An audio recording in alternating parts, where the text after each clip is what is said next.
Hi, welcome back to Barely D&D. This is your Sword of Dungeons and Dragons podcast. If you've made it this far, I just want to say thank you for giving us your time, your thoughts, hopefully your feelings. I hope this made you feel things. And thank you for listening. We're about to start. Are we doing 2 episodes or?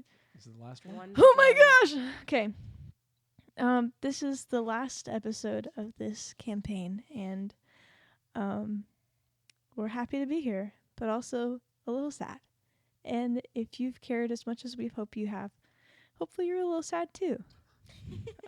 Also, this is Mika, and she's your host. Oh, this is Mika. I am your host.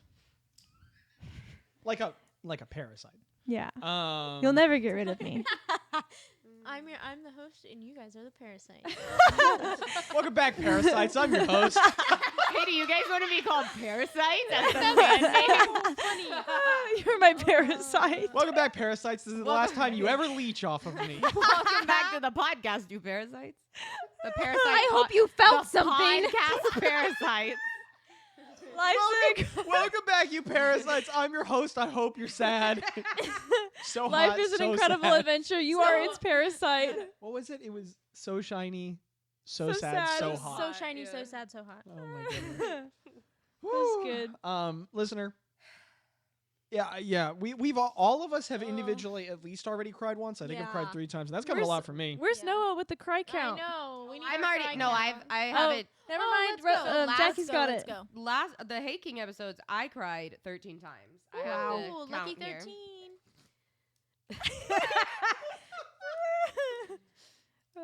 I'm sorry in advance for all this sniffling. Yeah. I Yeah. can't mute myself at will. Listener, we're So- gonna go sorry, through it today. but I took Abby's mic away They chained me up. They tied me down. just for now. they chained me up. They tied me down. Welcome back to the Abby's Parasite on a Podcast. leash. Oh no. That's God All right, intended. guys. Unfathomably sharp. Let's do this.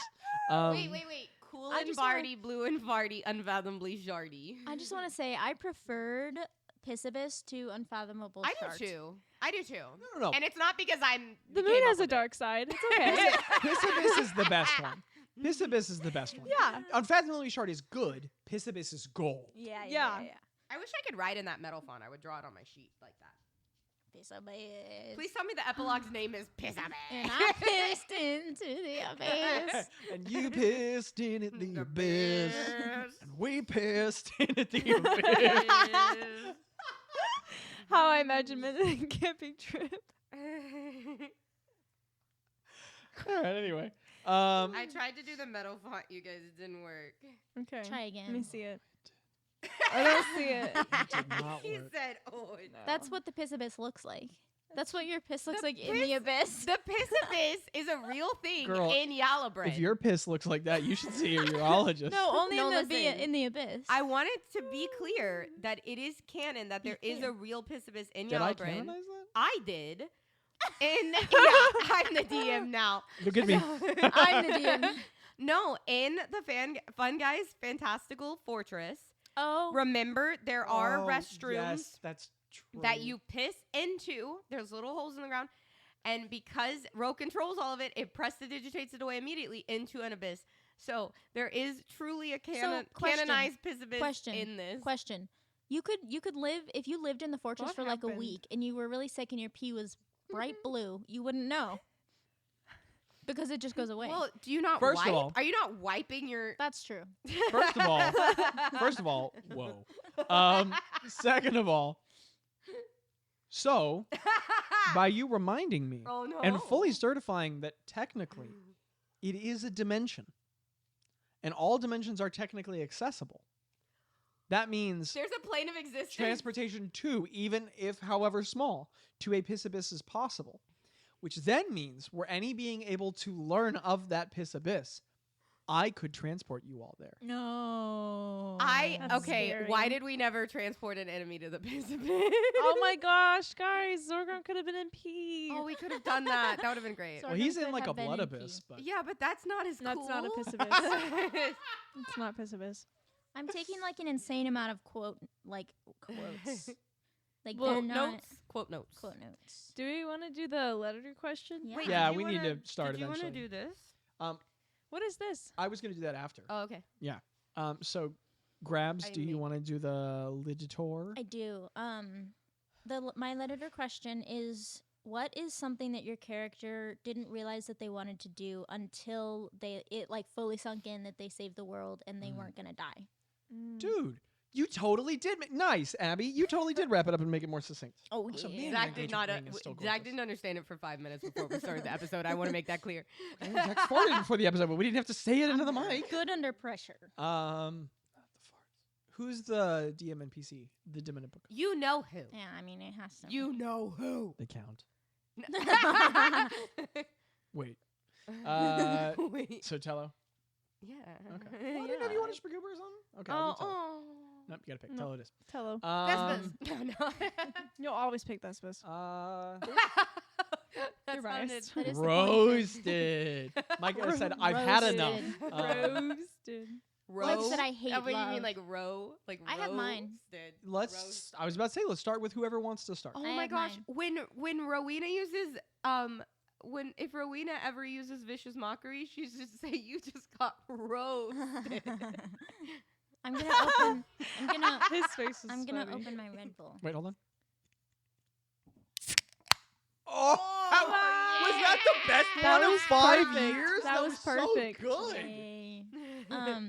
Why is everything nostalgic? Like Oh. everything's nostalgic. I'm gonna go, and everyone's gonna go. Oh, Oh no! No one's gonna be happy about that. Everyone went ew, and Micah went. Oh. Go get him. Go get him, Abby. I think, and I personally, as the player, didn't realize that I wanted to do this, but I think Greta, like, she's been through a lot. Really? Yeah.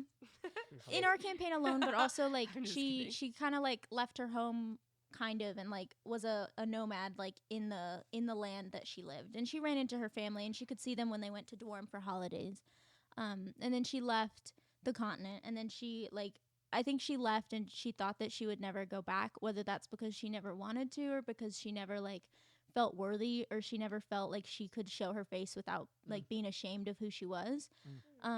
But I think that she's like she is a lot she's like come to terms with herself and her past and the things that she's done, and I think she feels like maybe even a little proud of like her life for the first time in a while. And I think that she's like oh, like she is always like missing the land, and she's always missing like the culture and the people there, and just the beauty, the natural beauty. Like it lives in her dreams and it just is a part of her. So I think now she's kind of like, oh, like I'm alive and I like the world isn't over, so I could go back, but also I think she's finally like wanting to, and she's finally feeling like she could go and show her face to her family without feeling like a horrible person. So to answer, I think she would want to go home and just like experience the land again and experience like that place that she loves so much, and like the plants and the bugs, but also just like seeing her family. Dang. She's ready to go home because she finally belongs with herself again. Yeah. That's Wow. wow. Yeah. That's a good answer, Abby. Thank you. That's why she's got a 6-pack. I Yeah. do. That's canon in real life. I don't have that You power. heard now. I Greta. can't. I'm not DM in real life. Oh my gosh. Mickle. I'm still trying to feel it out, but I don't know why it's coming up to my mind, but I feel like Craig would go back home. I mean, first he would be like wanting to settle into a regular life. But his life doesn't feel regular anymore. And I think that he still has the desire to make a difference in the best ways that he can. And I think that he's going to realize that it starts with I didn't mean for you to stop. That's That's why okay. I did that. Jackie passed a note and Micah went, uh-oh. Sorry, I meant for you to read it after. It was I just not a wanted to make timely sure. thing. Oh, okay. But it's okay. No, probably not printing it out. It's like 15 pages. Okay. So I think we're good. But I think that Craig would either become a part of the council, or like how his like government would work, or he would City Council Craig. yeah, CCC. or he would become an art teacher. Oh, Art and poetry? Craig is an Poetry art too? teacher. Oh, Wow. Right. Yes. Wow. I was. He Okay, doesn't know I'm with anything you. about art right now. Right. No, Sure. but He'll get I there. I feel like Craig like didn't used to have the capacity for this, but I feel like Yeah. he so has the capacity to like look at an angry young boy who doesn't know how to like feel and be like, man, you gotta suck it up and like make some art. You know what I mean?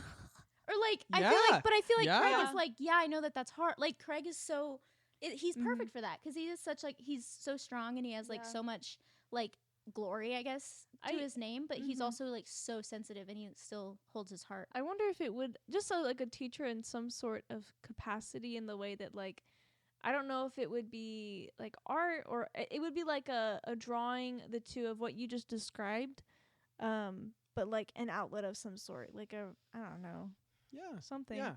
But yeah, I think that he would want to be in a capacity where he's like making a difference and pouring into people who might not have had like good role models, and he wants to become a role model but also learn how to be one more. Oh You yeah. know. So yeah, It's Wow. leaning. Yeah, sorry. it's okay.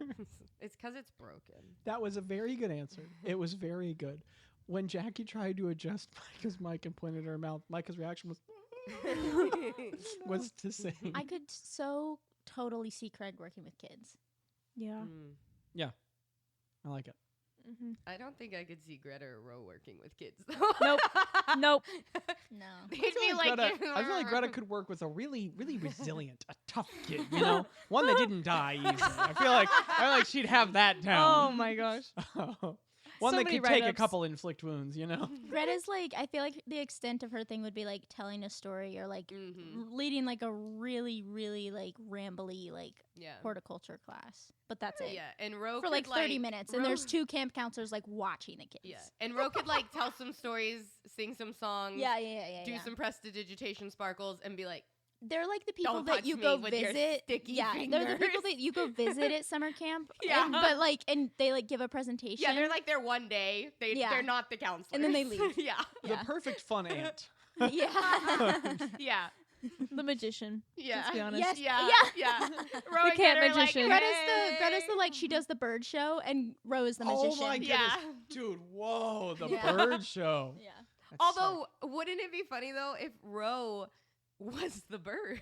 She turned into all the animals for you. Oh my That would be gosh. That would be fun. Traumatized I'd some like to kids. think that Yeah. if Greta was a teacher, she would be a language teacher, but she would forget that she was teaching and just start like speaking the languages and like having fun. Yeah. And then the students would be like really confused. She would just Don't cast you tongues know on all like the students. primordial? Wouldn't do know she just primordial. start talking primordial for no reason? Yeah. And like they have to like figure like, you're like a really hard class because you don't explain anything. You just like Yeah. enjoy I just what cast, you're doing. Yeah. I cast Just- tongues on Yeah. all the kids. And you're like, this is how you cast a 7th level spell. They're like, how? You're like, just do it. Yeah. Grow. Corrosive. I think no. Inspiration. Why is that even a Corrosive. thing? Grosif it is. oh my Um, goodness, I like that as much as Jickle. No. Grosif is But excellent. That would be Greta. I don't care. It's Not what I'm Jickle. calling you. Okay. Grosif it is. Grosif. I'm not answering to that. How I'll answer awful. to Jekyll. I won't answer to Grosif that. is repulsive. I I love hate it. Grosif. Jekyll Gross. is fine. Rowena is fine. When has he ever called you Rowena? That's true. He never. Jark. He calls her Robina. Greta a lot, but he's never called me Rowena. Why is that? He's never called you Craig. Because I call her Mike. I feel like Yeah. that says Okay. Anyway, I think Ro. For a long time, Ro wanted to be like. I think it was her dream and goal only to be like a hero saving the world, if I'm Mm. being completely honest. Like, she Mm. wanted that. She wanted to do something to impact. She wanted to be a hero. She wanted to be known. Always a dream of greatness. Yeah. And I think that was what she set her sights on. And Now that they kind of did it on the that. biggest possible scale. I think she's realizing that like she could have other things that she thought she would have to give up for trying to do that. Like she thought, I don't know if she really ever thought that she would have to like go down in a blaze of glory necessarily, but like it would be like a hero's ending and then she would retreat off. I don't know. And like I think she still wants to travel and do stuff obviously, but I don't think that she ever imagined that she could have like a family. And when I say family, I like maybe kids or something, but I think I mean by that like her found family, like have people that she wants to spend time with and live with, even though there's not like a mission to get to. Yeah. And like having like a home base instead of just always being on the road. And like those are things I think she thought that she would have to like inevitably like always forego with becoming what she wanted to be. And I think too, like I think she didn't think she'd be able to have like a happy ever after with like another person unless or like she'd experienced being in relationships before, and then when she did start traveling and she wanted to put all of her like time into herself and then into the fun guys, into her craft and everything like that, she was like, that's not even something on my radar. That's not what I want to think about. Like she would joke about it, obviously, but it was like a defense mechanism almost of like, yeah, it's not like that'll ever happen for her, like a happy ending or like with a home base. So I think those things she might, now that like they actually did it, they, she realizes that maybe she could have a little bit best of both worlds of like Hannah Montana. Yeah. Get it. Okay. Get it. I was trying to do like the real quiet one and it didn't come out because I'm stuffy. But yeah, I think she realizes she could have a little bit of the sweet life of like being an adventurer. Okay.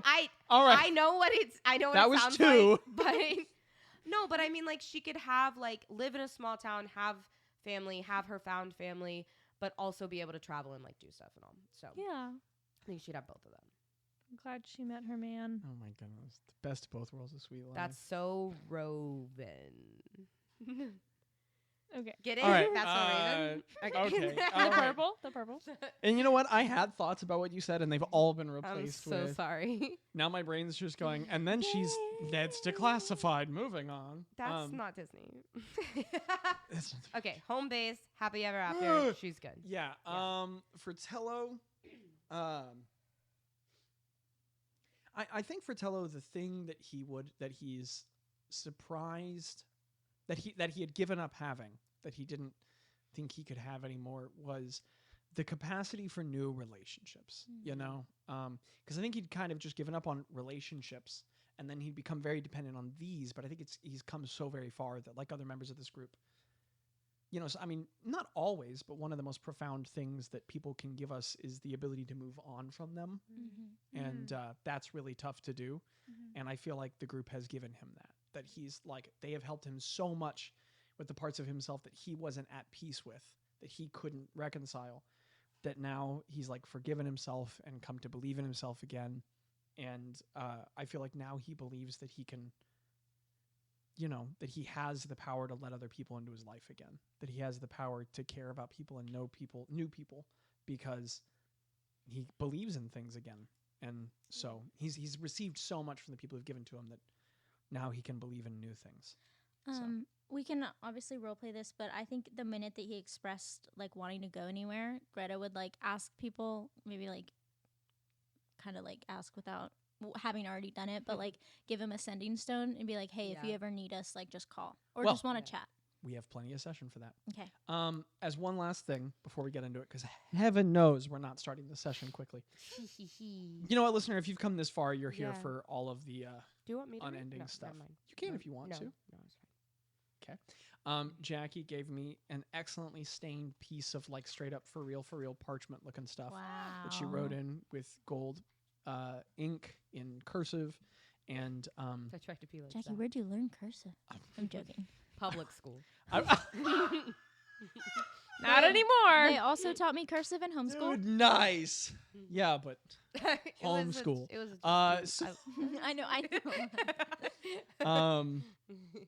Anywho, I won't even try to explain it. I'm just gonna read it. Oh. So it says, of knowledge and song and strength of the heart, the fungi stood tall and played their part. Together they'd roll for lore, inspiration, and farts. The legend is never really over, though for a time we may part. As for Yalabrin, it will forever hold these adventures in its heart. Although the tales of the fungi come to a close, roll these dice to feel near and defeat evil foes. And Jackie gave me some really beautiful dice that went with it. But And I just want to say the knowledge, the first line is, it goes in line with the dice because there is a Greta dice, a Row dice, and a Craig dice. So wait, so Craig was of the farts. knowledge is Greta. Of what is the of knowledge, song, and of strength. song Oh, of that song makes is more sense. Row, and of strength of the heart is Craig, because he is our strongest guy. But what's truest about Craig Yeah. is that Yeah. he has the strongest heart. And true so. of Micah, I would Yeah. say. Mm-hmm. Yeah. So when Have anytime you guys Zach, ever gotten close? It's like doo-doo. I'm like, every time Zach So needs loud. in the we Have future, to, we have to get her a special mic. anytime in the future that Zach needs, to roll for knowledge or inspiration or strength, he can use the power of Greta or Row or Craig in those dice. Yeah. It's like Captain Planet. Yeah, which was sick. the first meme I ever made for this podcast. Fun fact. Oh my goodness, wow. that's right. Never Anywho, mind. without When a I further joined ado, the Discord. we've got a lot of session to do. So, note-taking nerds. No. I am one. One last time. Oh, stop! I don't need the one last time every time. That's gonna hurt. Without further ado, let's play the last episode Oh my god. of the Accidental Adventures. Note-taking nerds. This is episode 186, An Accidental Adventure. Jackie, this tea was so freaking good. What kind of tea is it? The cherry thing? The special magic one that Jackie was bragging about using. Callie tea. Why is Diggle barking? He loves us. Oh, how he All right. loves us. Diggle loves Oh, us. how he barks at I know we'll walls. probably do a couple dates, but can you just give me a date so my No, I yes, can give you no, a date. I can. Today is, well, I actually forgot to write it down on my sheet. First of all, this is a level 18 adventure, not a level 17 adventure. Level 18. Which is kind of crazy that you guys got that high up. Row has Well, I Row have a fun fact to share. when Row you're done. is ending the campaign at 166 hit points. That's Wow. very impressive. Wow. Lucky number 166. When we went to the wellspring is the only place where you can increase your ability numbers above 20, and it would have What? been right. Oh yeah. It would have been so smart to put it somewhere that affected my stats, and I put it into wisdom because on the off chance that we run into another wellspring, I want Greta to have a +7 wisdom. Dang. Hot Holy diggity dang. smoke. Just like on the off chance that like in a one shot. That'd be crazy. We run into a well. Because that would mean you'd be one of the only mortals in existence with a +7 in anything. I know, and I was like I really should have done it in Constitution or something, and I put it in Wisdom, I just love on the that. off chance. Yeah, but number go up. Number If go this up. group's Number about big. anything, it's about number go up. Number be up. big. What's All your right. highest? My highest, Not like that, but like your proficiency or whatever. 16 in History and Arcana. Oh. Wait, can I say That's mine? insane. I have a +17 in religion, nature, and performance. And Arcana. Wow. Because I have expertise. That is the stattiest character you're ever going to play, dude. That's crazy. I'll miss her. I have a 23 intelligence. I'm very close. Okay, all right. Anyway, moving on. Oh, sorry, I meant Jeez. to- It's only Intelligence, because not she can wisdom. have expertise because she's We're a seeing the bard. most beautiful side of these players here. Moving on. what's your number? It is 3488 PB. CB call the 27th to begin. 27. I don't know why I did that. I'm so It's sorry. because everybody's anxious and feeling What's a lot the of day emotions of the and week? struggling to feel them. Oh, It's because my calendar is off now. Zachary. well, that part would still be the same. Wait, it would be? Anyway, Oh, yeah. Okay, then I can look. No, I'll pull it up. No, I got you.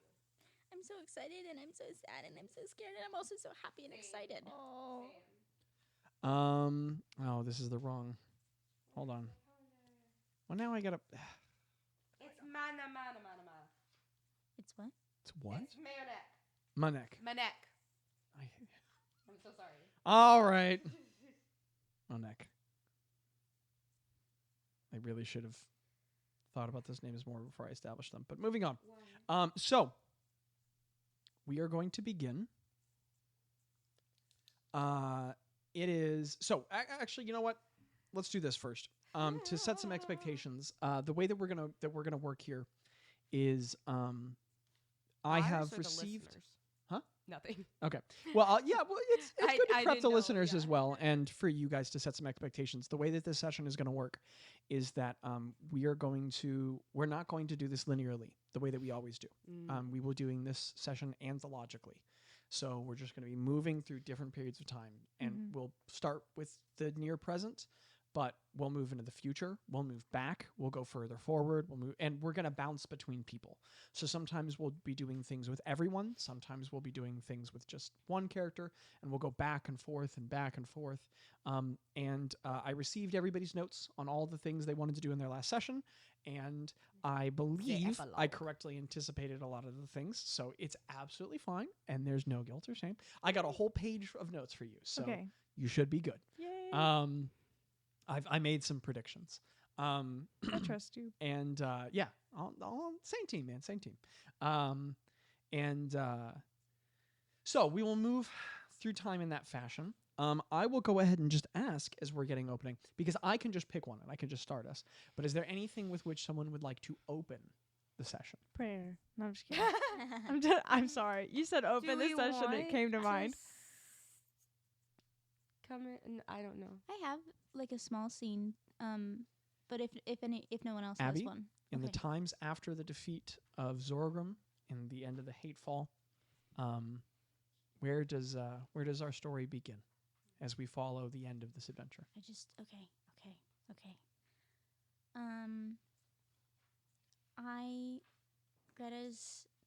She's just sitting in one of the like middle branches of the big oak tree outside of the house in Parsage. And I'm imagining it like the big, beautiful live oaks that they have in Texas that are just like so old and like the branches get really squiggly as they go out. Mm. But she's just kind of nestled in like a spot that she's found. She's kind of like she leaves some space for Nom, who likes to hang out in the tall branches. She hasn't been out there it's still winter very much right now. So you've learned Nom won't return to the tree until there's leaf cover again. So while the leaves are gone, she's not up yet, and you can be wherever. But you know that you can see the spot in the tree where you're like, when the leaves come back, she'll hide up there. Yeah.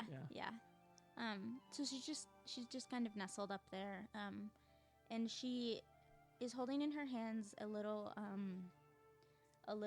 like it's a little pendant, and we'll say that they stopped and got it. We don't have to worry about it. She has a little pendant.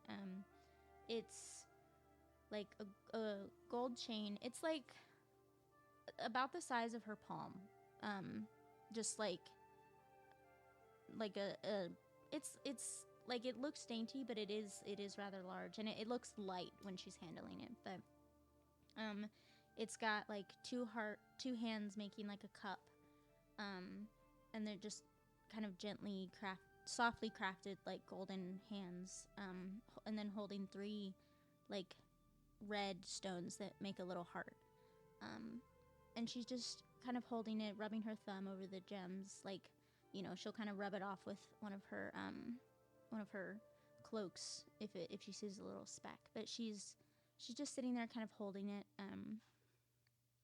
and you see like the gold and the green magic kind of like flowing from her hands. There's just kind of like gentle, slow tears falling from her face, and as they fall, like they kind of they fall and they like roll on her face, and then they kind of like evaporate into the golden and green mist, and just kind of flow like around her hands and into the pendant. And she's just Okay, thank you. she's just sitting there, like just enchanting this necklace. And she read it or she heard about it somewhere. And it's a periaptive wound closure. And basically what she understands it to do is that if she gets close to death again, it stabilizes her, and it protects her from dying. And she's just kind of thinking through. It's maybe like a couple days or like a week after they survived. It's 2 or 3 days after the. Yeah. And she's just sitting there like slowly enchanting it and just again savoring the feeling of the magic going into her, like flowing out of her and into this object. And she's just thinking about how close that she's come to death and how like close she's come physically and how many times she's died and then been magically brought back to life, but also just how many times in her life she's been close to like a spiritual death or a death of her heart or a death of like her mind, and like maybe craving that death and craving that like that eternal like silence. And she's just processing, a lot of processing and a lot of like just thinking through what happened in the big fight, and just like she's just all of her hope and all of the gratitude that she's feeling for this life and all of the hope for the rest of her life, and all of the things that she wants to do and all of the like this beauty and this like desire to be a part of the beauty that she's found. She's just trying to put it all into this little object, and she's just sitting there enchanting it. And I think maybe she doesn't finish it right in that moment, but she's just working on it, and she's like she's so grateful to be here in this place with the people that she loves, and she's just hoping that she doesn't have to leave it too sooner than her time. So that's what she's doing. Oh my goodness. I get so emotional. All right. Beautiful. What a gorgeous, quiet little moment.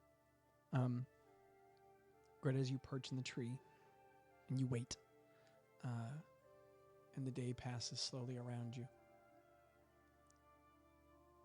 The sky's overcast, but not the way it was. The storm is gone. It broke a day ago. But it's taking time. Yeah. Because it was more than just magic. I mean, it was a magical reaction that burned the veil away from the atmosphere. But the gas that was produced was real. And so it is dissipating. But it's taking time. Yeah. And nature's sort of reclaiming itself in that, like, those remaining bits of heavy gas are getting pulled up into kind of like smaller, darker clouds that are dissipating. And from in between it, there's like a thicker general layer of much lighter, softer, silvery clouds. But the most beautiful part is that parts of that are broken as well. And there's just blue sky beyond it. And you spent a day on the Forgotten Isle. So you saw blue sky, but there's something about having blue sky back. Yeah. Everywhere again. Thank you, Jackie. And so as you wait there perched in the tree and you look up, thank you very much, Jickle. That tea really is amazing. Jonathan, it's Callie tea. Callie, I believe. I'll send it to you. Okay. I thought I said that out loud, and I was like, how can we not tell the mega fan?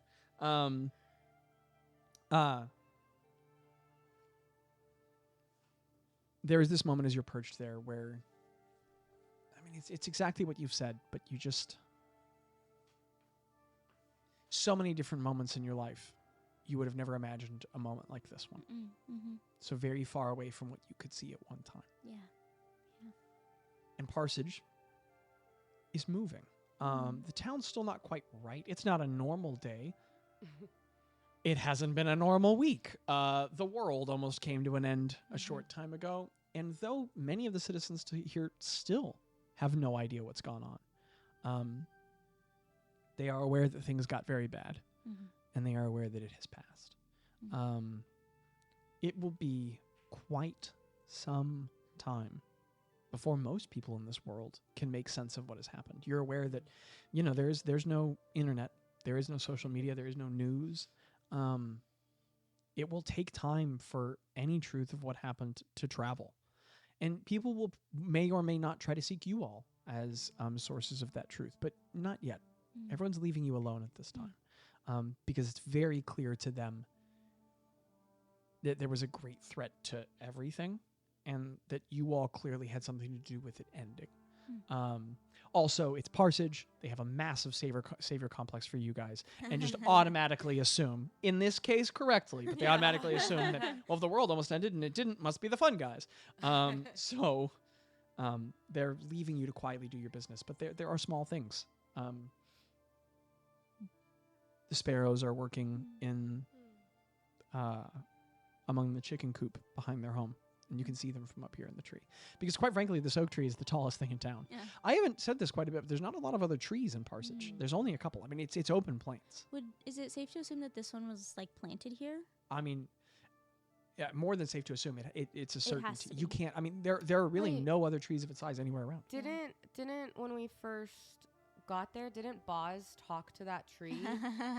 And remember, it talked about how it had been there, like since the beginning of before that town or something, right? Yeah. Well, I think this occurs to Gretta, and as she's looking around, and she into her pendant, she pours out a little bit of gratitude for the person that planted this tree, and just also the fact that it didn't get cut down and that it was able to grow and be so beautiful. And she's she a little bit of great gratitude, but also wanting to emulate that and hoping to plant a tree in whatever kind of literal or metaphorical way for someone else to sit and enjoy. I know the town is still recovering. It's moving. It's alive. It's not dead. And that is so much of what the world is feeling right now. Not dead. Not great. Not dead. Yeah. And it's stark. So many are dead. So much is lost, and so many were close, and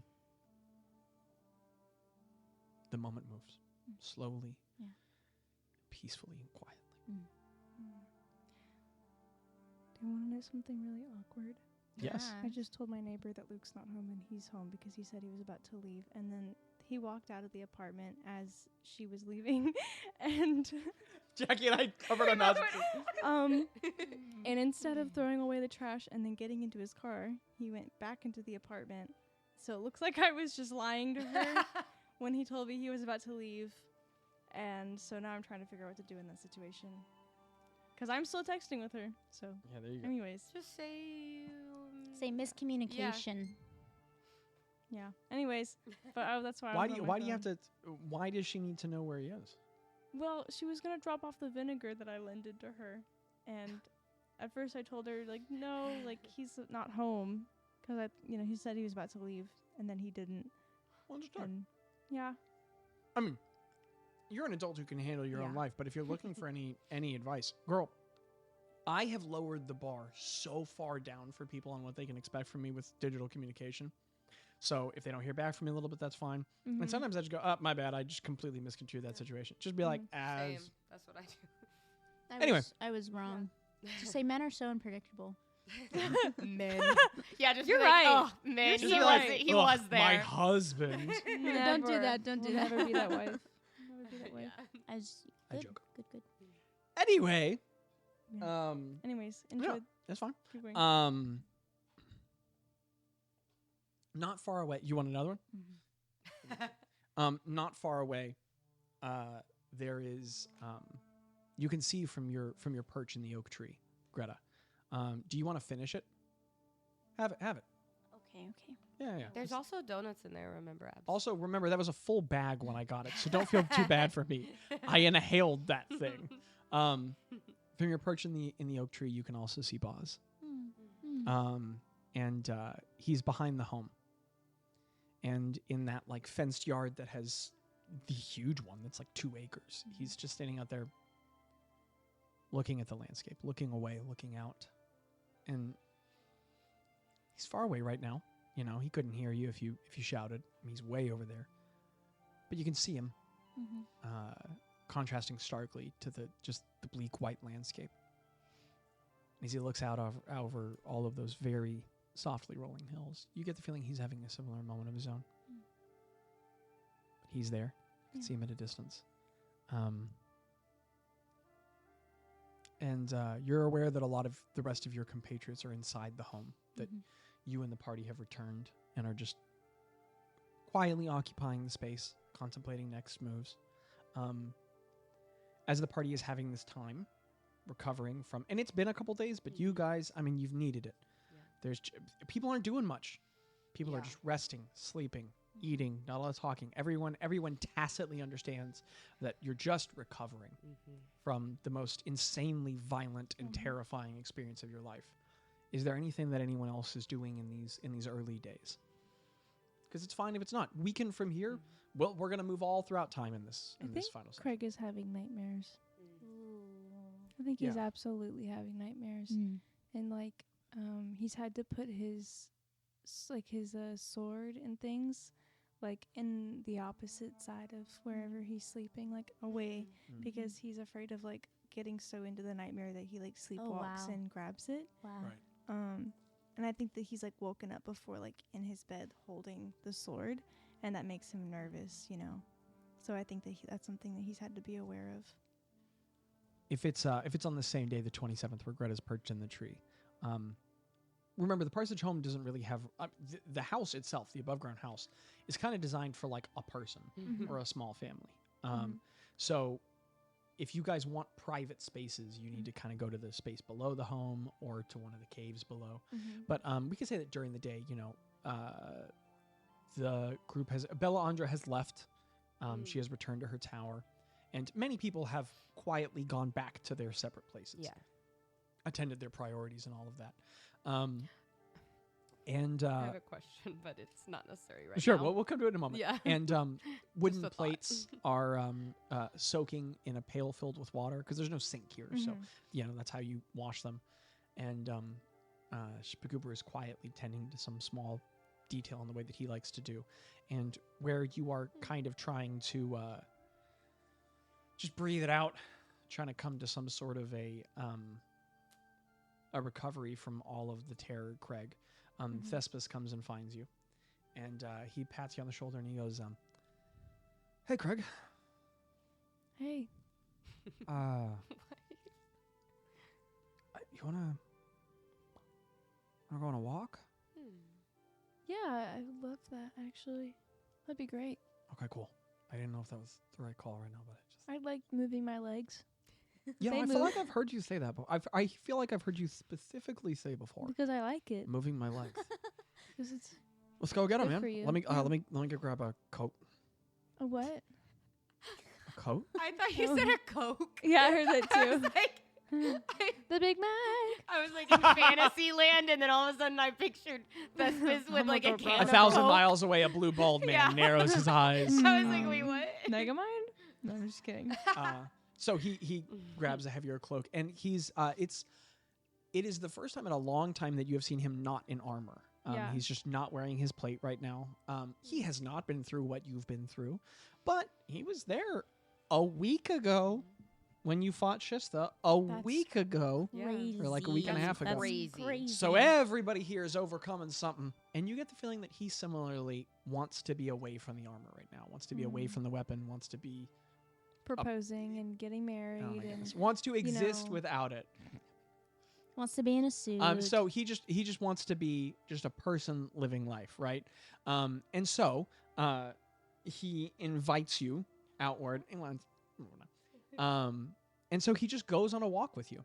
And there's no purpose. He just goes on a walk. He intentionally leads you away from town because he gets the feeling that if you guys go into town, in a completely forgivable sense, you'd be hard pressed not to need to explain what happened to 80 people or 200 people. So he just goes on a walk. And there's no clear purpose to it. For a while, you guys walk southward on the road, but eventually he goes off the road. The landscape has hills, but they're all very small. And there's no other really significant topographical features or not a lot of trees. So you guys can go for like a mile or two and still look back and see the house. So it's very easy to just meander somewhere and know you're going to find your way back. So you guys are just softly countering through the snow. And some distance away from the home. And he's just let you guys walk in silence. He hasn't really done anything. But some distance away from the home, he just turns to you and goes, so how you doing? You know, there's like, oh man, no one told me that like feelings are so multifaceted because. What? What did you say? Sorry, I'm doing good. I'm doing really good. No, you said multi what? Multifaceted. What does that mean? No, but what's faceted mean? I've never heard that word. And he's just looking at you genuinely. Why are you fact checking me? No, I'm not fact checking just- you. Thespis doesn't know that word. You know, I don't honestly. You know, oh come on, that wasn't meant to pull you out of character. Yeah, that wasn't an anachronism to the medieval setting. That's a word you could use. He just didn't know the word. Oh, it's basically so like. Here. This is not a room full of athletes. Jackie wanted to pass a note to Greta and went to throw it to her and hit the only physical object in between the two of them, which was Mika's stand. She The also only used thing she could have hit. red ink on a Yeah, I'm sorry. dark It's hard to purple. read. Anyway, you were saying, Mika.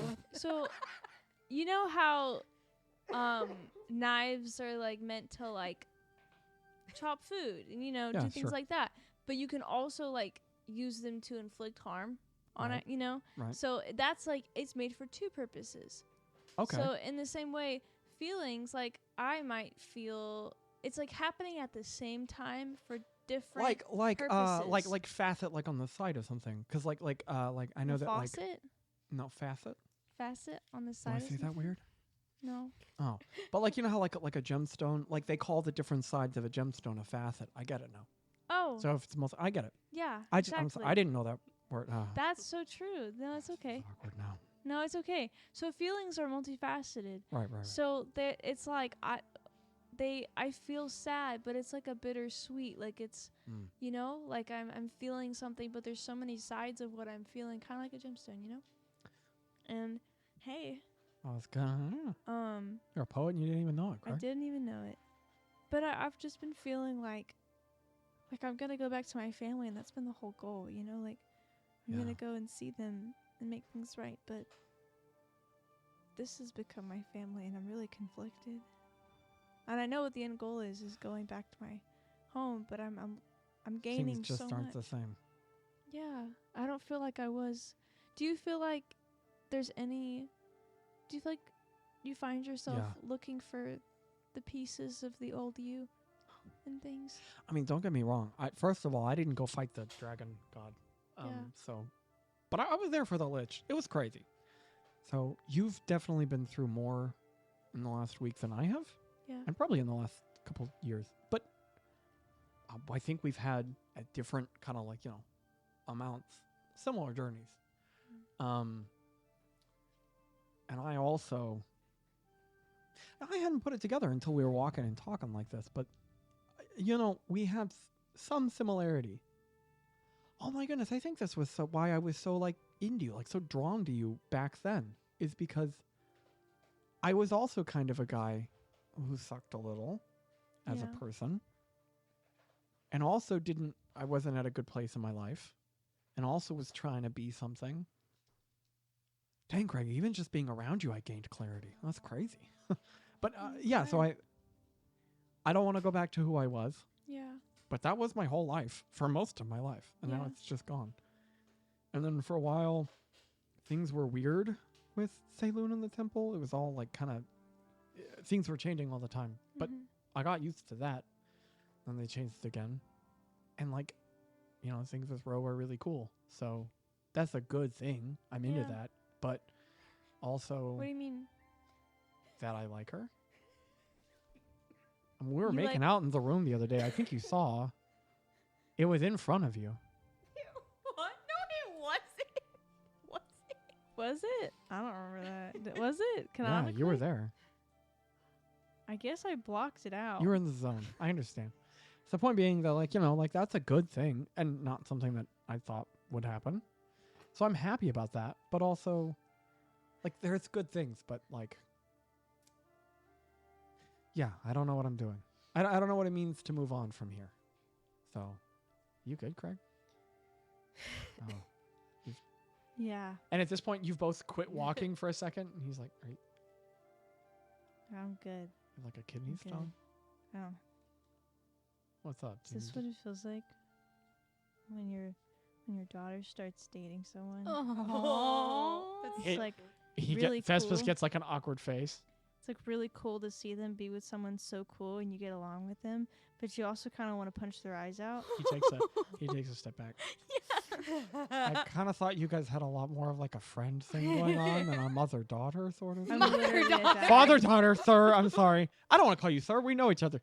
Look, I thought you guys love were more this. like buddies than like a No. parent-child sort of dynamic. If you ever. I'm not You gonna. ever. I invited you on the walk, man. there's a shotgun in Craig's Craig, I don't- back pocket, and he starts cleaning No, I'm it. sorry. He's like, Craig, I don't know I if know you're anybody's good, ever I know told you're you good, this, I but know you're you're kind good. of scary, You're dude. good. You're good. You're Rose a good starts. person. You're a I good mean, person. not Rose. Craig starts You're a like good person. his hand is just like kind of glowing or something good with his person. magic. Craig, where did you learn how to clean a shotgun? Where'd you get a shotgun? It's okay. It's okay. It's okay. You're a good person. That's just like nods, but he's 2 feet further away from you now. Just Cool. goes, Cool. Yeah. I'm yeah. No, yeah. happy. I wanna Happy for you. I'm gonna go happy back for now. you. If you No, wanna. it's okay. No, it's okay. No, I'm fine. It's fine. It's fine. So, That's what she's like looking right, and now it has gotten truly awkward. That's what is just like. things are changing, and that's good. That's good. Change is good. Change is so good. But, Not the sort of conversation I thought we were gonna be having when we came out here. I'd like to think that like Craig has been completely oblivious most of this time. He's like, I guess they like each other, but like did not. I guess I don't know. Maybe I don't know. So funny, actually. I Because can't it's remember if true. he said She's never anything. really talked about it with No, I Craig. She's haven't. only talked about it with Greta. No. Thespis Yeah. still standing there awkwardly. So he's gonna turn to Thespis and like there's like sweat on his face. Yeah, he takes a third step back. But he says, I'm glad you left the sword, dude. Are you okay? "So I mean that like a genuine question. Are you having like a flashback, or no, I need to get somebody? no. So like, how were you in previous relationships? Were you cool? Were you cool? Are you cool now? Are you cool? I don't mean to be rude. I don't feel like I owe you this conversation. I came out here to see how you were doing. Appreciate it. This has Appreciate gotten weird. Appreciate it. I've never been in another relationship. I think you met me when I was an awkward weirdo. Okay. Okay. Who was bad with women. But Okay. if I remember, you're on this journey because things Yeah. weren't going well with you. Yeah. So I'm not sure why you're coming for me.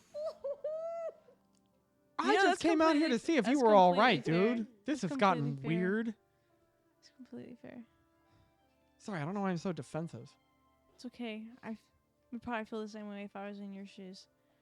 I don't know why this is coming over me. I'm sorry. I don't know where it came from. I'm okay. sorry. Hopefully you feel better. I want to go back now. Okay. I think you would be better helped by someone else. Aw. But it's okay. Just, you know, I'll see you back at the house, Craig. And he turns, just walks the opposite direction, crunching back through the snow. And Craig, you're just there in the field.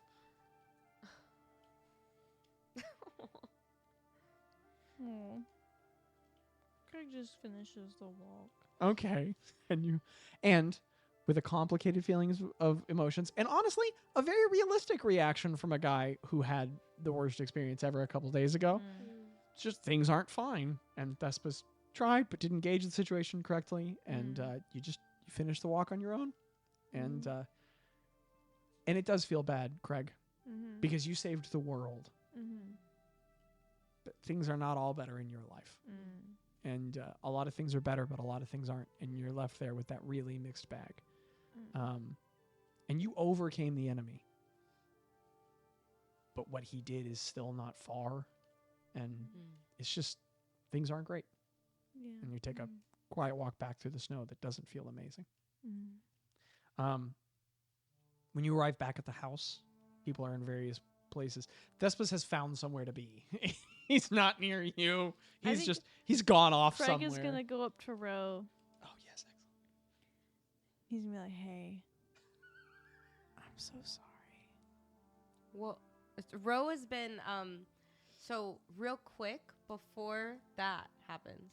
Ro has been sitting this day in the main room or whatever, and she's been flipping through her magic item that she bought from the Opalescent Tome, the Inner Memoir, and she's been impressioning memories of all the things that have happened these past few years with the fun guys into each page and each feeling she had with each moment. Everything from being tied up on the ship to fighting Dolgoth to meeting Thespis the first time to Thespis now. Like every single page she's filling with memories of just everything, and she's like finishing up on like the last few pages when you come to talk to her, but she's doing this and she's like in her head she's like, I'm gonna keep this in a safe place, so anytime I want to go back to these memories or for future generations to feel what I felt in that moment, which the Inner Memoir does. Like if you isn't it, I don't know the exact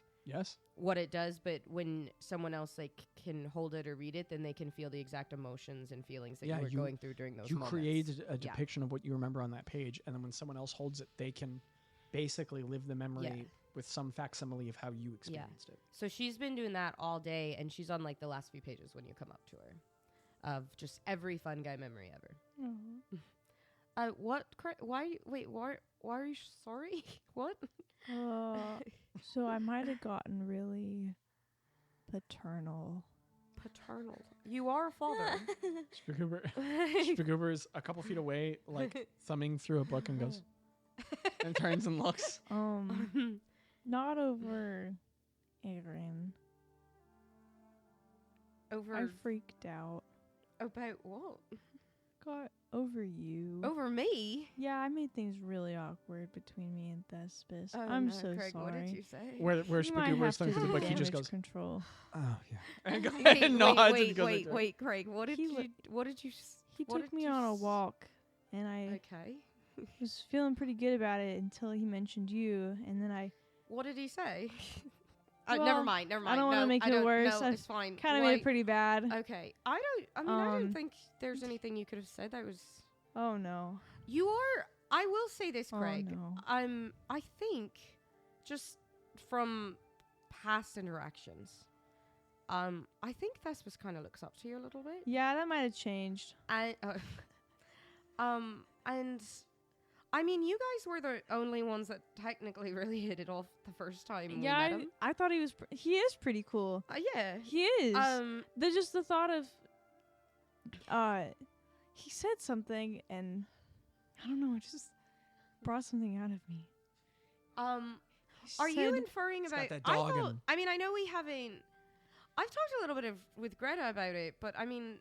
Yeah, I got no warning. Thespis and I got no warning. Thespis and I've been seeing. I mean, like, well, it's not like. I mean, like, it was the end of the world. It's not like we've been dating, but, I don't. Well, I mean, you know, before Micah, the shit's is the blank stare in character? I love it. Yeah. Okay, because it's really good. No, I'm like, you're doing it so hard. I'm being like, is Micah okay? But she is. I'm like, I mean, Micah said, "Give me my when Oscar." she switches back into it, it's like Yeah, and the thing is, like, we joked about She's, it, like, and then she went, laughing, haha. and then They went back into yeah, it. That was it's like crazy. a switch. yeah, and Rose like sitting here. She's like thumbing the pages of the book, and she kind of turns to Craig, and she's like, I know we talked about right before when we were flying to the flight a few days ago. I told you guys that, you know, sometimes I can be the parent, sometimes you can be the parent, you know, that kind of stuff. So I appreciate it, and I feel with all that was going on, I kind of mentioned it to Gretta. Gretta and Tello had this, like, apparently they saw this coming, but I just I mean, I don't know. When I saw him before, you know, when we were in Zorgrim, not fighting Zorgrim, but in Zorgrim, you know, I don't know. I saw him kind of in a different light, and ever since then we've been like chatting and stuff. Bro, Yes. you deserve love. Like, I know, like, you Oh. deserve love. I want you to be in love. Like, I want you to have someone, you know? Thank you, Craig. I just, when he said the things that he said, Okay, wait a minute. What do you mean the things that he? I think it just I don't triggered even. me. Never mind. I think it just triggered me a little. Okay, I understand. It just, And I'm like, sorry I that I want- didn't tell you That's okay. more of. we were fighting, like, you know, kind of the end of the world. So, Yeah, like, you know, yeah, things you go through know, the cracks. I Yeah, get it. it just kind of slipped my mind. Yeah, I just don't know what to do now. It's really awkward. I'm sorry. It's kind of bad. No, I did it. No, well, no, I mean, I should have. he shouldn't said he made out with you. I'm just saying. Oh, that. Oh, well, yeah. Craig says to an adult about another adult He in a shouldn't room have where said no it. one's related. Well, do you remember when F Moon? I think it was F Moon Kai like zapped us to the island, the really cool island. Yeah. It was like in the middle. Are of you about that. to tell me? No, more no, oh it my wasn't gosh. that. It was I knew we were about to leave. Yeah. So I went, and I was afraid that I wouldn't see him again. Aw, that's sweet. So while we got teleported, somehow I teleported while I was, yeah. You deserve true love. I know Thanks. you do. Um, And he's a cool guy, you know? Not speaking that of which, you need my approval or anything. Yeah. He's a cool guy. I mean, I just I hard to see that in that moment. I how was a do little you, I mean, blinded. I with know rage. you like Thespis. You like Thespis Yeah, more than most people. most people. Well, I mean, initially, like now, this is awkward for me. Anyway, Gosh dang it! I just keep. No, it's not you, it's me. Nobody can see Spagoober 4 or 5 feet away. He's burying his face in whatever it is he's reading or working on, but he just has the biggest grin on his face. He's like containing a laugh, and he has enough composure to let them have this moment. None of it's spilling out, Yeah. but he's looking in a direction no one can see, and he's just like, and just writing and listening. But he's letting them. I mean, I haven't talked really to Greta or Tallow or Spagoober or Balls or anything about it, but like, would you be okay if like Thespis stuck around more? Like if he didn't go. I mean, I haven't really even talked to him about it, but I just asking you, and I don't know what the plans are, but how would you feel if he like, you know, traveled with the fungi? Like if we had something come up, or if you there was know, a thing, or It'd be so cool, except we just went on a walk and I kind of Yeah. destroyed I any mean, but- prospects okay, of but friendship. think about the awkward conversations you had with Tello in the beginning. I mean, you guys are chill now. Tello's in the same house, and he's not in this room.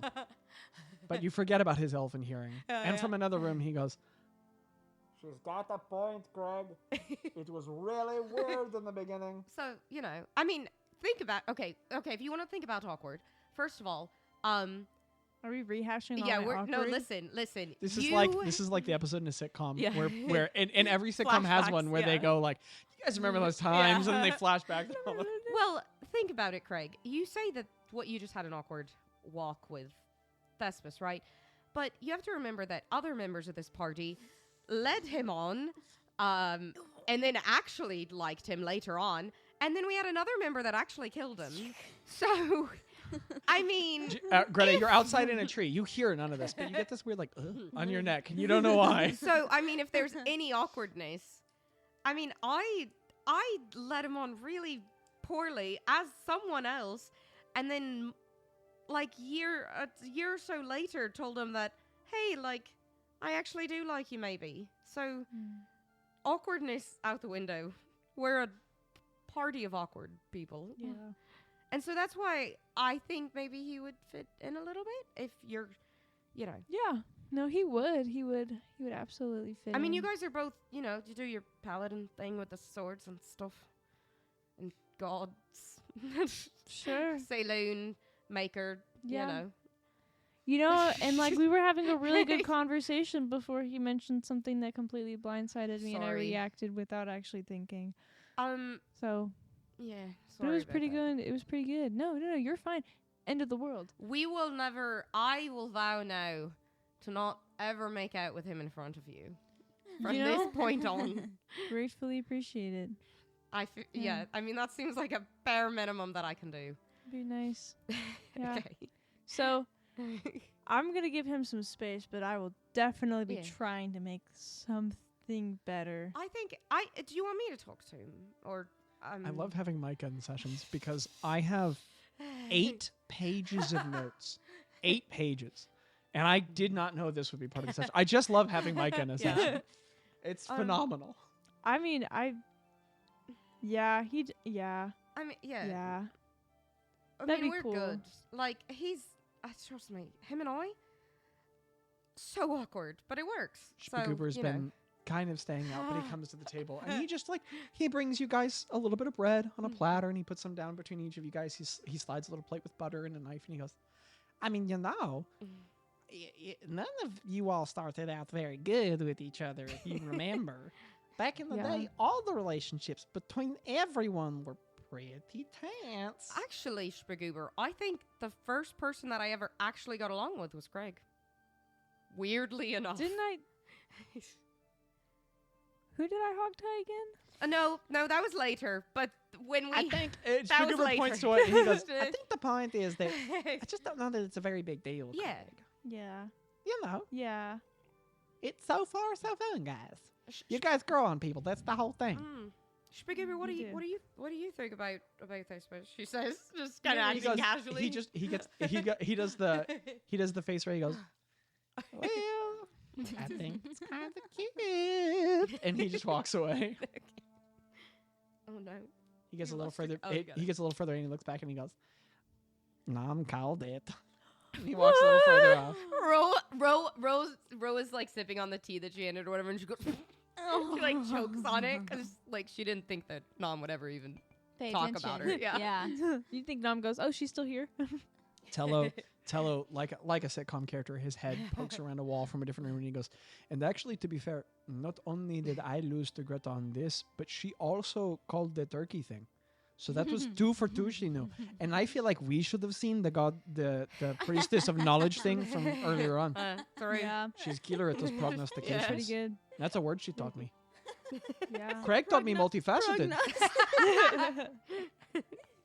That was a good one, Craig. Thank you. No, you're welcome. Here's a question. I'm good. Just taking some time, but what are we doing, all of us? What's the Well, plan? I Finger crossbows. well, first of all, I would like to celebrate my birthday in a few days. No, have a you brought it birthday? up like Nah, 20 just kidding. times. And Valek says that we can have the party at his place. So if you guys want to go there in a few days to celebrate, I'm turning 52, the big 52. Tello just stops and froze his brow for a second as a wood elf because he stops and he thinks, not only does he hardly know what you are, but he has no idea how to quantify how old that is for I don't know. a either. half dryad. So he just Wait, froze how his old brow is for a Tello? second. Nobody's ever asked, but continuing. Tello, how old Um, are you? This She is about looks- you and your birthday. Tello, Tello, how old are How you? old are I'm you? mysterious. No, seriously, how old are you? I worked for secret organizations. You live a lot. You're a half elf. Are you half elf? What are you? You think What I'm a are half you, elf? Tello? Wow. He just looks You're a at me. wood elf, right? No. Hold on. No one knows. No one knows. No one knows. And Tello just goes, wow. And you think you know a person? Tello. What were you saying, bro? Anyway. For your birthday? Yeah, I would like to celebrate that. Mhm. I think we all deserve a nice party or something. Honestly, it sounds good to let off some steam. Yeah. I'm Yeah. into that idea. I would like. I don't know what the far future holds for some things, but I would like to make this. A place we I- can come back to. Yeah, always. And I had talked with Greta about this, and we were going to possibly attempt with Greta and maybe Spagoober if you wanted to help. I don't know. About like, because there's only like one bedroom in here, so we were talking about attempting to possibly make the fortress permanent here for anyone who wants to come back. Spagoober's tiptoes on a little step ladder sliding wood against wood as he puts the plates that he's just washed and dried back up, and he turns and he goes, "I love that idea. Yeah, we should do that. Yeah, and you know, it would take a while, but No, let's do it." but I think that would be good. And so I'd like to do that, and I'd like to celebrate my birthday sometime. And I wanted to go. I wanted to possibly, you know, since we saved the world and all that, I wanted to. I had some business in Home Cove that I might want to do before my birthday, but I'm. What was your question, Tyler? She's like rambling, and then she just kind of like stops and. Fellow reads between the lines and he nods and he goes, "That sounds like a good plan. Maybe we can go to Home Cove tomorrow, Yeah. and then we'll deal with the birthday party after that and go from there." Yeah. Craig, do you? I know going back home is kind of all you've talked about for 3 years. Is that the plan? Yeah. Okay. Do you want to do that solo? How do you want that to go? I mean, I think I'm trying to figure out because you know they've been in hiding for a long time, trying to hide from the big bads. So I think That's kind of over, right? yeah, it's all over. Maybe it's something you figure out next week. Yeah. Let me know if you need somebody to talk about with it. Because there's no amount of awkward you could be that would make me go away. Aw, Rose. that's I've actually been really through it. reassuring. Thank you. Because you've said some weird things to Don't me, remind me. and I'm still here. You're a real friend. I Real am. true friend. And I'm tall, and I'm good looking, And you go with women. and good with women. Yeah. Well, I think that I definitely want to see them soon. Maybe after Rose's birthday party. That's what I was thinking. Oh, they're invited, by the way. We could like teleport them in. You Is know? it? Sorry. I Alec's think- pretty close to.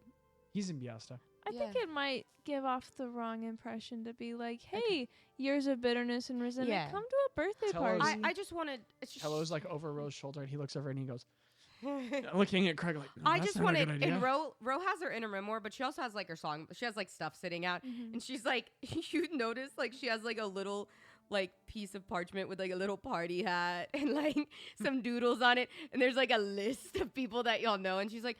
Okay, I mean, I just wanted to let you know that, like, your family was welcome. And she's, like, Thank starts you. scratching a little bit. And, Aw, like, that's so sweet.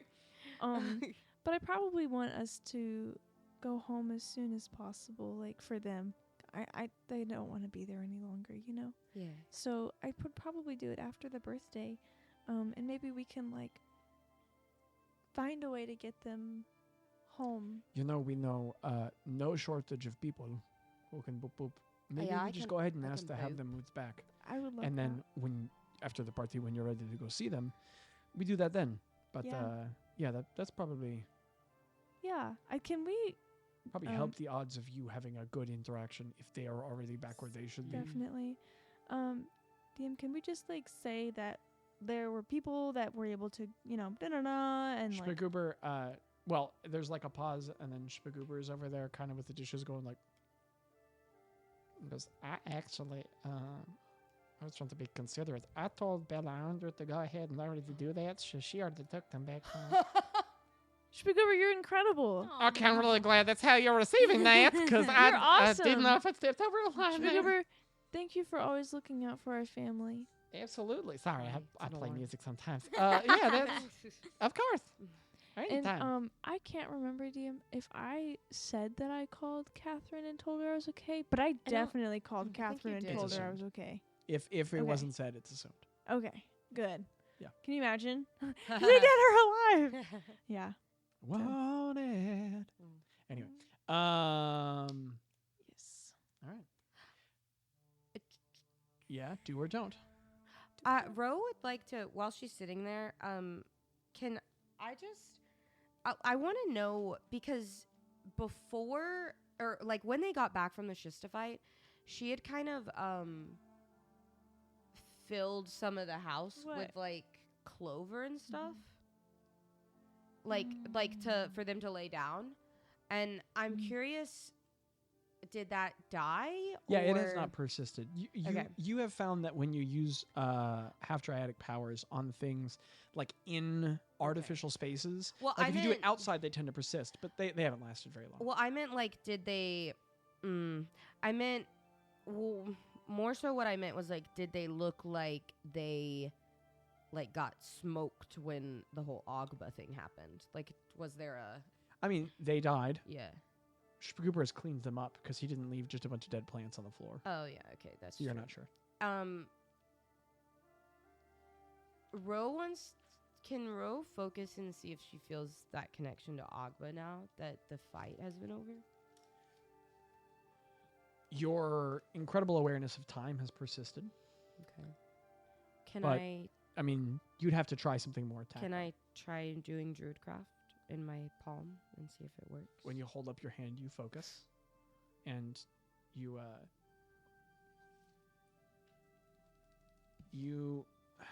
like.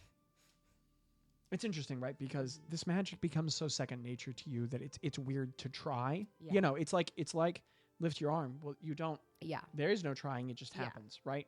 But then it's like when you have a significant injury or impediment, and all of a sudden, like there is struggle in doing something autonomic and simple. But as you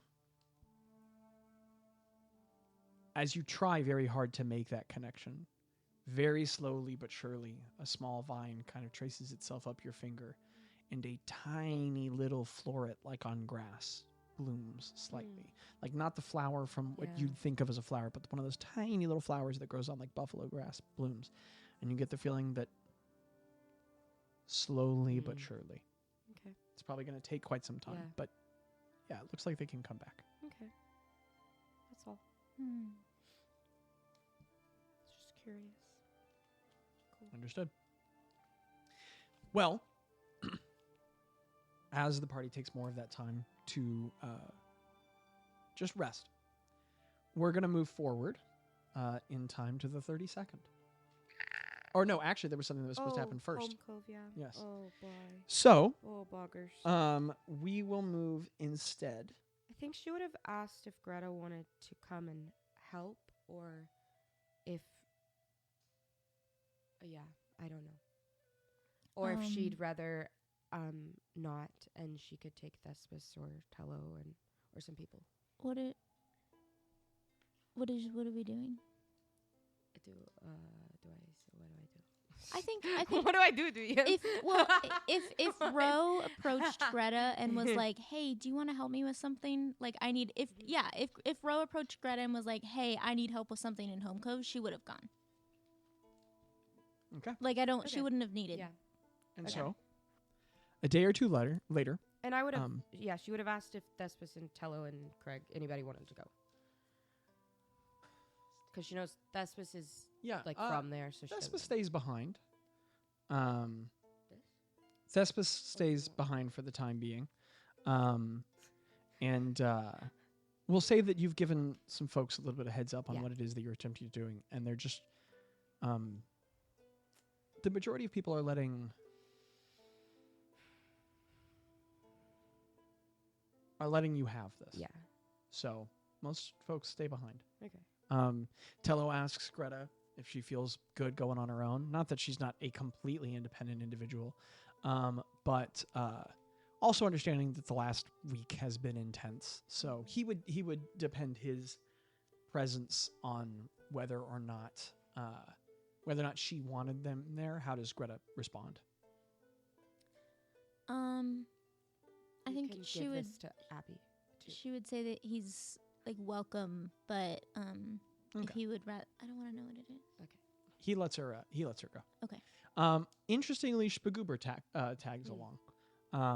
Because he's just, you find that the person who's having the hardest time letting you guys kind of do things on your own right now is Spagoober. It occurs to you that as the one member who's so very close to you all who did not also go, it was probably a very hard experience to let you guys go away like that. Especially when you and he found out so spur of the moment and by surprise. So Spagoober accompanies you. And so a day or two I later. think Ro would be really grateful and happy that those three are going on this. And so a day or two later, somewhere at the moving toward the very end of the year in CB Call, or no, C Call is still a winter month. Yes. Yeah. It's like January. Call is like January, right? Yeah. So at the very end of the year, yeah. Because the year starts over again in C Call. Right. It's so helpful having somebody who knows more about the stuff than I've made than I have. The three of you all return, probably disguised. Correct me if I'm wrong, but Yeah. Or actually, no, you don't need to. You can just teleport straight in. Because I know the circle. Right. So, 2 or 3 days later, with a rush of magic, Greta and Row and Spagooper stand for the first time in quite some time in the opalescent tome. You stand in that small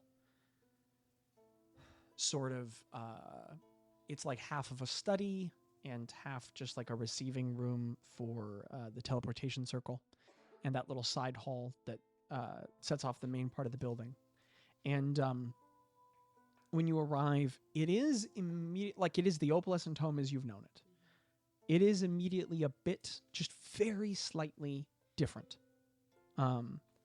This room always has a lit candle or two, and now it does not. There is a candle that is low on wax and not burning at the wick on a table nearby. And light is often coming in through windows in most of the rooms. And it has occurred to you at this point, your magical expertise and your experience with the opalescent tome, that you're not certain whether or not this is illusory or natural. Because part of the building is physically real and does face the outside world, but part of it is part of it is illusory. And so things are slightly dim inside the room, and the light coming through the window is choked and lessened, and it's not clear whether or not that is a product of weather at this time of year or an illusory product, but you guys arrive in the room and it's really rather quiet. Would Ro have called Morgrim? If you want to. Or you can just arrive and talk. Let's say insightful, yeah. Like let's say if it hasn't been announced so far, and Yeah. I don't mean this punitively. Yeah. Let's just keep rolling with Okay. it as it is. Yeah. So there is a very uncomfortable pause, Ro, as the space feels wrong. And then as the three of you walk out of the room and into the hall, you begin moving toward that main room. And as you move, the silk curtain aside, kind of looking up with a start, is Morgrim, the immense Wasgan ogre, huge dude with his dark purple skin, his big tusked teeth sticking out of his jaw. He has on, you have never seen before, he has a little bit of a beard, and you've never seen him with a beard. It's actually a little shorter than the length of mine, and his beard hairs are very thick, and dark black and rough. You can see why he shaves it. He is already a physically imposing looking dude, but it makes him look intense. And he has his spectacles on, and he has deep bags under his eyes, and he has a book in his hand. And when you guys come in the room, he like kind of starts a little bit. He closes the book real fast, and his hand goes to that giant cudgel. But then he recognizes you guys, and he slides it down. He puts the book down, and he goes, "Hello." Hi.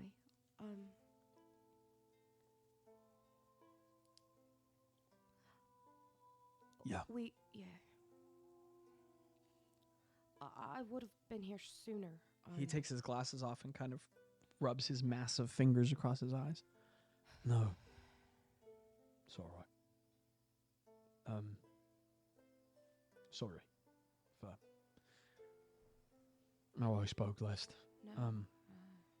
None of us probably need to apologize for anything. No. Given what's transpired in the last week. But I imagined you, someone, if there was anyone left, would be by. So I've kept a little surprise. There's an item here that keeps someone under. Only his snaps sound like they're huge snaps. They're like dong dong. He goes, gentle repose, so Yeah. she's not decayed. I have to try. If with your I want you to. yeah. I just Yeah. And as he gets up, the wood creaks under him, and he gets halfway up the stairwell, and he doesn't quite fit up into the library section. He's too large, but he leans very far forward on a knee, and the whole stairwell creaks under his weight. But he leans forward, and he reaches his arm in between some bookshelves past the mezzanine on the second floor, where there's that big library, or the little library area full of stacks of books, and he pulls out. It is both very considerate, like he stashed her away, and probably where he didn't have to look at the body, because he can't fit into those side rooms. Yeah. All that hallway, he can't go there. He only fits in certain spaces of this building. But it is also a little morose when he has to just kind of drag the body across the floor until he can reach it. And there's just a slender silhouette of a woman wrapped tightly in a very nice white cloth and linen. And as he pulls her out, he then holds her very delicately. And it is strange because he's so very large that he can hold her in about the proportions of how you'd hold a small child. Yeah. And he moves down, lays her incredibly gently down on the floor. And you realize, it occurs to you that this is an immensely large man who's probably very accustomed to holding very fine, delicate things that are far too small for him. Mm-hmm. As he puts her down on that beautiful rug with all of its tessellated pattern on the floor, he steps back and he sits down and he says, "I'll never be ready, so whenever you are." Okay. Greta, would you be down to assist me? Of course.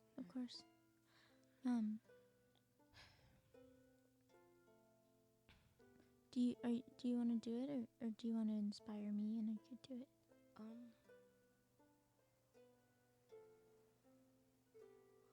I think I need to be the one to. Yeah. Greta, I just put a hand on Rose's back and cast guidance. But just like a hand on her shoulder. And then I think she kneels down next to. Once she's unwrapped, she kind of kneels down next to Kanaji's head and just starts fixing her hair a little bit, and just kind of smoothing her skin where it might be awkward, or just moving her arms to across her chest to just kind of rest, and just fixing her hair and fixing her clothes and just little details. It's very strange to look at her. Mm-hmm. She does not look like a body a week past. Mm-hmm. The gentle repose has worked very effectively.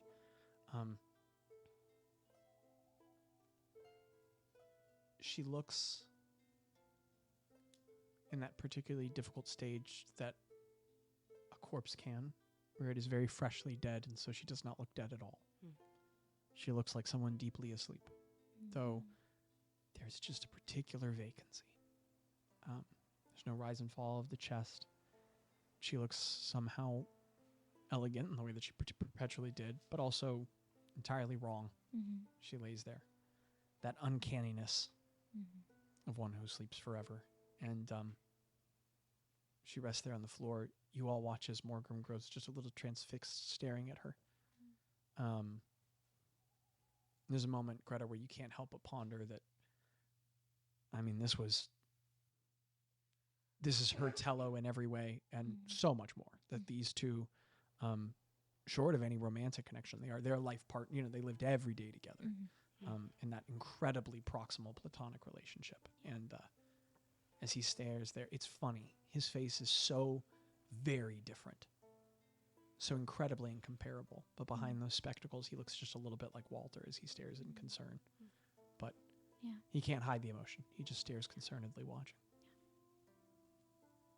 Spaguber just reaches out and holds your hand for a second, Greta. Yeah. Ro takes out of her bag the diamond gate stone that had been given to her from the Sealy Court, that they realized was worth about 5,000 gold, and she looks at Greta and she says, for luck, maybe the Fae will help us.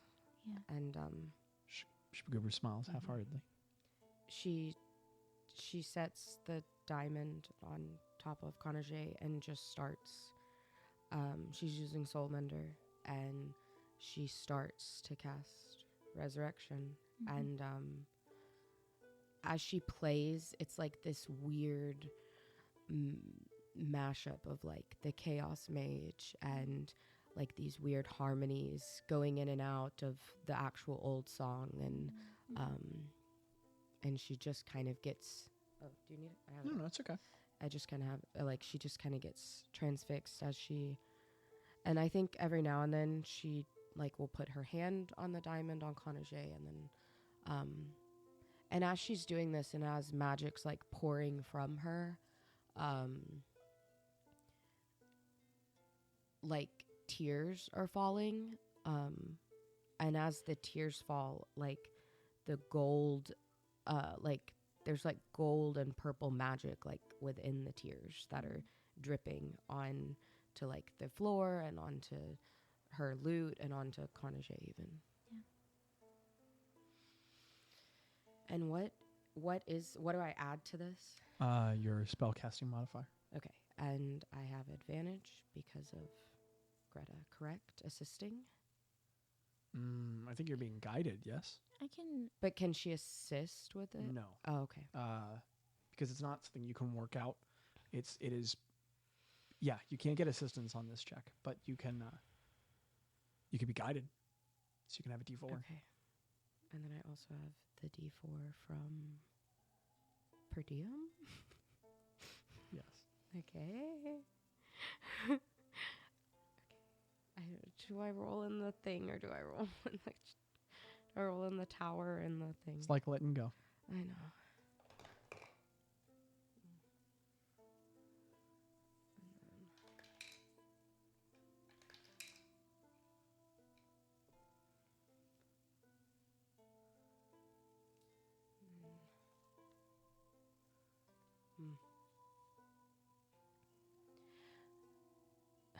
There's nothing else to add on. No. That's a 23.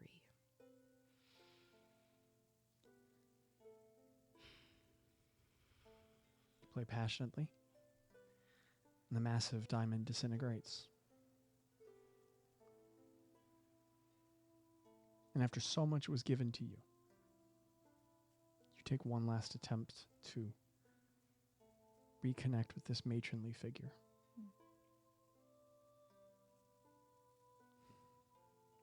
And the last gift that you give to her is the vigil you take over her, as you accept that life will not be returning. She rests there very quiet and still. And you get the feeling that Morgrim's had quite some time to let out the more passionate and desperate emotions, and instead there is this one very great sigh, this one.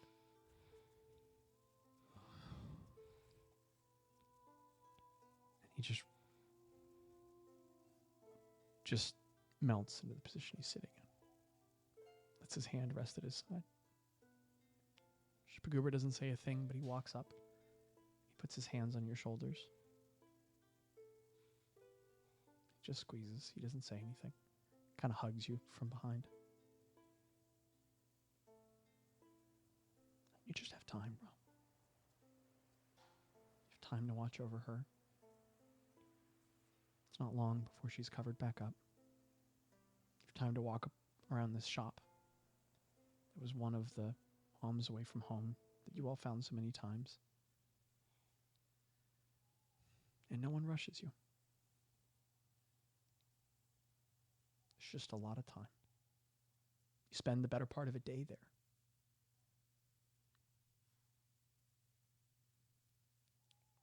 Morgrim discusses what should be done with her body. Does anyone have any strong feelings? If not, I can be useful. I think maybe almost so Ro doesn't have to. I think Greta would ask if she had any any instructions or any wishes that he knows of, and You and Morgan were talking this out at a time when Ro is perusing somewhere in the Mhm. location. And when Rose walked away, Morgan says very dejectedly, No, she hadn't. I didn't imagine this would be happening now.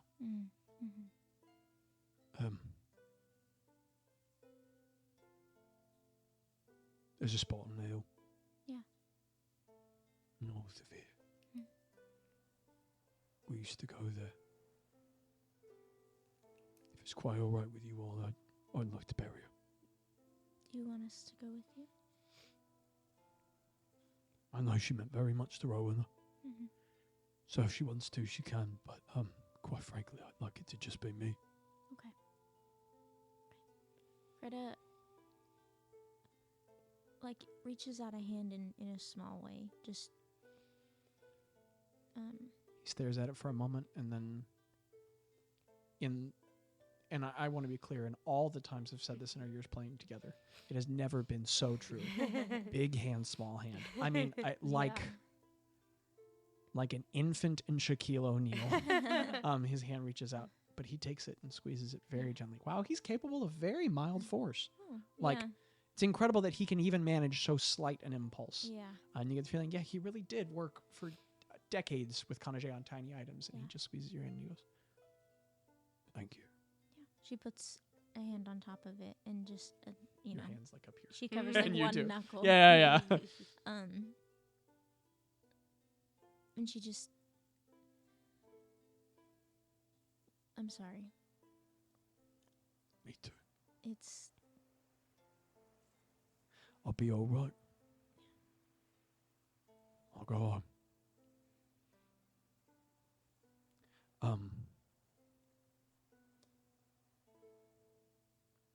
I'm the owner now, and I can't own this place. okay. She trusted you all. Do what you see fits best with it. Where are you going? To bury my friend. Maybe he, Oh, goodness, Diggs. little, He also protests the passing of Kanajay. Yeah, he does. I think as he kind of starts to pull away as much as she can with the like astronomical strength difference, she kind of like holds on. He can perceive the Yes, difference in yeah, tension yeah. and respond. Yeah. She looks him straight in the eyes where she might have been like looking at the floor before, and she says, I had a friend who died a long time ago, and he was my best friend, and we did everything together, and he died, and I thought it was my fault, and it was hard, obviously, and it took me a long time to feel okay, but I want you to know that it's not your fault. And she loved you. And remember what she would have wanted. And don't go too far from her. You're allowed to grieve, and you're allowed to explore that dark place, but don't go too far from her.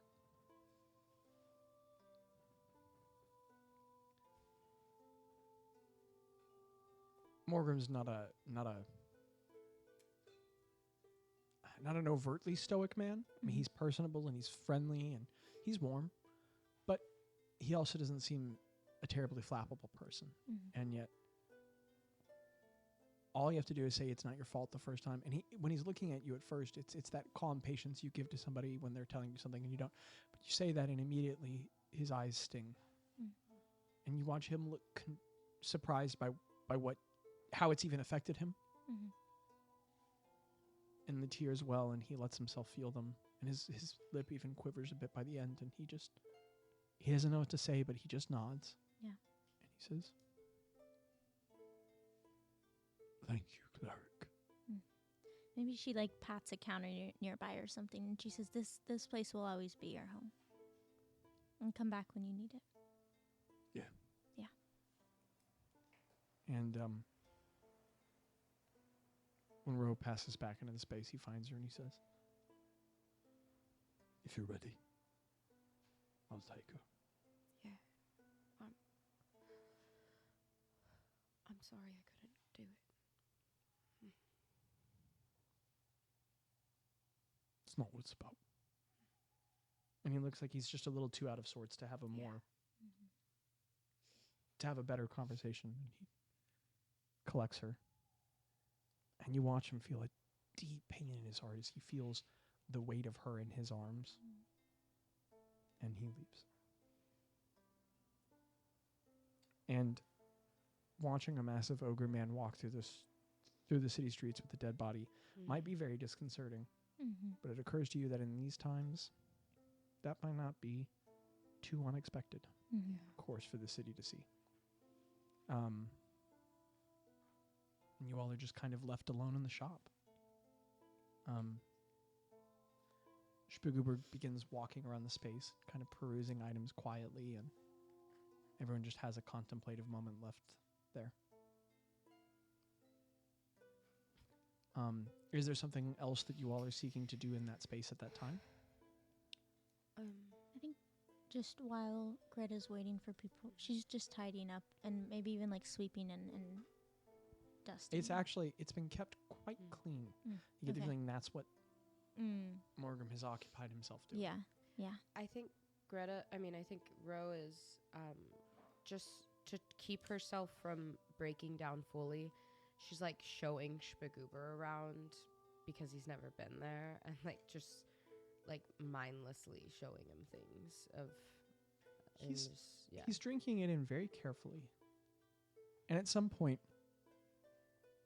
as you guys are walking past and through a shelf and he's looking at something, he stops on the case filled with different adornments, rings and necklaces, and he stops and he like runs his finger down the edge of the wood and the glass. And he very suddenly turns and looks at you and gives you a very unexpected, just kind of hard look, very serious, much more than you're accustomed to with him. But it looks very pensive. It looks like he's like a grand thought has struck him all of a sudden. Then he turns and he looks at you and he goes,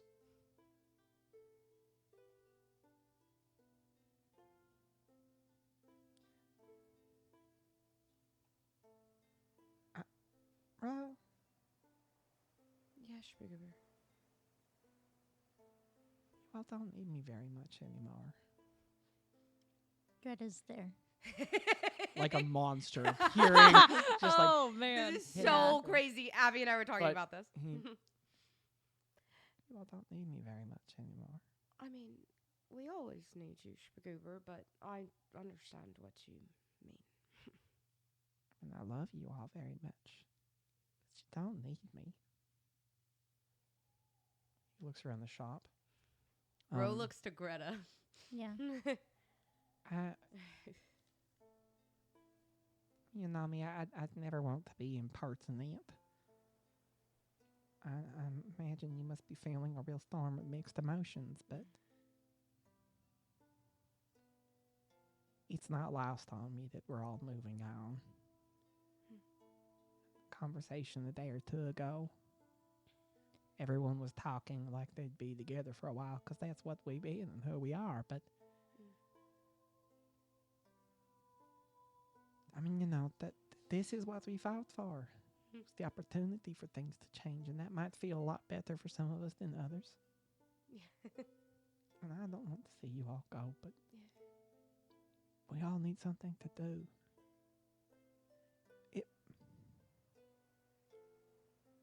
I don't think I'm ready yet, because I'm nowhere near as skilled as anyone who ever has, but with study, do you think I could handle a place like this?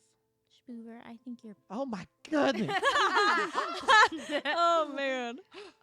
Greta, where did you come from? That was so quiet. That was like how you used to do. I'm sneaky. Yeah, I haven't seen you do anything that creepy in a really long time. I think Oh. you're perfect for a place like this, Spagoober. Oh, that means so much, but my adrenaline's still so high. I'm about to pee to bed. Okay, what were you saying? I'm sorry. I think you're perfect for a place like this. You're the only person I know Yeah. for a place like this. And I would. Yeah. I mean, Morgram's talked about it that, I mean, he could eventually come back and help you if he, but I think you are the best wizard I know that could follow in Connaché's footsteps. Yeah.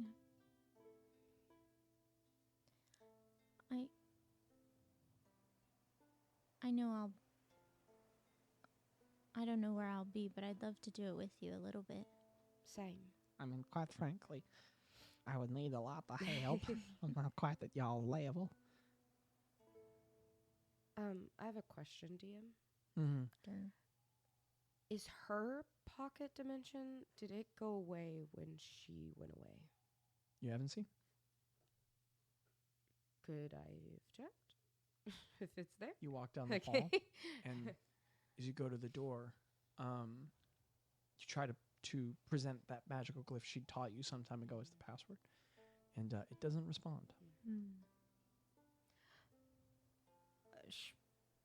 Bagoober, obviously, I mean, you heard me talking about the fortress and parsage. I mean, if with enough practice, if you could teleport back and forth, you could have a home. That could be your home base too, but she used to I'd like have home to be where you guys are. Yeah. I'd like this to be the shop, but if it's okay, Yeah. I mean, if it's okay with you, 100%. I'd like home to be where you all are. But I think you could also have a space here. Let's cross that bridge when Yeah. we get to it. That feels like I wouldn't. I don't know if I'm going to be quite there for a couple decades. Yeah, let's of give it course. some time. I just mean like in time, so you had a place to. And in a way that's here, terribly yeah. uncharacteristic, he just stops listening to you, as he never does, because as if for a moment it's just kind of striking him, and he steps away from both of you all, and he just walks around looking at the shop. He looks up and down the rows of items I and the love racks, this and so he much. just.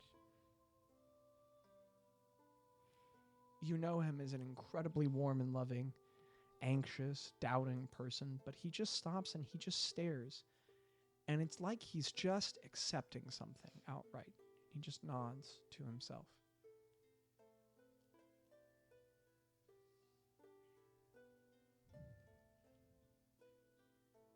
He turns back, he looks at you all, and he smiles, and he goes,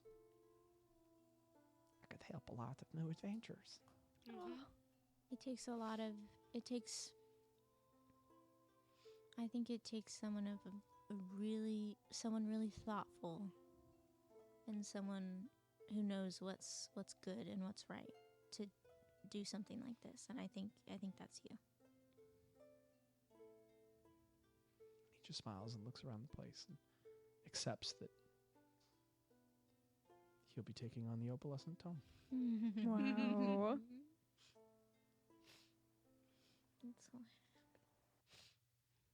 And with those very mixed emotions left behind, Connaché is buried somewhere thoughtful and quiet that only she and Morgram know. And this is not something we're necessarily concluding here, because in the process of decades, Spagoober will end. The opalescent tome is closed for quite some time. For years, it is closed, because it takes years for Spagoober to reach any level where he can handle that place.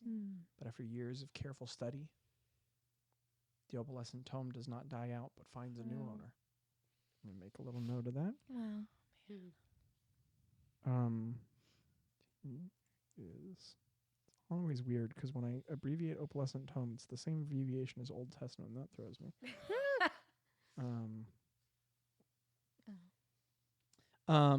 And so next, I imagine. Yes, Krieg. I just want to make a note that while they're on this little adventure, and doing all this, I am desperately. Craig is, going up to Thespis, and saying, "Hey, look, I kind of want to start over. Oh my goodness. I just want to start over. You're so quiet. I didn't even see you walk up. Rose's birthday, as you know, is coming up real quick. That shocked me so hard. Okay, sorry. What, Rose's birthday? Yeah. Yeah. Yep. It's on the 32nd. One time I feel like she told me the 33rd, but just the confused. She told me that too. I thought I was hearing Yeah. things. I don't know. 30-second. Yeah. But anyways,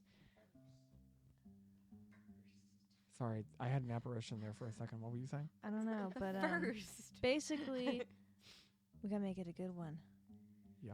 And I don't know what you've been planning, but I think we should all take opportunity that since she's not here right now and can't hear everything we're literally all the time saying. Aren't we should going plan. to a dragon's fortress? We are. But like how can we make this like the grandest other than the dragon's Do you place? have any ideas? No. Thinking I have prestidigitation. I make sparkles sometimes. Rose told me about that. You fart when you do it, right? I mean, I don't. Does anyone I'm know how not to saying that I bake? wouldn't want that for my birthday, but We I gotta don't know. pick up a I don't cake. row pretty well. I don't know if she'd want farts for her. We gotta pick up a cake. Yeah. Gotta pick a cake. And I think that I'm just really excited and I wanted to brainstorm. Yeah, that's a good idea. Do you know how to make confetti? What's that? The final episode is now retitled Craig teaching Thespis teaching words. Thespis. Well, I don't think you guys have confetti in this time, but you know. They have it in Biasta. Rose specifically talked about confetti They have it in before. Biasta. She Hey, prestidigitates how do you confetti like all the time. inflatable blow-up celebration? Thespis, do you know what a bounce house is? Confetti is paper. just pieces of paper. Yeah, Or it doesn't could be mean that- flower petals. Or yeah. So Craig's like, never mind, I'm gonna go get supplies. And he's gonna like Pies. Okay. supplies. Oh. And Craig runs out the door and Thespis says quietly to himself, "Where?" so while like all of that stuff is happening, Craig is getting like parchment paper from places.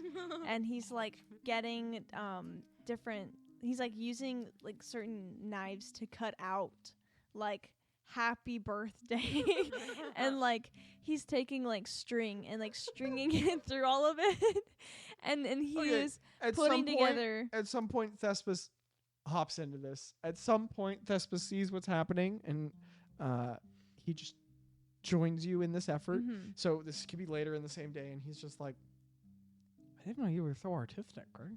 She's got to be celebrated. It's her Got a little birthday. arts and crafts thing She going loves here." birthdays. She does. She does. She's been talking about it a lot, so much. Yeah. Yeah. I figured maybe the dragon with all the illusions would probably be pretty good at feel like But he'd it's probably not the same. It has to come from us too. Yeah, totally. Do you think it's probably like a big deal that I have a lot ready for this? I'll let you She take and I the have credit. not been First going out for birthday. long. First birthday It's is the Rose's most birthday. important. Did you get her anything?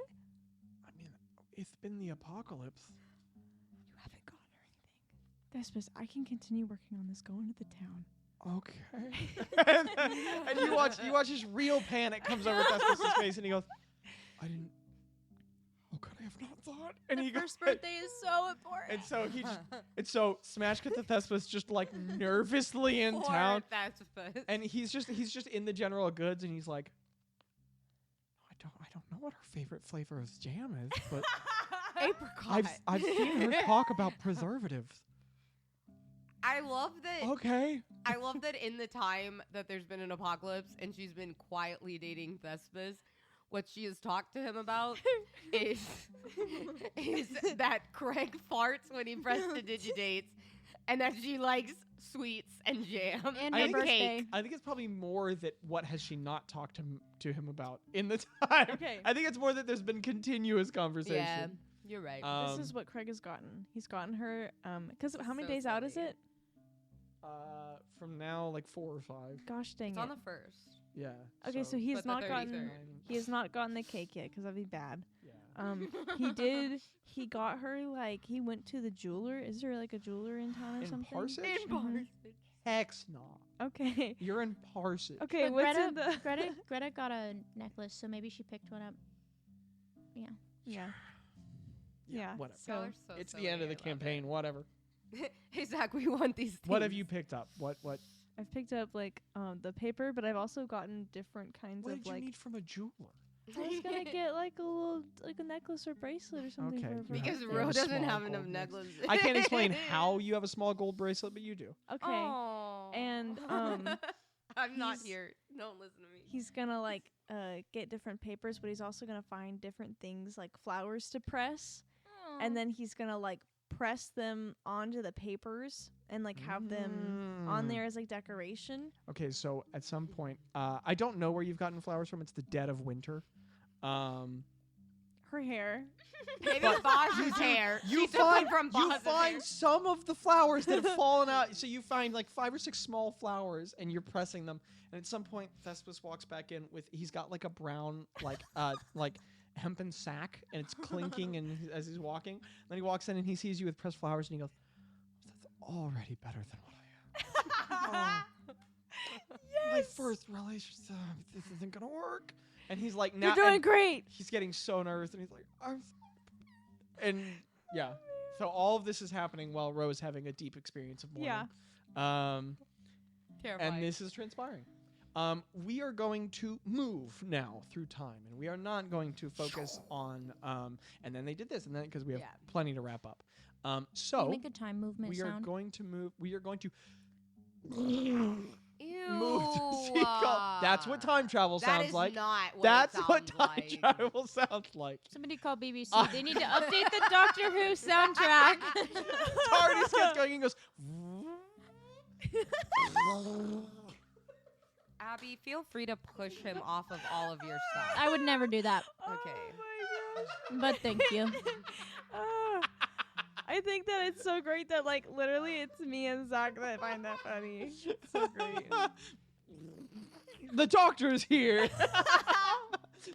Oh, The sound of doctor. the sonic screwdriver. Sonic screwdriver. I feel like the sonic screwdriver should be bent.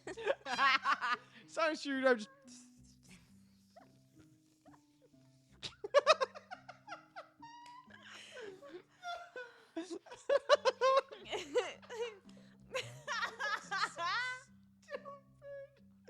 All right, so time jump.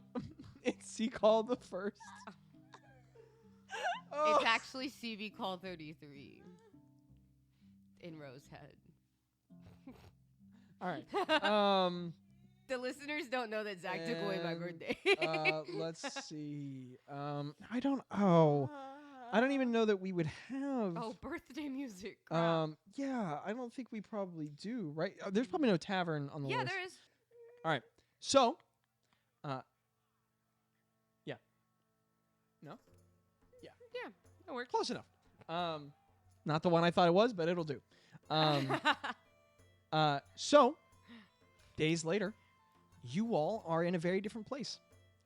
Now you all are in Biasta, far away in the empty expanse of the Dundley.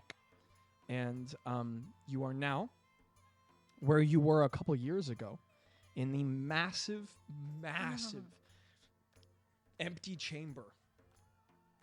The lowermost central chamber of Vilek's incredible subterranean fortress. One that you understand to have once been the immense court hall of some king in a lost culture that he has now reclaimed as his own.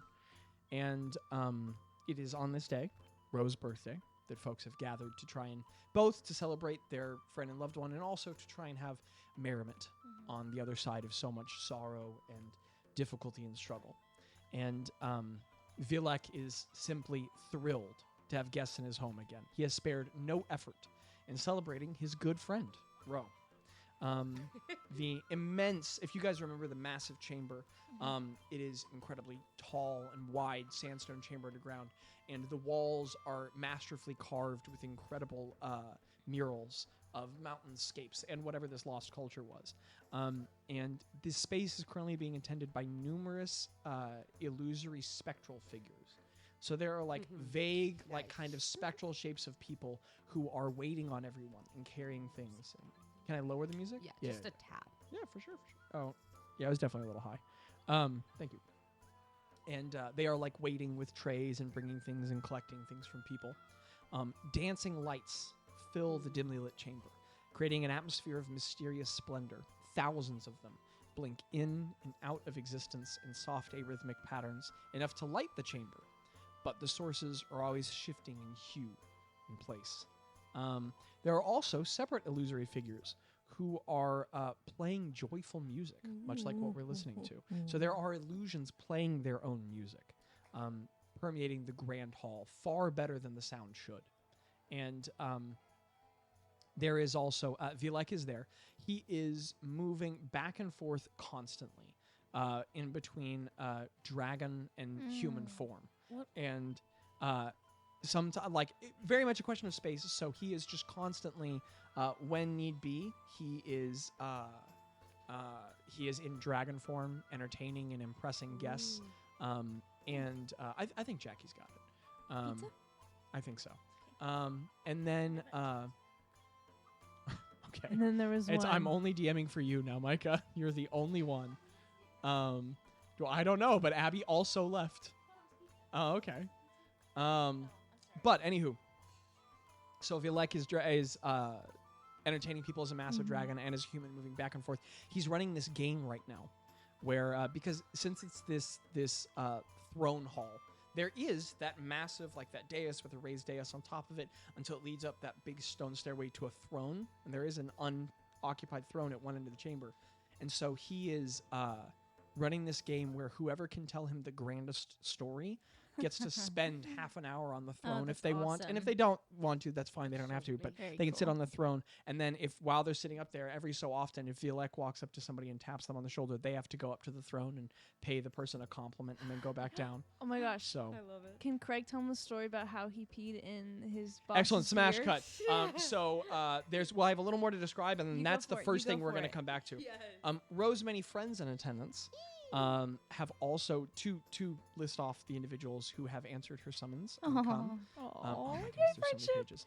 Vilek is there.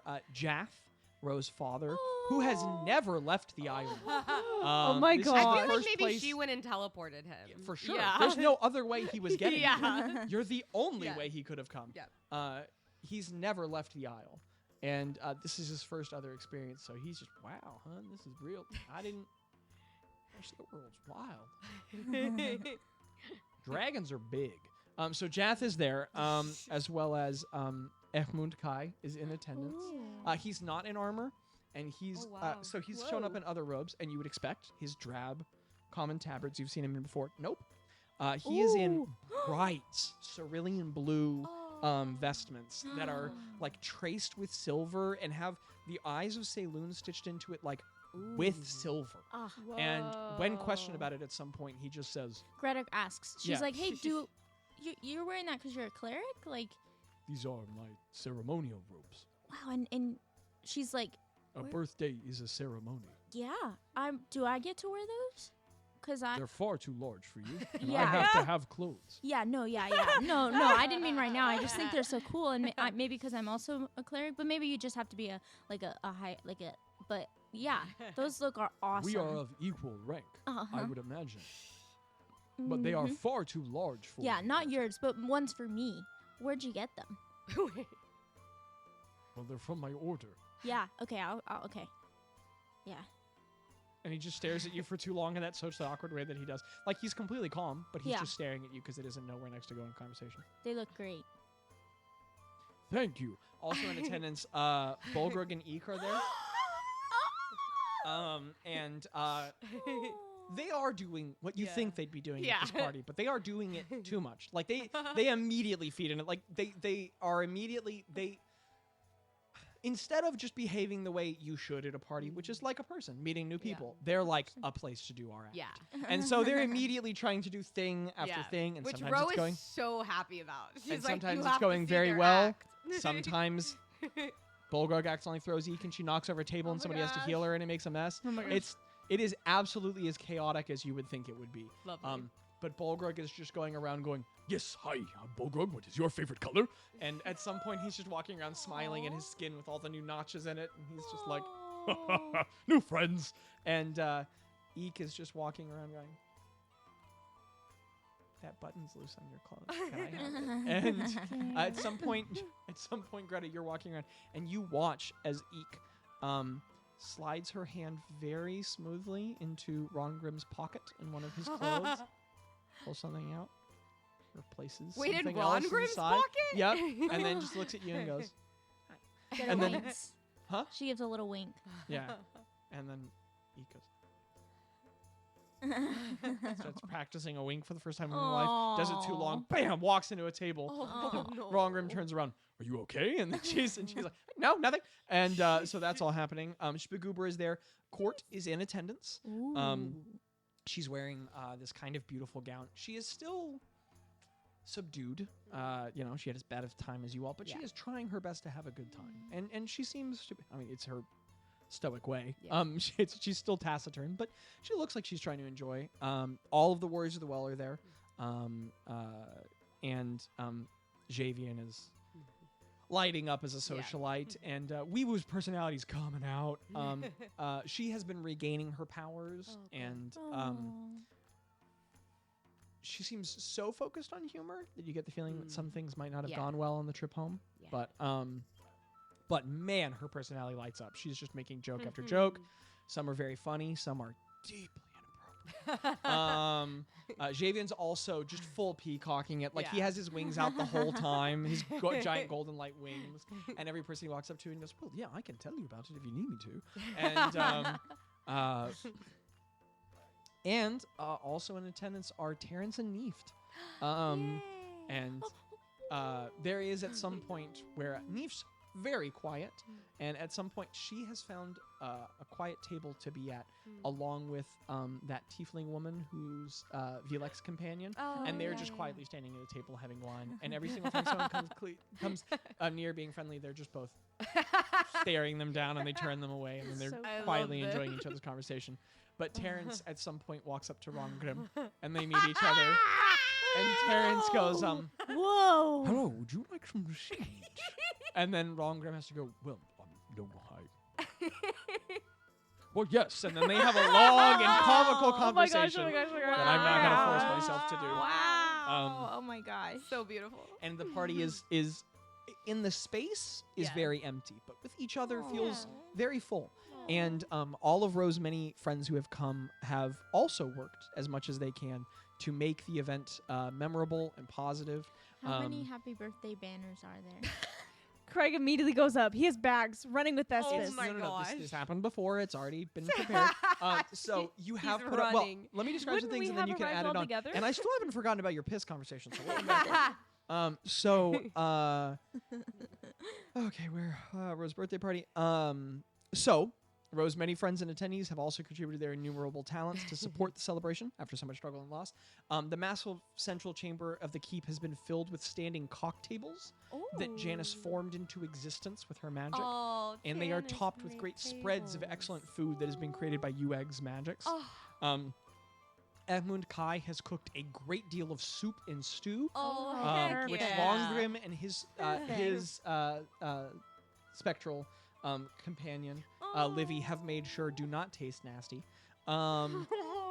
Rose's father, Jath, has brought about 15 or 20 different instruments that he's Oh made. wow! And he is having a great deal of fun teaching Vilek to play them. Oh my Oh, And wow. inviting over anyone else who's Yes. musical and teaching the people who aren't musical how to play. And so Wow. there's this and the party's just all day.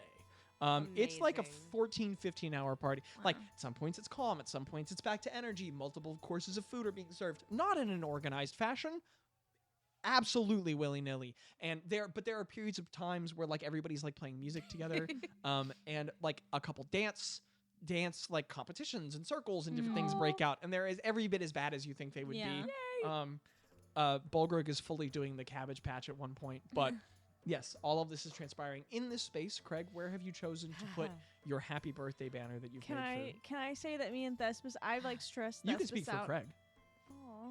but yeah, what's Craig do? Okay, fine, whatever. Craig runs in with bags of like, the happy birthday banner, like other pieces of paper that he's like cut out for tables to like put, and like he has like nails, hammer, and he goes in and he goes up to Vilek and goes, Vilek, Yes, I know. Yes, what? Hello, Craig. Hi, I have a happy Hello. birthday banner. I need to put it up somewhere. What? A happy birthday banner. What? Have you ever seen a happy birthday banana? I'm sorry, I do not. I've I- traveled quite a few I places. I do not Want know to what is respect your banana. home and put this somewhere. Where would be a Okay. good place to Oh. put it? I've never seen it. It's a very clever design. Thank you. It's like it comes from another time and place. Well, the walls are all like 60 feet away in stone. You could hammer it into one of the tables. They just got made, so I don't imagine they'd stay long. Yes. Yes. Cool. Thank you.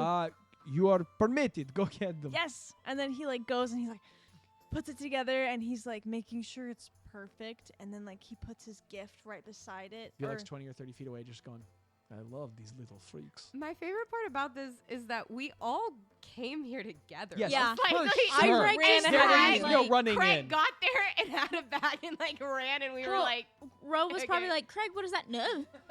So one of the tables has nailed into it a happy birthday banner that wraps around it. And the funny thing is that no one in this world knows what a happy birthday banner is. So it's this incredible stroke of Invention. ingenuity. And so Hell a bunch of people are yeah. just walking up and going, huh. And some people are walking up and go, ooh.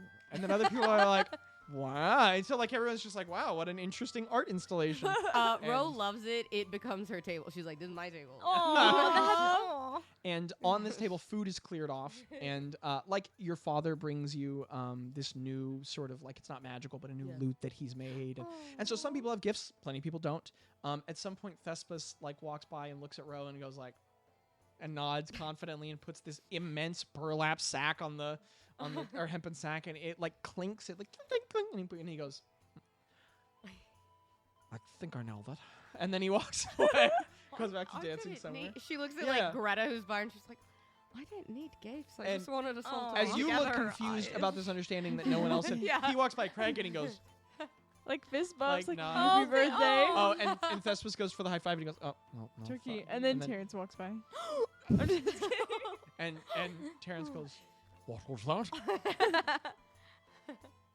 And as you say turkey, Rose like, Ro has a panic attack. otherwise, the party is continuously ruckusly, and people just have an Ruckus. excellent time. There is hilarity and foolishness, and many, many stories are shared. They're also quiet, pensive times. I mean, the party goes for quite some time, and some people cry talking to each other. There's some hugs exchanged. It's a whole day. Yeah. And some people are long reunited. Terrence is thrilled to see some old friends. Kai introduces himself to absolutely everyone there. It's just a time is out of it.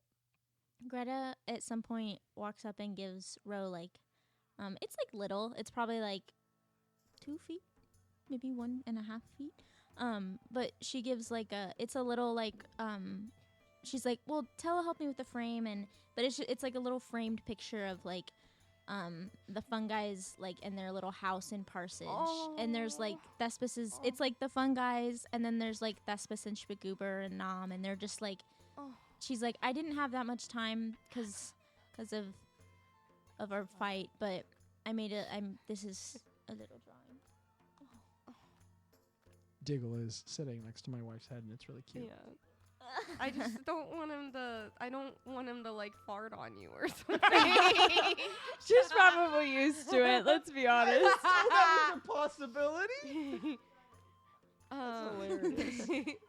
You should Okay. worry the Hoffa will fart on Diggle. I'm just kidding. Assert your dominance, Hoffa. Fart on him. Ro, like, hold on, I have to take a picture of this. I know it's Yeah. What did Thespis get Ro? We'll come to that. Ugh, this is just so exciting. Ro hugs Greta and she says, "I love it. I think it should go in maybe in the fortress. Yeah. If we ever Oh, get that, yeah. or at least in the house. It can go wherever you want. I love it. Yeah. Happy birthday. Thank you. We didn't. No, I don't understand. Like, I don't know what I was gonna say. I lost my train of thought because of Diggle. But whatever. Why do you keep rolling? Well, no, I was just playing Oh, because okay, it's I'm gorgeous, so but I did roll nervous. just then. You rolled Greta, so what's your many passive times. perception again? I love all. Greta, Ooh, what's that's your a me. passive perception? 21. Don't worry about it. I want to worry What about about it. mine? That would have to require that you were nearby, and we can't guarantee Who am I that. around? Who's near me? Well, it's passive. You're not. I mean, She's various just party goers. chilling. You're nearby. I mean, you're aware that Janice is nearby talking, as well as Ueg. Ueg is going around the party making like daisy chains for people that's and really sweet. flower necklaces. Does he have vestments? No. He's butt naked as always. Everything's in the shell. Everything's in the shell. Anywho, Wait, what's Thespis wearing? he's in like some well-designed tabards that are clean and put together. Yes, Mozilla de mi vida. Okay. Chama muito. Oh, baby, that's a good look for you. Wow. Yeah, we dance. Eita, Give us mulher a little quente. dance. Hein? Little dance. A dance. A dance. A dance with your Ooh, headband. she Yes. dancing. Ooh, she dancing. Wow. Ah, she's Enjoy your so Chick-fil-A. cute. All right. Have fun. But otherwise, Could I vendor you for a chocolate milkshake? that was really cute. Otherwise, the party is transpiring. At one point, I lean over to Thespis. At one point, that he's there, or whatever, and I say, "When are you gonna get some robes like Efim and Kai's? When you look to him, Thespis' brow was dipped in sweat and goes, huh? What? What was that? Are you okay?" Yeah. When do we do the presents? How does that work? I don't know. I didn't ask for presents. I don't know. Was I not supposed to get No. Actually, And wherever Craig is in the room, he just Boyfriend- stares you down and he just looks Boyfriend, at you like girlfriend. no, she takes Thespis' hand. he like flinches. Yeah, And huh? no, it's okay. Sorry, Calm- yeah. No, just breathe. Presents now? Sure. Ding ding ding ding. No, wait. I And mean, everybody- okay. Everybody in the room looks. Gilek looks and goes, "Oh, yeah," and he like stops the music, and it quiets down, and everybody turns, and Thespis goes, "It's It's present It's time, present time. apparently. It's okay, Thespis. By the way, no one had to get me any. I And you didn't watch ask. there's never like mind. nervous looks all around the room. There's people like, And I was like, it's and okay. Terrace just walks up and goes, "Foods? Oh, thank you. I didn't have. I needed to add some to my last I collection. figured you had run out." Yeah, I had actually. He's just waddling around. Neeft is just 2 tables away with her hands bare, her face buried in her hands. And Thespis is like sweating by the table, and he goes, "Craig, you first." I got you. Thank you. I got Said in the you. weirdest way possible. Row in the. She tries to be chill about it, but it's probably not. She tries to be deceptive about it. She just takes Song Splitter and she kind of plays a couple notes on it and tries to cast Calm Emotions on Thespis. Oh my gosh. Give me a sleight of hand, just because he's so freaked out Yeah. it could work. That's a nat 1. Sometimes the dice tell a story. You play a chord and you forget that it's Song Splitter and not Soul Mender, so you go for like a ding ding ding, and it goes like, and he Yeah, goes, it echoes. Oh my god! and he's But like then does it work? halfway into a no, Why? because you just terrified him, But I cast and that's Calm the opposite of what that Emotions. does. But I Okay, he'll get casted a it. saving throw at advantage. What's your spell save DC? No, never mind. It works. 19. I rolled terribly. Oh, he just goes. Okay. Oh, Okay, cool. so what's the present? It's a bracelet. It's a bracelet because I thought that you look really pretty with bracelets. And then row. Oh, it's a nondescript but lovely gold bracelet. I love it, Craig. Remember me. Remember me. You look away and there's a flash of gold and you can tell that Janice is like magically creating something. Then she's like, Thank you, Craig. You didn't have to do that. I know how much you love birthdays, and we love you. I'm just glad most of us are here to celebrate in it. And she hugs Craig and she puts the bracelet on and she says, "I'm never taking it off. You better not. I hope it's real gold because it's not coming off." I didn't ask. Evmund plods up and he says, "Rowena, your faith to Saloon has been commendable. I think it is only fitting." And he pulls out of his pocket this like the necklace. It's like a half circlet, like a tiny little diadem on the front that's been like cut off, and the wire runs behind the 7 stars of Saloon, and it's on this silver chain. And he says, "I have noticed you wear an inexplicable amount of necklaces." Yeah, because she's not in her, like, she's in just, like, nice, Yeah. like, she's still in her armor because that armor can change to whatever, but she's in, like, a nice, Yeah. like, pretty, just, like, purple and gold So all robes. 5 to 7 All chains necklaces are displayed. hanging, yeah. He hands it over and he says, Thank you. I appreciate yes. it. Okay. And he turns and walks She away. puts Yes. it on. She now has 6. An insane number of necklaces. Yeah, there's At some point, Thespis walks up to the table and he picks up the bag and he goes, okay, this is for you. okay. I'm so sorry. He hands it over. It's clinking a lot as he hands it to you. She Okay, you opened, put it down Yeah. on the floor, and as you open it up, Yeah. oh, it's like 11. Pull it up. It's like 11 jars of jam, Oh my God. preserve. And he just goes, I didn't know which flavor you liked, so I got all of She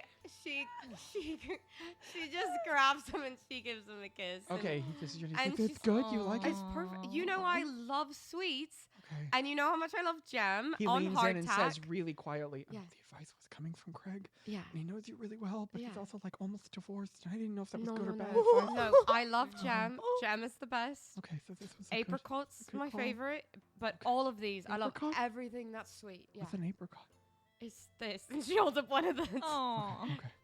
Because canonically, Ro did buy 2 Okay, jars yes, of that in I know Parsage. And he just goes, "Okay, cool." Okay. Thank you. Stands back up. And then everyone's just staring Yeah. at you awkwardly. Ro feels really awkward, and Ro goes, while we're weirdly staring at me, I just want to thank everyone for coming out. I know it's been a very rough week or so for most of us in this room, but thanks to you all, the world's still here. There's a lot of warm nods and smiles. But I know it's my birthday, but I like to think of this as a celebration of, like, you know, all of us. And Thespis, would you come here? Sure. Is it about the jam? No, it's not about the jam. Okay. I just wanted to. I've been talking with Craig and Gretta and Tello and Balls and Spagoober, and she nods to each one of those Yeah. people. And we've been talking, and I mean, obviously you and I have grown to know each other better, and we were wondering if you would do us the honor of becoming an official fungi. I'm part of us. Part of all of you guys? Like, oh yeah, like a fungi. If you don't want to, you know, that's.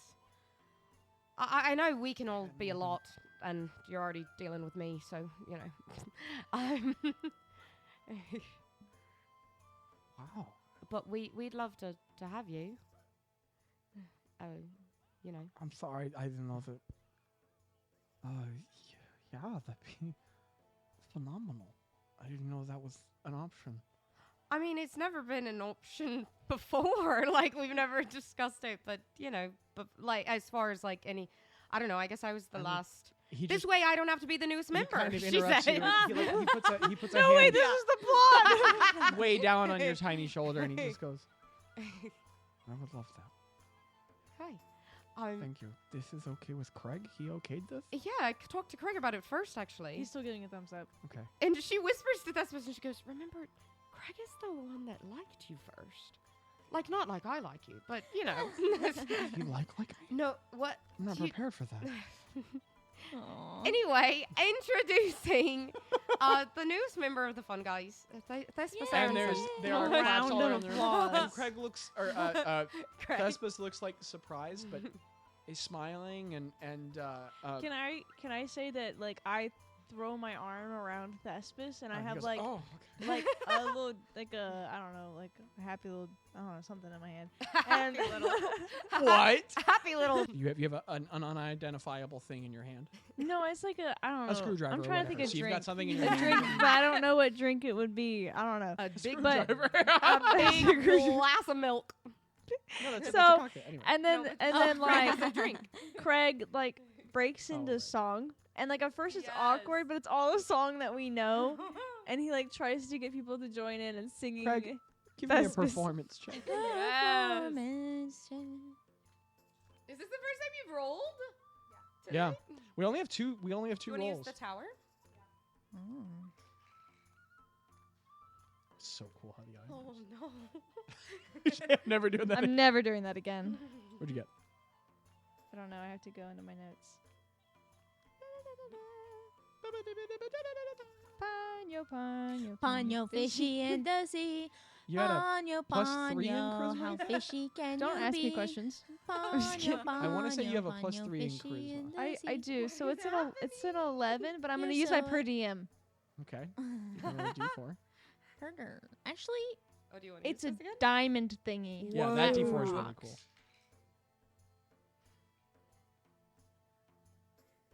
No, there's no double modifier. It's just whatever the number is added on to 11. You've already applied your modifier, right? She looked so sad. Didn't you already apply your modifier? Yeah, it's a 13. Right? Okay. Oh, you were adding it into a calculator? No, I was just thinking. Oh, okay, okay. 13. All right. So Craig, 7 what plus song do you 3. break out into? Into Ro, what, do you have like a happy song? That's so true because Ro doesn't have many happy songs.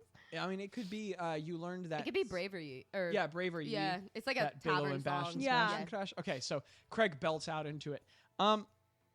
It doesn't not catch on. So first of all, Vilek sees it happening and he goes, oh, and he like waves his hand and the band changes to that music. So that helps greatly.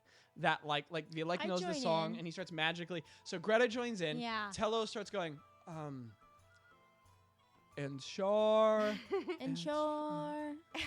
it's Rose starts strumming. on Rose starts strumming. evermore, and he just doesn't know Evermore. all the words. So the words he knows, he's hopping in with. Bolgrug starts raucously. Oh, nice. He goes in and he goes, pillows smashing, Yeah. crash, bash, sharp, Bash, bash, more, sure, more. Brit you. And he you. also doesn't know, but he's being far more confident with it. Eek is just going. "Pillows smashing, crash, bash, bones broken, sure." And everyone else is smiling, So but doesn't know the words. And so Craig- it's just kind of bobbing. Craig like starts to transition the song and then goes, yeah! And Okay, then so claps. you do it for 8 seconds and then abandon it. Yeah. And then Vilek is like, oh, no. And he waves his hand again and they move back to the previous music. And Thespis goes, oh, thanks. Welcome! I'm a fun guy. And He's then a fun guy! from a table somewhere away, Spagoober just drinks a drink and smiles Aw. and nods confidently. Aw. He's gonna be a um, really magical, well-known person one day. Spagoober? Mm-hmm. Yeah. And so the festivities resume after that bizarre interaction. And the party continues. And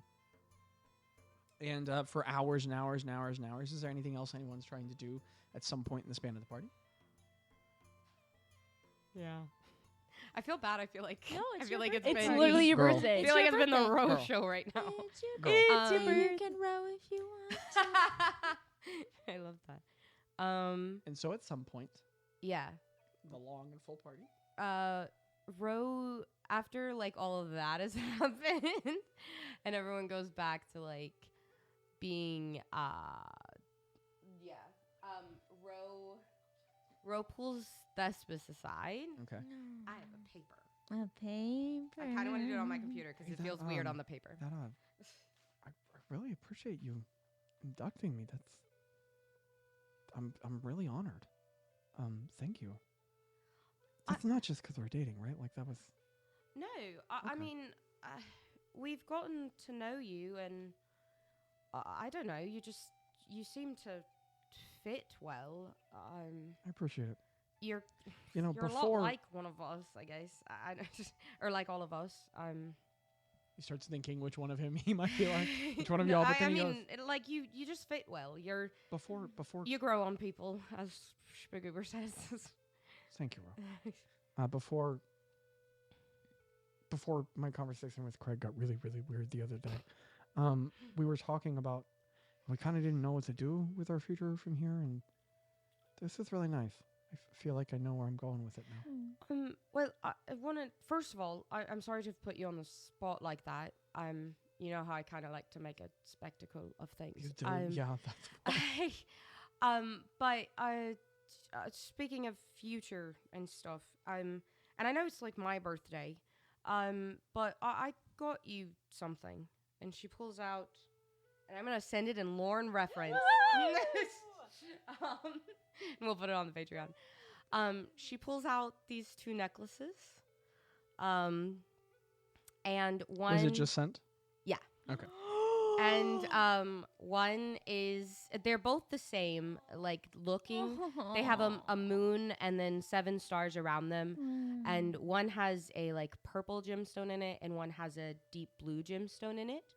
And the deep blue gemstone one is engraved with TA, and the purple one is engraved with RG. And she says, "This is yours," and she hands him the purple one. Oh, this is beautiful. And she shows him hers. That purple was kind of your color. Well, yeah, it's. I get it.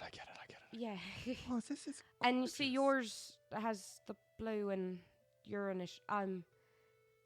Oh, this is beautiful. If I love you, it. so F Moon Kai helped me find these. And then with a little help from Gretta and Janice, I enchanted them. So like, if you're holding it right now, you can like think of me, Done. and then anytime, anywhere you need me, all you have to do is do that, and we'll be connected. And as she says that, it's like a weird like microphone thing, like when you're in the room with a phone.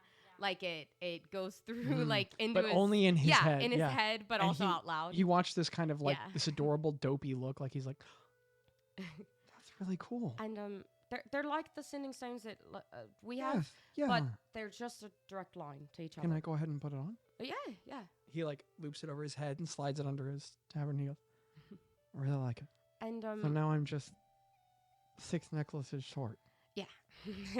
And I mean, I can be like 10 feet away or like 1,000 miles, and I'll answer. I know you will. I'm gonna have to be. I feel like this kind of undoes the jam thing. I'm sorry. This No. is way better. I like to give gifts. You can ask all the fun guys. Well, and Craig was telling me about how big of a deal it is that I get you a good gift. I know. All I could think It of was wasn't. jam. No, it's okay. It's okay. Okay. I didn't need anything. This is So I mean, so with the, I guess I'm not very good at this either, and I mean, neither of us are. yeah. I think that's kind of the whole thing. But speaking of like all of that and everything, ever since I saw you again, and and we reconnected, I've kind of like realized that there was like, I don't know, a spark in my heart for you. And I don't know, maybe it's been there longer than I realized, or I don't know, or maybe it just happened. But I mean, you showed up to fight for a world that hasn't always been like the kindest to you, and yet you were ready to like lay your life down and save it, and to fight for something you didn't even fully understand at the time, and I still don't. to fight with us. And plus you looked really good in your armor.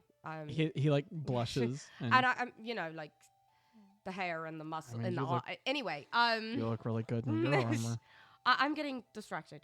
I know all this seems really sudden, and I don't know. Maybe I'm getting ahead of myself here, but we just kind of saved the world, and so honestly, what a better time is it to jump headfirst into something, He smiles, but it gets a kind of confused look on his face. I I mean, you had his attention the yeah. whole time, but he's like really focused on it now. I'm not sure what's coming.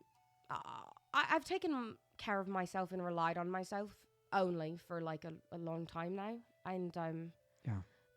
Just in the last few years, I've found some people to call family that have taught me I don't have to only rely on myself.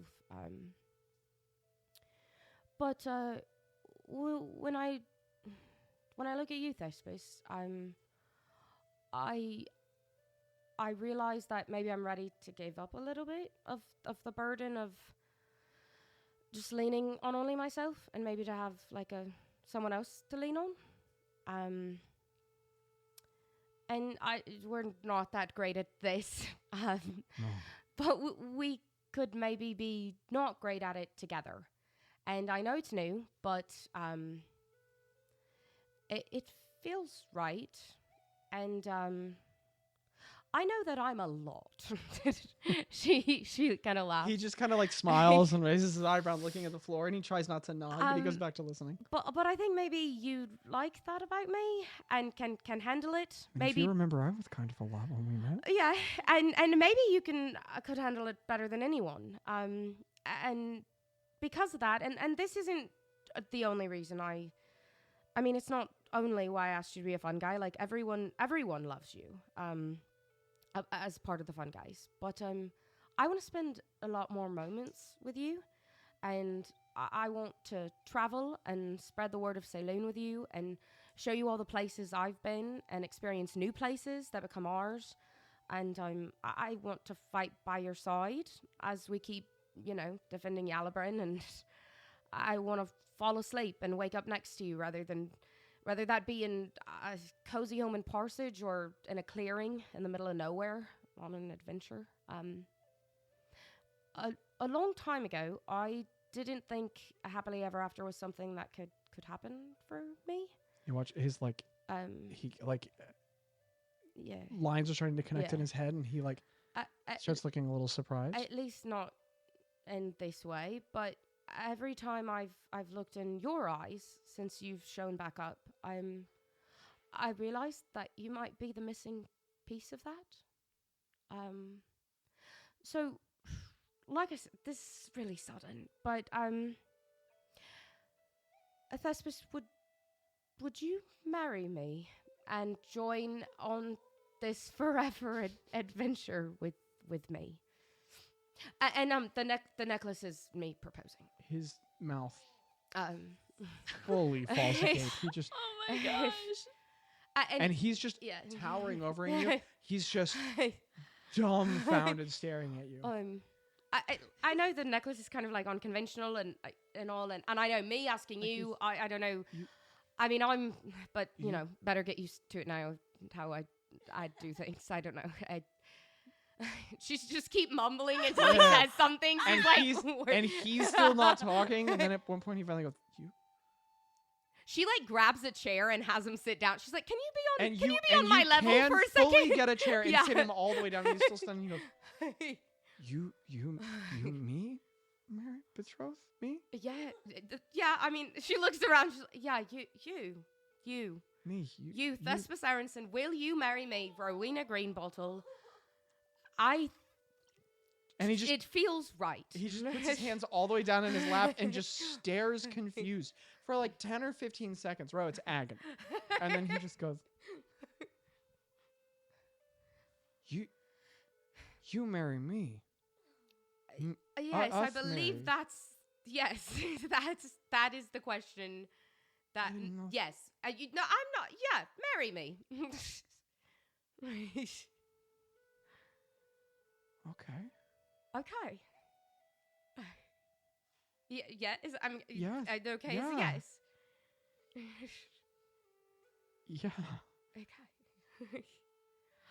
Happy birthday. Thank and you. then and he just fully grabs you, picks you all the way up and kisses you really hard. And you guys have gone quite some distance away for this. Yeah. So it's been a private conversation until suddenly he's lifted you up and is kissing you.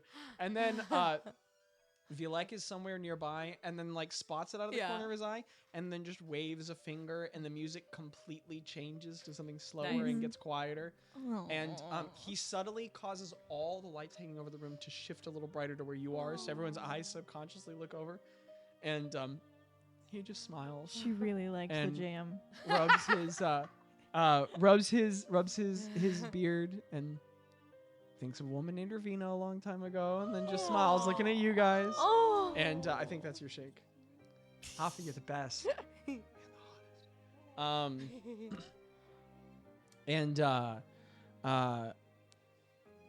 and he just forgets anyone else is there for a while. Yeah. And then finally at some point he like lets you go and goes, "Oh," and looks around at everybody, sets you all the way down. I mean, I know the fungi thing was something I told everyone, but this was. I'm not good at keeping He turns secrets, and looks and at this I everyone kept else as a and secret. he just shouts over you, "Hey everybody, we're betrothed!" And then the room like explodes into clapping and screaming. Bulgrug Craig, some like- distance away and he goes, "Ha ha ha!" He leans down to Was Eek and he he goes. trying to ask for my blessing Eh. earlier? He turns and looks down at Eek and goes, "What's betrothed?" And then Eek goes, "It's a disease, but we can cure it." We can hear it. Ueg is quite a distance away and just gets he smiles beak to beak, and Wee Woo leans into Javian and Javian kisses her head, and the party turns up all over again and finds a new joy and energy all around, and it becomes happy birthday / betrothal party. As like- this Greta's eyeing all the other priests in the room, and she's like, Edmund guy. she's like, looking through her. She pulls out her book, and she's like, "Do I have a?"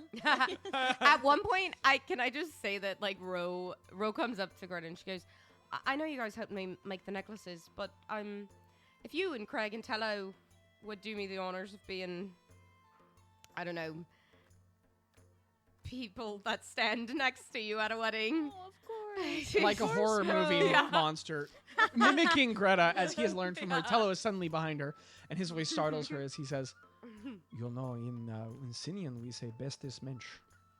Bestest Minch? Or Bestest maybe mensch. that was Yaslanian. That was probably Yaslanian. But yeah. You didn't teach me that one. No, that was the Yaslanian. Okay. Man of the world, congrats. I think- bro. I figured. He like Yeah. he leans down, gives her a fist bump, and he goes, "I always knew you were a player. Come on." Put on the moves on me.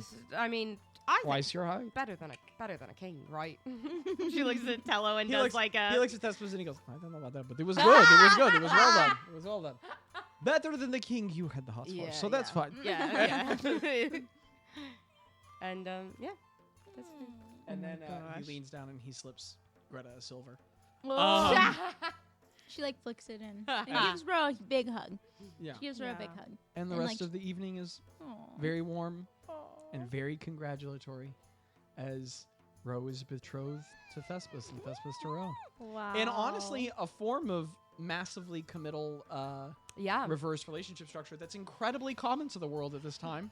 Very, very much how it's done the majority Yeah. of the world over. Really? This is like medieval times. They get married quickly? No, but like, you guess we're betrothed now. And Okay, we're going, yeah. you know, like, yeah. Mm. So, Yeah. At one point, I think Ro leans over to Thespis and she's like, just so you know, like, you can take my last name or we're hyphenating. Just letting you know. he like, You can't take it or we're hyphenating. Yeah, I love that. either way. he looks surprised for a moment and he goes, "It's cooler than my name. I mean, I owe your dad a goat? How does this Rule work?" of oh, cool. gods, no. Okay, I don't know.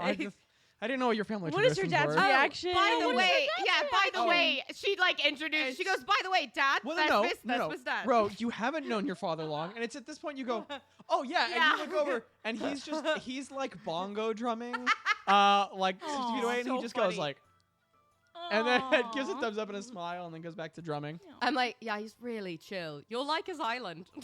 You'll like his island. I feel like it's actually Craig's permission I need to get, and I No, don't think that's Thespis, true, but I think he's gonna hurt me Thespis, if I don't ask. Thespis, you need to know this right now. It's no one's permission. Oh. No, I of course- asked you. He looks at you very no, but he looks at you Yeah. very earnestly, and he goes, You "No, should yeah, did. you're right, but I think he's serious, and he's a I- way more no, powerful I just- paladin than I am." No, it's fine. I Aw. just promised him that we would never make out in front of him Right, again. threat of violence. He was I really mean, I serious. could take. No, I couldn't take Craig. Maybe in a No, in a prestidigitate. he, like, He looks at you and he goes, "No, we could take him together. You're right. You're right. Yeah, And he's power like, couple, and she like Yeah. fist bumps. He fist bumps you, and he goes, "Okay, cool." I'd say Craig heard this, but he definitely didn't. He definitely didn't. Definitely didn't. And so, with the party waning on, A very merry on the evening first, of celebrations. this significant moment in the lives of the Fungi passes onward. What is the I mean, I can pick something from my long list of things, but is there a different moment someone else would like to have? Because I have a ton of things that I can just flip to. I think at some point during the party, and we don't need to roll. Oh, my mouth is cold. Sorry, guys. I'm not as good at talking when my mouth is cold. It's true of most of us. And so at some point, Greta approaches Ron Grimm, who's not here. So Well, I will. Okay, I'll put the party music on. He is there, and I am him. yeah, but Grimm. she approaches him, and I don't want to role play without Daniel here, but she just kind of like, He agreed to it. okay, well so then she's like, hey, I remember at one point, Yes. I What's wrong? I think we have a lot in common, and as far as like wondering about things and wanting answers and being not sure about things that maybe a lot of people are sure about, and I just think I think we should go exploring sometime and just like look for answers. He smiles at you and he goes, "You know, I would like that. Yeah. You know, she's been talking about going her own way soon, and I'm doing Edmund. She's been talking about going her own way soon, and Javen and Wee Woo they've already made their plans. Ewig is just gonna go wherever Janice does. They've left the ship to me. Oh wow. It'd be kind of fun to travel the old-fashioned way, I think. I'm interested in an adventure. Yeah. They've told me about a place, Joskanen. Yeah. They say it's dangerous and filled with mysteries. I'm not so hot on the danger right now, but I'll get back up to it, I'm sure. He smiles and lifts his hand, and as he twirls his fingers, the trident lifts off his back and rotates around his hand, Cool. and he goes, I think we'd be okay. Yeah. And he makes it Yeah. reapply to his back. Maybe she takes out her notebook and they start like comparing, because it's a long party, so maybe they Yeah. just like start comparing notes and like chatting and planning. This is how and bards party. Yeah. 12-hour party. At some point, as you all are looking, comparing, Tello returns to you because he has a habit of like he fraternizes with people and then he returns to you. It's like this homing behavior, and he doesn't. You realize that he doesn't know he's doing it. Like if you asked him if he did this, he'd be like, no. Yeah. But you know. Yeah. So at some point he walks back over and he goes, "What are you guys looking at?" She like loops him in. She's like, so Ron Grimm heard about this place called Choskanen, and I heard about this place called Narskana, and that's the gnome place, right? Mhm. And I just No. Narskana is Nosenio. the Nosenio. Yeah. I've heard about this place called Nosenio, and we're thinking that maybe like in the old many years ago, and she just like loops him into Yeah. all of these things that like she's wondering He about. nods and he rubs his goatee and he goes, "If we can have some time, if you're going somewhere, I think I should go." Really? Yeah. I mean, we've got a little crew now. That's perfect. He Yeah. smiles and nods. Yeah. Oh, Greta, she wasn't, or I guess, yeah, she wasn't expecting that, but she's very, very warm to know that her buddy will come with her. And so that venture is planned. And I think that is, yep. And I was waiting to get your attention with it too. Oh my So gosh. I've been, no, the fart's separate. The fart's different. No, I've been, Yeah. Stinky. Oh my gosh. hold on. Notice. There's a tablecloth over the table, and I've been running my toe back and forth, and it finally got Abby's attention. I was like, what is that? Is that Micah? Is that Diggle? And then I was like, and then I look over and Micah and Jackie are holding their noses. Do you remember back in the day when I would like grab the cords from under Yeah. the table? Oh my gosh. The amount Oh of my times goodness. I've been attacked You by just do it sex idly. toes. You'd just be like, oh. That's so funny. And so, with that excellent segue, I think we will take a brief foray into. We're not going to investigate the time that Gretta. We're going to move a little bit away from Row and a little bit toward Gretta, and have your stuff too. We'll as Abby has a brief connection. And actually, okay, so I'm going to get a bit. I'm going to do some.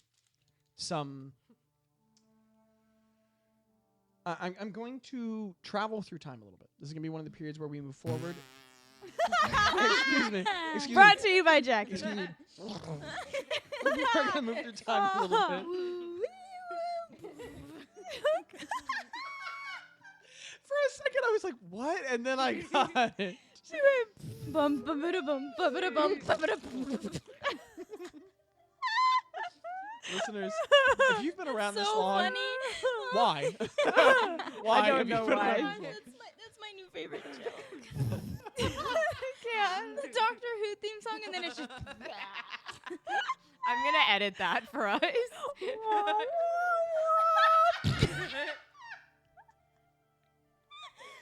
I just thought of a different joke that I'm going to tell you at another break, but I'm not going to say it on mic. Anyway, moving through. Moving on. Remind me. Just say TARDIS and I'll know what to say to you later. Okay. Okay. Okay. Remind me and I'll know.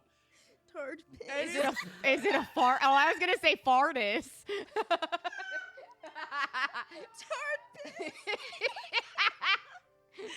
that it? Vote in the comments. Tard piss or fartus?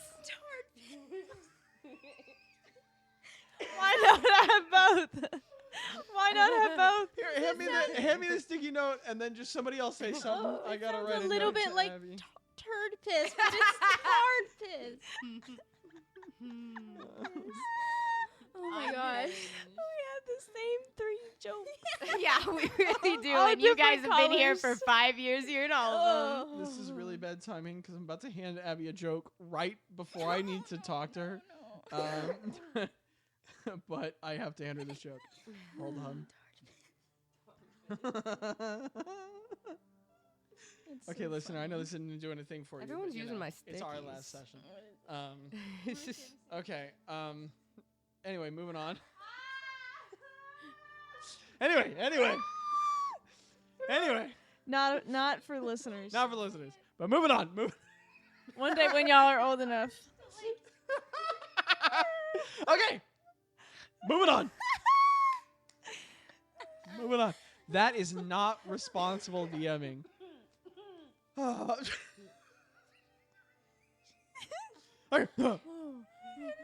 We're good. So, fart noise inserted. We're gonna move through time, and we're gonna take a very big leap forward in time, but we'll also move backward at some point. So we can go back for things. So, we've been talking about the week that has ensued after the conquest of Zorgrim, but I'm gonna focus on the next 5 to 10 years. Oof. Sorry, I didn't mean to do that. So Gretta Scary. and Rongrim discuss their voyage, and Rongrim, you did it to me. You got me saying Rongrim. Rongrim lets you know that he has work he wants to take care of first, and he tells you that he has every intention of traveling around the earth in bloom. And I'm just telling you what happened in the other session, and ridding it of Kefkin.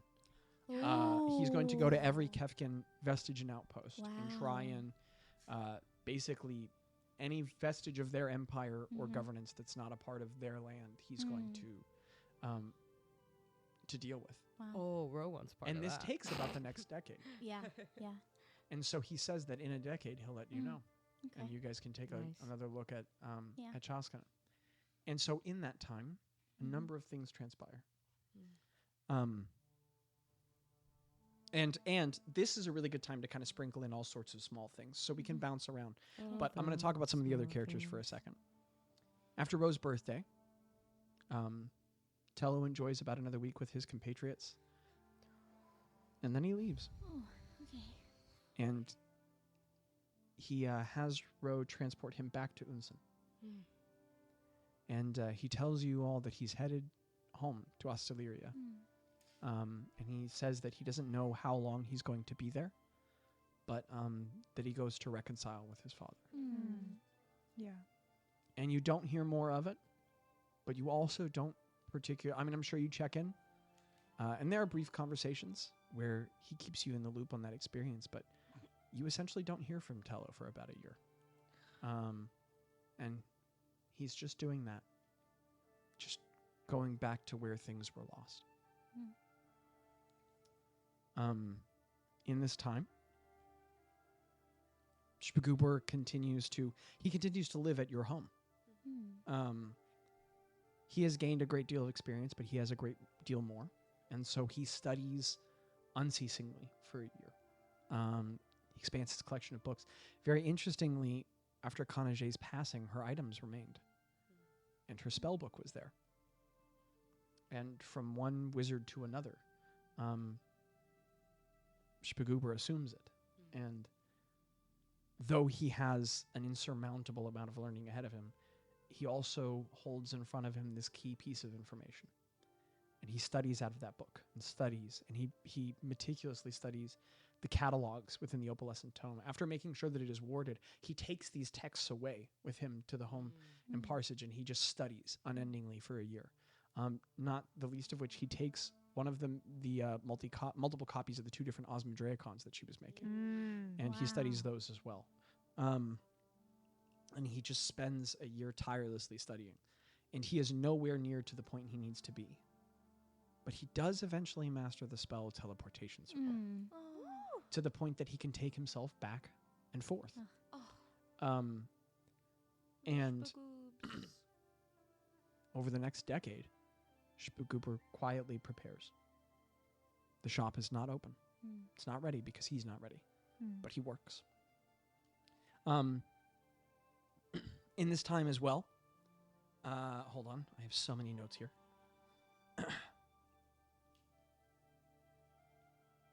Boz is with you for a time.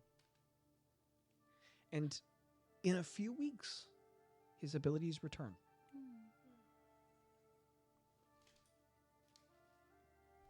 Things shift. He leaves the completely despondent place he was, because all hope is not lost. Things do not at all go back to the way that they were. And he gives short but meaningful goodbyes to each of you, without a whole lot of other heads up. Some of them, it's clear to some of you, but for some of you all, you don't even realize it's a goodbye until you're looking back on it. And he takes himself back to his homeland. And you do not hear from him for quite some time. None of you all know that what he intends to do with his deep well of mixed emotions. None of you know that when he returns, he finds his sister and mother alive, but his father passed from the soul fire. And none of you all are aware that he has offered a place among the deep roots in his culture. But he declines it. And none of you know that you might have assumed, but that he no longer feels that home can be his home. He's just too changed by it all. And so Boz leaves. He leaves altogether. Boz leaves Yalabrin. And there are occasional contacts, maybe from 1 or 2 of you. Sometimes he responds, sometimes he doesn't. And it's always passing pieces of information. Sometimes he tells you a great deal. Sometimes he's specific. He's unpredictable in that way. But you know that he travels the Feywilds on and off for the better part of a decade. And then eventually he learns of another land, the Beastlands. He travels to that place, making the most of his ability to shift between planes. But Boz just sort of disappears into it all, looking. Sometimes seemingly entirely at peace, other times seeming to completely search, but he leaves all of it behind and he invests in time. And in time, in some of these brief communications, some of you all never hear from him altogether, but those few of you who have the ability to reach out and to whom he does rarely respond, you hear something return. Some semblance of the man who used to be there comes back, but he is truly changed. Things are not the same.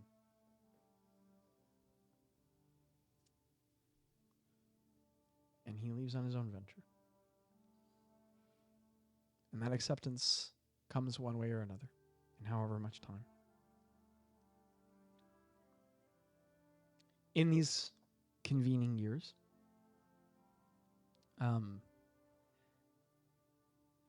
and I'll come to you in just a second, Craig.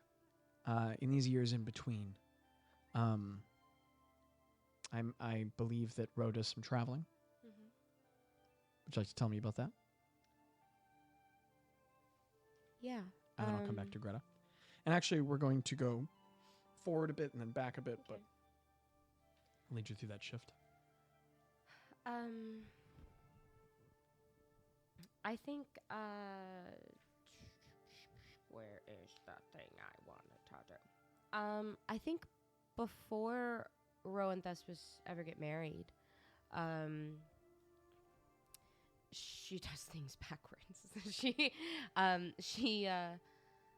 She wants to travel just him and her for a little bit, for over a few months. I think, she still like wants to call Parsage home base and like how Spagoober's coming and going, she's coming and going. But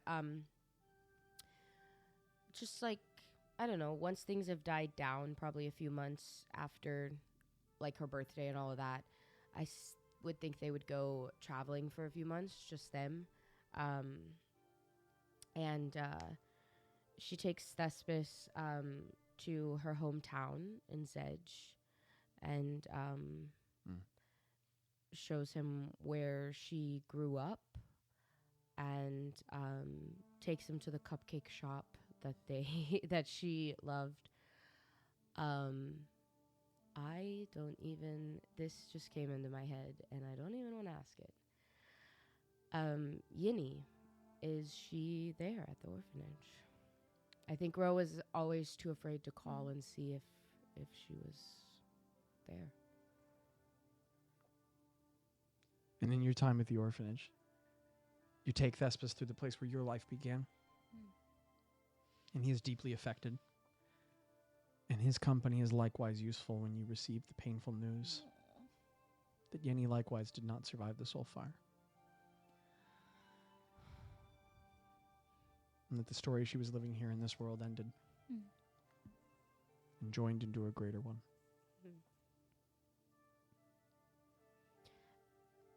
I think they would definitely, especially with that, I think is, what's his name?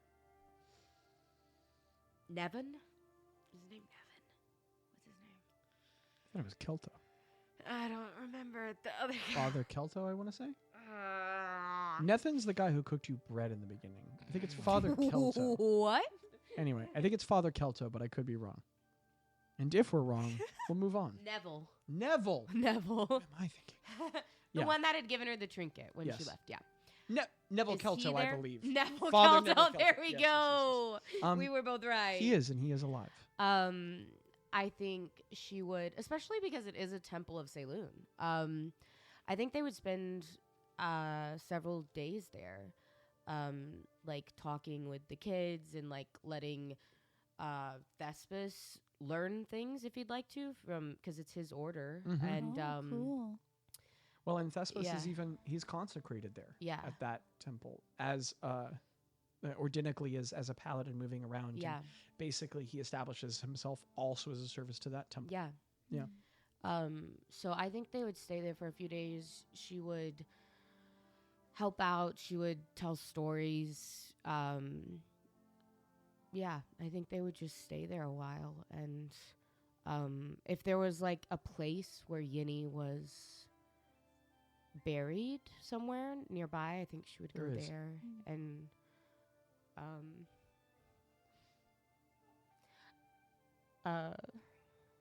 go and talk to her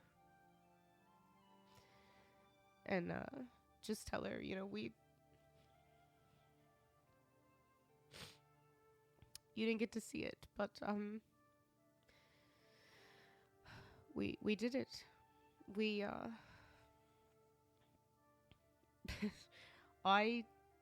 we went on, and somehow I was a part of a group that saved the world.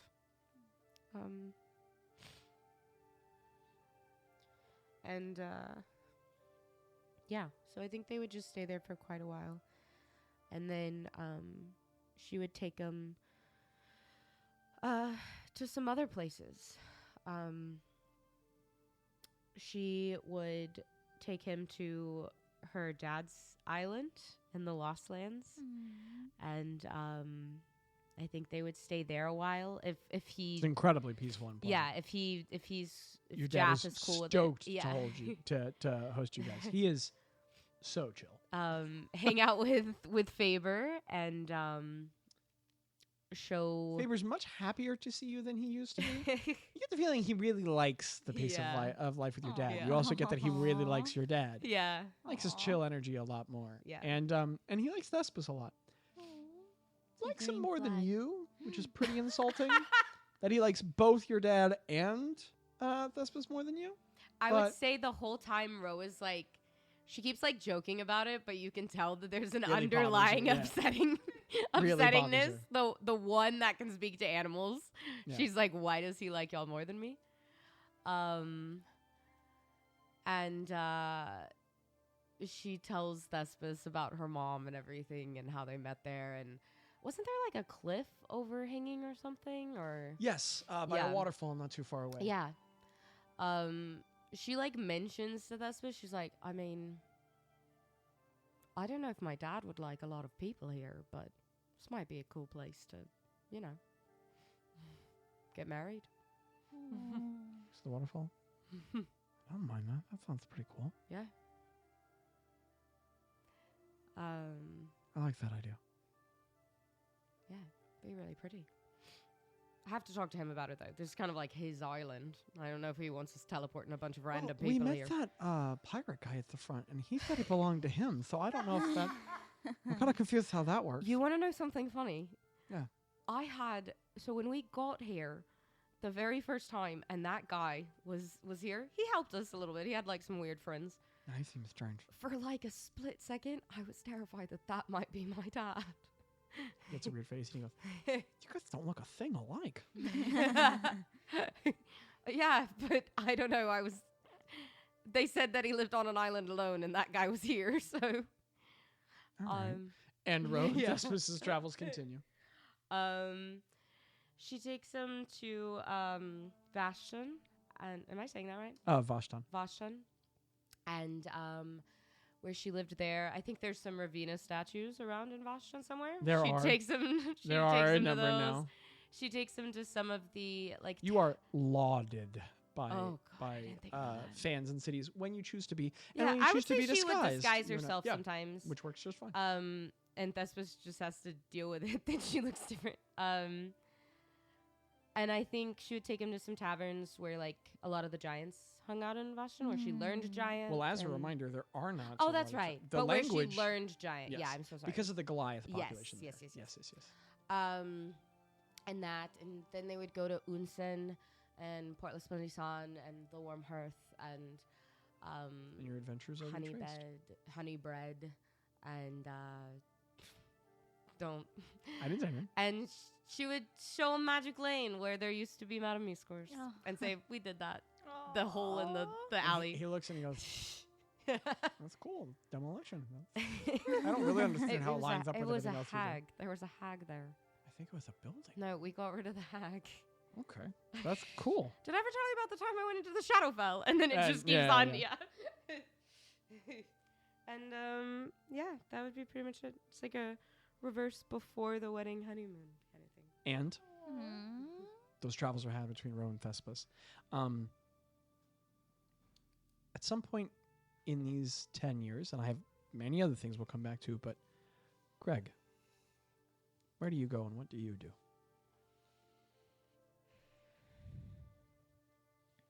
I think. Oh, wow. This is really sad.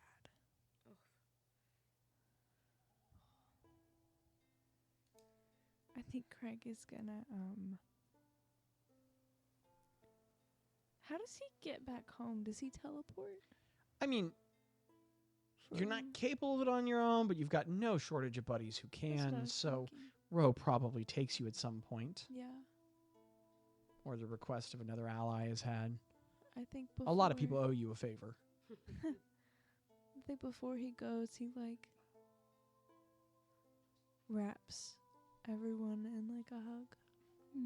and One of the last rare times that you can find them all still together before they've spread into diaspora. I'd like to think that on the night of Rose's birthday, he like had notes sitting on everyone's bed of like individual messages of what they've meant to him and why, you know, he's happy he made the decision to be there.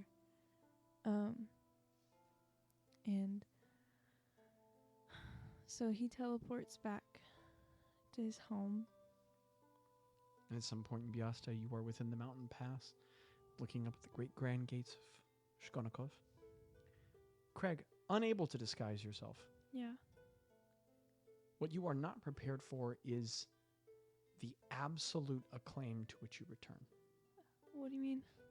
No, actually, no. No, news hasn't traveled that fast. So in a couple years, you will be absolutely flooded as a hero of your town. But actually, it's going to take a long time before anybody knows what happened. So never mind, you're just back. Yeah, I'm back. In the massive subterranean city, which lies on that massive canted slope, sprawls before you, and it is so strange to be home. Yeah. I think, like, it almost feels... He knows this place is nothing else other than his old life. So it feels weird stepping into it as a new person. You also get a lot of looks in your polished, gleaming armor, Yeah. with your massive scars, and Yeah. He just kind of like...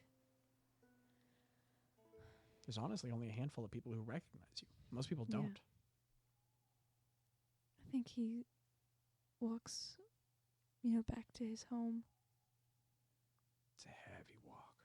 And he feels every weight of it. He feels Your stomach turns as you get close. the, like, nervousness with each step. And there's this strange moment, Craig, as you get close to that 2-story stone home Yeah. built into the side of a cliff. It's not, it really only comes out of the cliff very far at all. Most of it is inside the rock faces. Many of the homes are here. And there's this odd moment walking up to it where you've walked down monsters with far less fear. Yeah. I think, like, for everyone else, like, they saved the world. So it's like they continue living in it, but his world is still teetering on where it's going to end. Where it was left so long ago. Yeah. And it was almost like the feeling of it's the same way he left it. Broken, shattered. And now he's picking up the pieces of what he left. And he feels like a different person now who's having to handle the damage and brokenness of another man. But it's still him. So he just knocks at the door.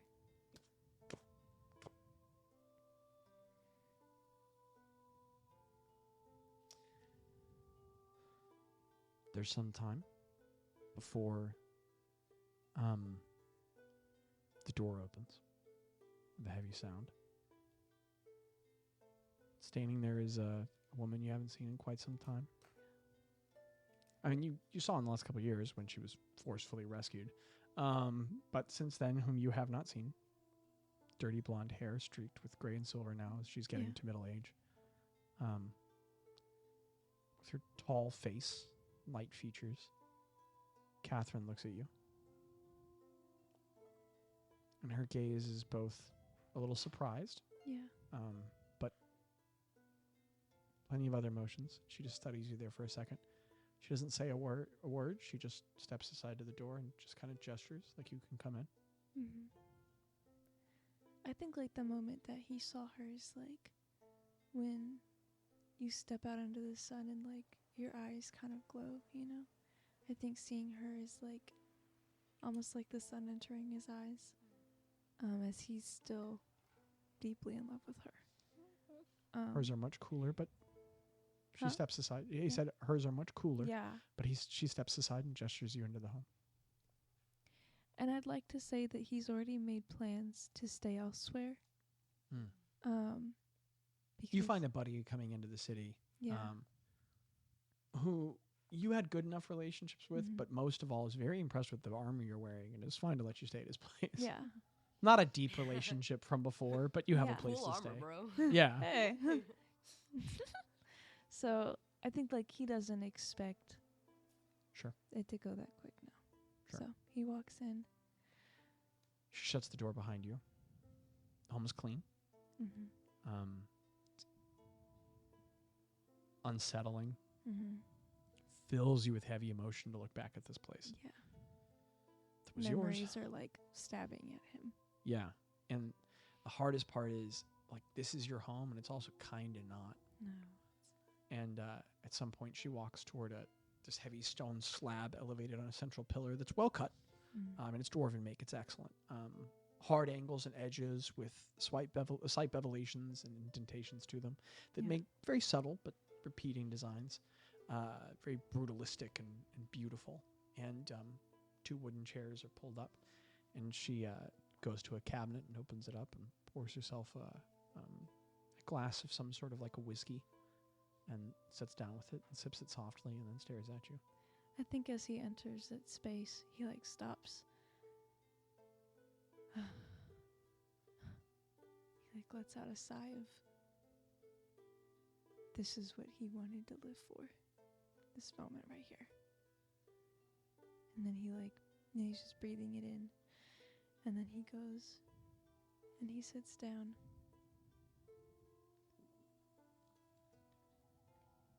She takes a couple sips. She's not staring daggers at you the Mhm. way that you had the last time you saw her.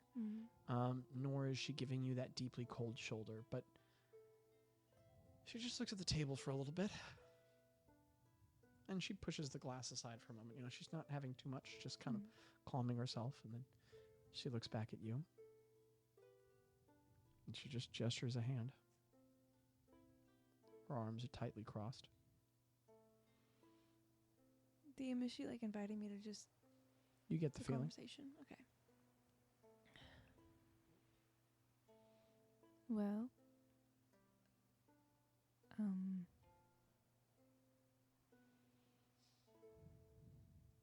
I'm here, but I'm not here to invade. You never got a say on how things would be done. So I'm giving you the space that you need, but I'm here, and it will be done at your pace. I don't expect to be here this evening or anything like that, but I'm here. And whenever you are ready to have the conversations and to pick it up and to put it down, we will do it. She looks at you leerily, studying you, reading you, like a stranger's come into her home and offered her something. And she picks up the glass again with a sliding, takes a small sip and puts it back down.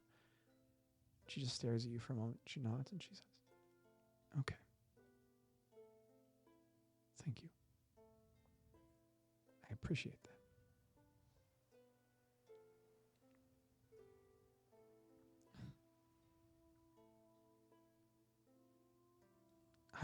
I've played through this so many times in my head.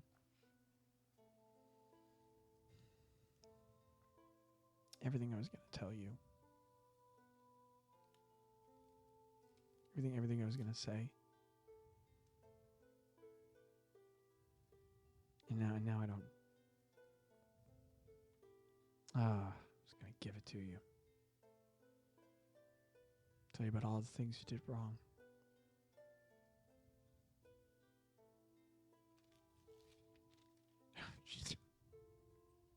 I just feel too worn out for all that. Tired, Craig. For reasons I've made clear. It was hard the last 18 years. And it's been very different the last couple years. Not as wildly different as it was for you, but just pretty overwhelmed. Yeah.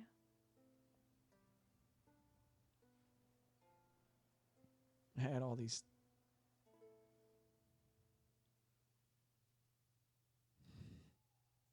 She picks up the glass and tilts it and just studies the fluid as it moves around.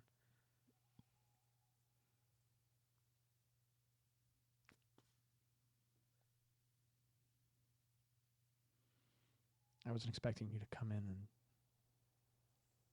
do what I'd asked. I could do it again if you wanted to be mad at me. I just don't have that right now. Okay. Give me a little bit. I'll be enraged. Come back tomorrow. But Okay. she puts her hands in her head in her hands, and she rubs her forehead. Everything's so different now, Greg. Yeah. I feel it. She gestures around at the home, and she's like, I don't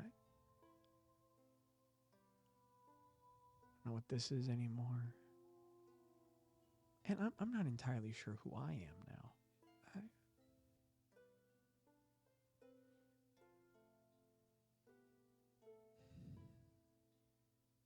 Most of all, Greg, I don't know.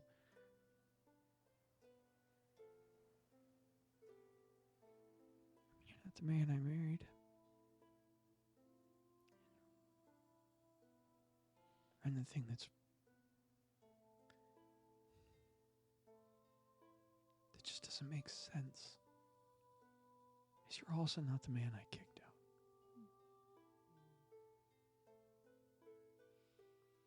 I don't know what to do with that.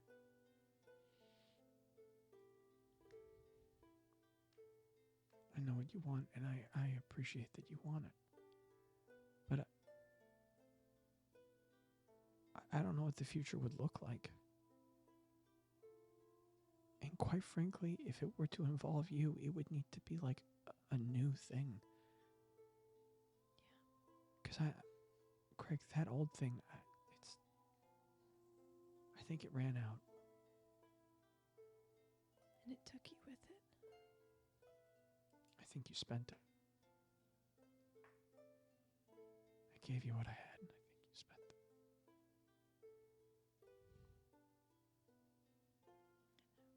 And if you want to make something new, I don't even know if that's what I want. I'm just really tired and confused.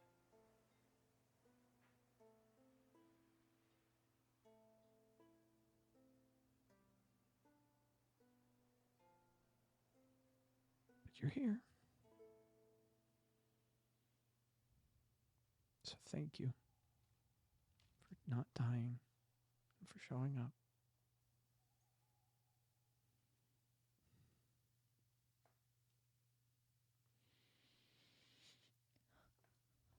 She puts her head in her hand again and rubs it. And she picks up the glass and she walks away from the table and she just studies a painting on the wall for a little bit. And it's really old. It's a painting of you and she, painting on wood from a long time ago, and she just stares at it for a while. Kat, I think for a long time, me winning you back was selfish in the way that sometimes you think love is pure till you realized it was self-serving. I want you to be full and happy in your life, no matter how that looks.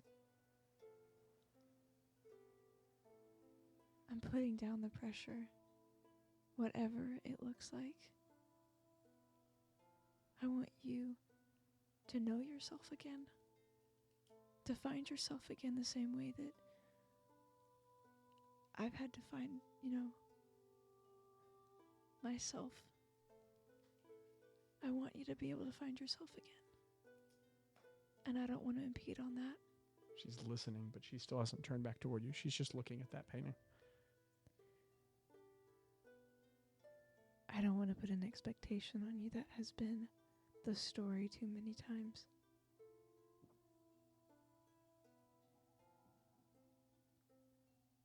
There's no way to know right now how something so complicated can be unraveled and rebuilt. It's too much to know.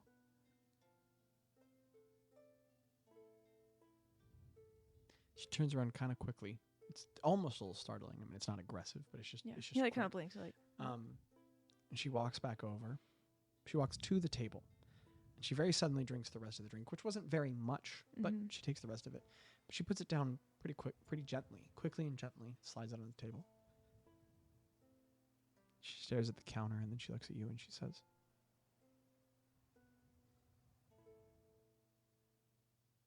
"Come back in a week." Okay.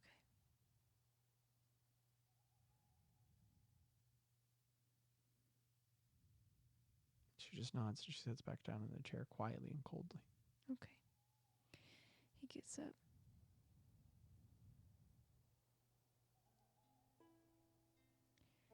And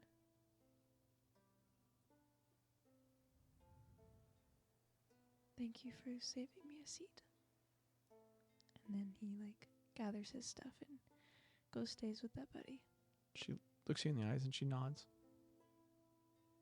And you walk out of your home, Craig. And you open and close the door behind yourself again and you leave the home again. Remember what that was like the last time. Yeah. You feel the hot emotion well up. Stings. Yeah. Start walking back across town to the place you know that buddy is. I need you to give me an odds or evens. Odds? And you walk back through the town. You're in the middle of hot sorrow. And it is everything that family is, as it is inappropriate and ill-timed, truly not what you need. That as you walk through town, you are approached by a woman, much older, narrow but squat, with densely curled hair and dark color, as a woman looks at you from across the street and says, "Craig." And as you look up, it's your mother. And she's in this tightly wrapped shawl that goes around her head. Why would you do this She to has me? a bag. Why would You did it to me. And she has a bag clasped tightly to her with some bread poking out of the top. And she drops it. "My little Dundley boy." And she jogs across the street and runs into you. It barely moves You know, you. I'm gonna say Craig is emotional at that. Okay. I think it does mean something to him, and we're gonna pretend that he hasn't forgotten her this whole time. Yes. And Don't forget your mothers, guys. as she looks up and she takes your huge cheeks in her hands and she squeezes them, very tight. She goes, "My sweet boy, look at your face." And then he like picks her up and Oh, like my hugs back, her. my back, son, my back, Oh, my back. I'm Okay. so sorry. I'm so see sorry. I'm that? so sorry. She rubs your scar and she goes, Mom. "Look at your face. I know. It's beautiful." Thank you. And she rubs the scar and she goes, "You're finally violent warrior, like father wanted." She wipes a tear out of her eye. Among other things. And she steps back and she says, "This is most beautiful armor I have ever seen. Thank you. Is that sword? Yeah, the sword. And he like proudly Show pulls me it. sword." It's beautiful. It shines. So shiny, so Broken sad, but so not hot. broken. And she puts her head in your chest and she cries and she goes, "My son is so successful and important." And Like she mother, like son. just sobs like that for a while. She goes back and collects your bread and she says, "You have come home." I Are come you home. with Catherine or what is it? Huh? Are you with Catherine or she sending you out for errands? She's home. Okay, you're in the street. What is the situation? She wipes a I tear. walk, Completely devoid of I emotion now. walk around. Okay. Yeah. I go for a walk, clear my mind. She like kind of looks aside and then she looks back Big to you at the fight. side of her eye and she goes, "Are you back together? Tell your mother. Do not lie to mother." I love my wife. And she looks you straight on in the eyes and she goes, I love "That my was not wife. what I asked. Are you back together? What is the situation?" Ask me in 2 months. And there's this little, it stings. There's this tiny little smile that she wipes away and she goes, "So you do not have place to stay right now? Oh no. I had a Come with a mother." buddy. And she grabs you by the little bit of your beard at the bottom and it stings. And she goes, "I missed you, Craig." And And you know, he's kind of grateful because that buddy would not have let him stay for a whole week. and Craig, you're led home with your mom. However you feel about that. The rest of this 24 hours isn't great. No, it's not. Every like 5 minutes, she's like, "Have you eaten? Do you need food? Do you need food? Do you need Well, oh, there's plenty of comments. She tells you she likes your armor 35, 40 times. Oh my gosh, that's so Um, much. And then eventually when you do doff your armor, she stops and she says, "Craig, how have you gotten stronger? Look at you." She picks up your blushes. arm and she goes, "Flex on, flex it. Flex it." You're not flexing, I can tell. Flex, Craig. Oh, look at that. It is like stone. My boy. And she goes, "Strong boy needs food." And she starts making a ton of food. And then she demands you tell her everything. And she has questions about everything. She has you telling a story. And then every time you tell a story, you get 3 or 5 minutes in. And she goes, "Oh, no." And then she starts giving you an opinion on something for 2 minutes. And then she goes back. And it's like, "Oh, how are you back here?" But then she brings you delicious food. And you're like, "Whoa, I missed that." And then there's this really interesting moment, Craig. We're halfway through the evening. You are, she's feeding you and it's overbearing and awful and also really sweet. And she, oh my goodness, she listens and listens. And when she's not completely interrupting you, you have her 100% attention. Remember how good it felt to the way everything was about you to her. And there's this little part of you that you squash, but it starts to really like the way that feels while Catherine's not happy with you. But you find that you can recognize it in a way you never used to be able to, and that you can put it down a whole lot more easily. Yeah. And there's also a little, give me an insight check with advantage, Craig. Because it's your mom. Advantage because it's your mom. Advantage because it's your mom. Wait, so did he get an odd or an even? He got a nod. Okay. Is I this rolled a a good 9. thing or a bad? Yeah, like, wait. Hold, please. Hold music. I think we're on the whole. Well, you have page. advantage. You can roll the die again. Well, I wanted to see what the thing was, but I can look for you if you want. Okay. it's a 16. Okay. With a 16, Craig, at some point in the evening as you're talking, you notice that, like, she keeps prodding you to talk about Catherine, and I assume you decline. Tell me if I'm wrong. Yeah. Okay. But Yeah. you notice that as you're telling stories, you have a cheerleader in your corner. She's applauding them, and that's really nice. But this really, you notice something you never noticed before, and you notice it because of contrast, because of comparison. The difference of the last 3 years of your life allows you to see something in a way you never have before. The difference of people. You spent your life around very different people for the last 3 years. Mm-hmm. And this strange thing starts to happen. You start to hear you. You start to hear you Oh, parroted no. back to you in a way you never had. Oh, no. And you start to notice things. Oh my gosh, I'm really annoying. You realize inspiration. You notice that she,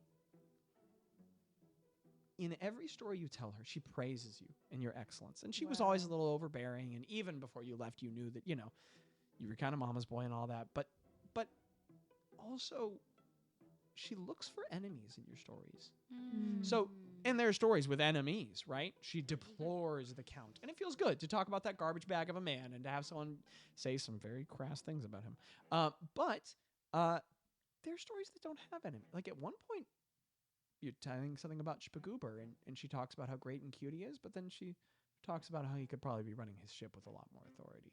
And you notice that in every narrative you give her, she has to find at least one person who's in opposition. You remember your dad, who you never talk about, and how everything was about defending the family from someone. You get a taste of that old flavor you haven't had in forever. And you notice that every time she finds an enemy, she always manages to counter you opposite. There are even some times where, as you tell her about the last couple years of your journey, it's your mom and you want to talk to her. You and she used to talk. You can't help but to start saying some of the things that you've learned. And as you start talking about errors with you, just no, Craig, you're a champ. And then as you try to talk down about the things wrong about you, she says, might be, but my boy saved the world. And you start finding this narrative where it's impossible to question you. And these little clicks happen in your brain where you're like, oh my gosh. And very quickly, she never, ever, and later on as the evening starts to be going, at least she perceives it swimmingly well, she starts talking about, like, when can you see Catherine, and she'll make food for you to bring her, and she's very on the side of you reconciling with Catherine. Give me another insight check at advantage. Why do I keep putting up the dice? I don't know. Here.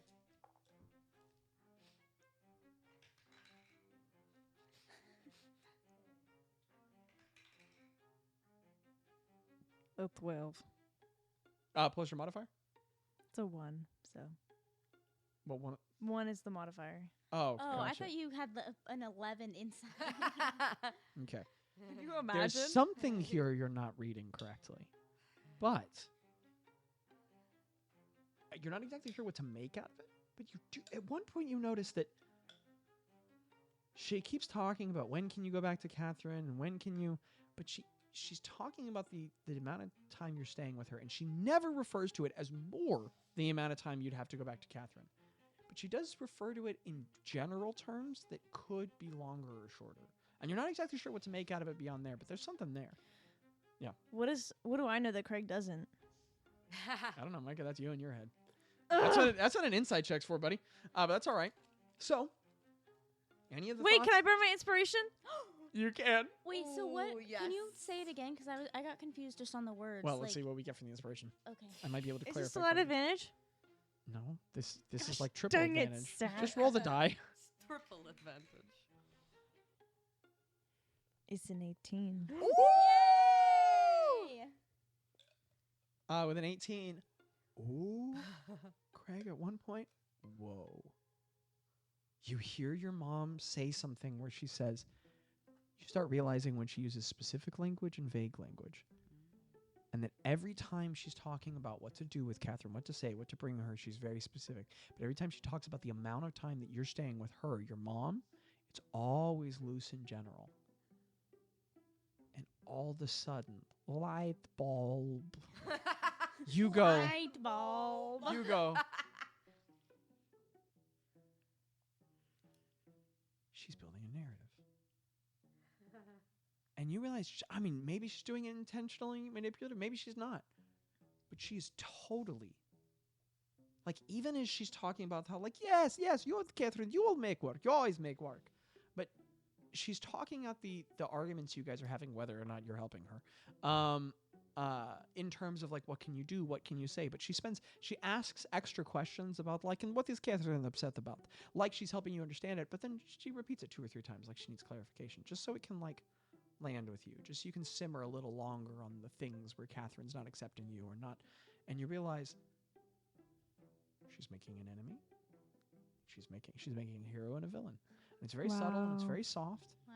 Yeah. But all of a sudden you're like, I gotta go. and, I gotta go. and you're like, I gotta leave. oh my goodness, that time you were on the ship, the first ship with the party, and that one guy just wanted a ticket. And when you guys were in the mess, and all of a sudden, years of being like, I always picked an enemy. And you're just having this massive epiphany. Goober. All while, and you're just having this massive Yeah. epiphany while eating stew at the table, just like, and like it's crazy. this like like out of body, like Craig yeah, just yeah. gained like an interpersonal level. Yeah. He just leveled up a level of interpersonally. something. Yeah. And you let your mom get on with the dinner, but a lot of things are clear. Yeah. Why is this music perfect for what just I took know. place? It was like perfect. I'm going to move to someone else. And we're going to come back to you. We're actually going to go back to Greta and Ro. So, for the sake of efficiency, if you guys are cool with it, I'm actually going to describe what's happening, but it's something you've told me that you all are Wow. doing, Yeah. and then I will Okay. key back into how you guys want it to be going and to Okay. talk about checks. I'll allow it. In this same time that Craig is being lambasted by his oppressively matron figure in his home, Oppressively matron figure. Yikes. well, oppressively matronly. I guess those would both need to be. Anyway, moving on. Greta and Ro set upon work for a project. Yay! Given that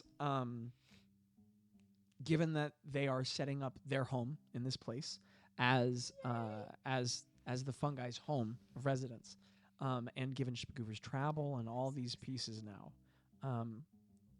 you all hire some workers. Over a period of months, Ro and Greta take the considerable wealth they have gained in their travels, which I don't need you to dock at this time, because I'm just going to go ahead and give you guys a heads up that the way I'm going to treat it is that you guys are loaded right now. And I don't know how, but there's some money to be made out of saving the world. We I were don't- owed 5,000 gold or 5,000 well, the guy who owed you was the guy who was trying to kill you, so that doesn't help. But you had a lot of money before you went to go fight the god of death and hatred. What are you handing me? This is how I felt when I got the sticky note earlier. Are you circling ooh series of notes whistled? Yes. He said yes. No, I'm not talking about that. Lamau? No, those were my notes on myself. Run, green, run, green, I- run, green, run. Fishy in the sea. I'm Run, confused. grim, run, grim. How run, grim can you be? Run, grim, PW run, question grim, run, mark? grim, captain on the sea. Hey! You're so very wrong, grim. That's all I was and asking. I had a you're note about it. I was gonna captain. get there. Okay, I didn't know if I had told you He's that. a- I was just trying That's to. why you were talking. Okay. I anyway. was subtly Barbarian giving you a of note, the and you just had to explain barbarian. it Yeah, I'm all. not good with that. Grim, Fiend. grim, No. grim, captain of the sea. I Run, love Run, that. Grim. Ron Hear our Grim. song, hear our Okay, song. anyway. Here's Ready? some- We made it. Ready? We made it. Ready? Go ahead. Yeah. Run, grim, run, grim, run, grim, captain of the sea. Run, grim, run, grim. How wrong, grim can you be? Yeah. I can't. I want Daniel to hear this beautiful song. Wrong, Grim, grim, run, wrong. It's almost over. Okay. Captain of the sea. All right. Okay. You're so very wrong, grim, and you're a captain. Fishy. Sorry. Okay. Um. So, Shout out to Daniel. Copyright upon you. Oh. There we go. given the considerable wealth you guys went away with, I'm also going to assume that in your travels and the adventures ahead, you will also gain wealth. So I'm just going to automatically assume that the amount of wealth you lost, the amount of wealth you'll gain is equal. Okay. So Yeah. once it comes back up for a session in the future, we're just going to assume that the amount of money you have now is the amount of money you have then. Okay, I getting that like out of the way. it. Over 12,000 gold. Holy living crap! Do you actually? Yeah, and 720 platinum. That's when 19,000 gold. well, when Boz had most of that, and we didn't know it. And so when I took over Boz's character sheet, I combined it onto mine just so we would know how much we had, and that's how much we have. That's a lot of I broke the DM, you guys. Are we? Do you want us to Nope. subtract now? Never mind. We're gonna subtract. No, I didn't mean to. We don't want to be unethical billionaires. Can you take 1,000 off? Can you take a? Are Can we you a take 1,000 trillion I off? now? don't want to be Are we a unethical. trillion now? Can you Trillionaire? take 1,000 off? Trillion? So, Well, technically, yeah. by our money conversions, guys, No. actually, I don't want to be a billionaire. Abby. well, Abby. I have terrible news for you. Nobody Oh, should be a no, billionaire. no. I don't know if you're a billionaire, but bear with me. Okay. By our charts, if we treat a gold like $300, That's crazy. and you guys are at 18,000 now, and I'm converting your platinum to be part of Yeah. the total as well. That That means doesn't even include means that the you guys have- 7,000 silver. that means that you guys have rounding down by a lot, $5.4 million. Whoa. Holy cannoli. Whoa. Moving on. So you want me to subtract I what? work at the 1,000 from bank. the total of Here 19,000, is so a just like 11,000 gold. dollar. Don't Anywho. tell- Over a period of months, the comically wealthy Row and Greta spend significant resources to hire a number of skilled artisans and workers. Some are brought in even from larger cities in Teleth, employing them to help create significant change to the chamber below the parsage home. Yay. This influx of workers is a significant boon to Parsage. I mean, it takes 20 or 30 people to do this work for you, who both serve them. Yep, I farted again. Who both serve them. But these aren't stress farts. These are nostalgia farts. I'm just time traveling. As the town has to serve these workers and supply them with the resources and tools. You all bring in masons, smiths, carpenters, foremen, all sorts of individuals who work to install a permanent stairwell into the lower chamber. So you no longer have to use a tiny little ladder underneath the oven. There's just a stone stairwell running downstairs now. They also tile the floors below. Now, they don't go into the part of the passage that's all like rough stone into the caves. Yeah. They leave that alone. But that bottom chamber, they tile the floor. It's beautiful tiling. C, they brace the walls and smooth out the ceiling so that those are also smoothed and hardened and somewhat decorative. And then D, they create a frame of a door. Oh, no, excuse me. They create a frame and a door that does open and close that leads to the cave chambers below, right? But then E, last... that sounded like a fart. Guys, it stinks so bad. I want y'all to know. It's all the memories. It might be my feet. I'm not gonna lie. My wife.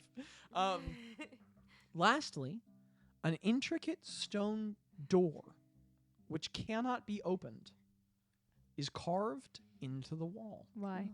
and inlaid Why? with a pattern that you all now need to come up with.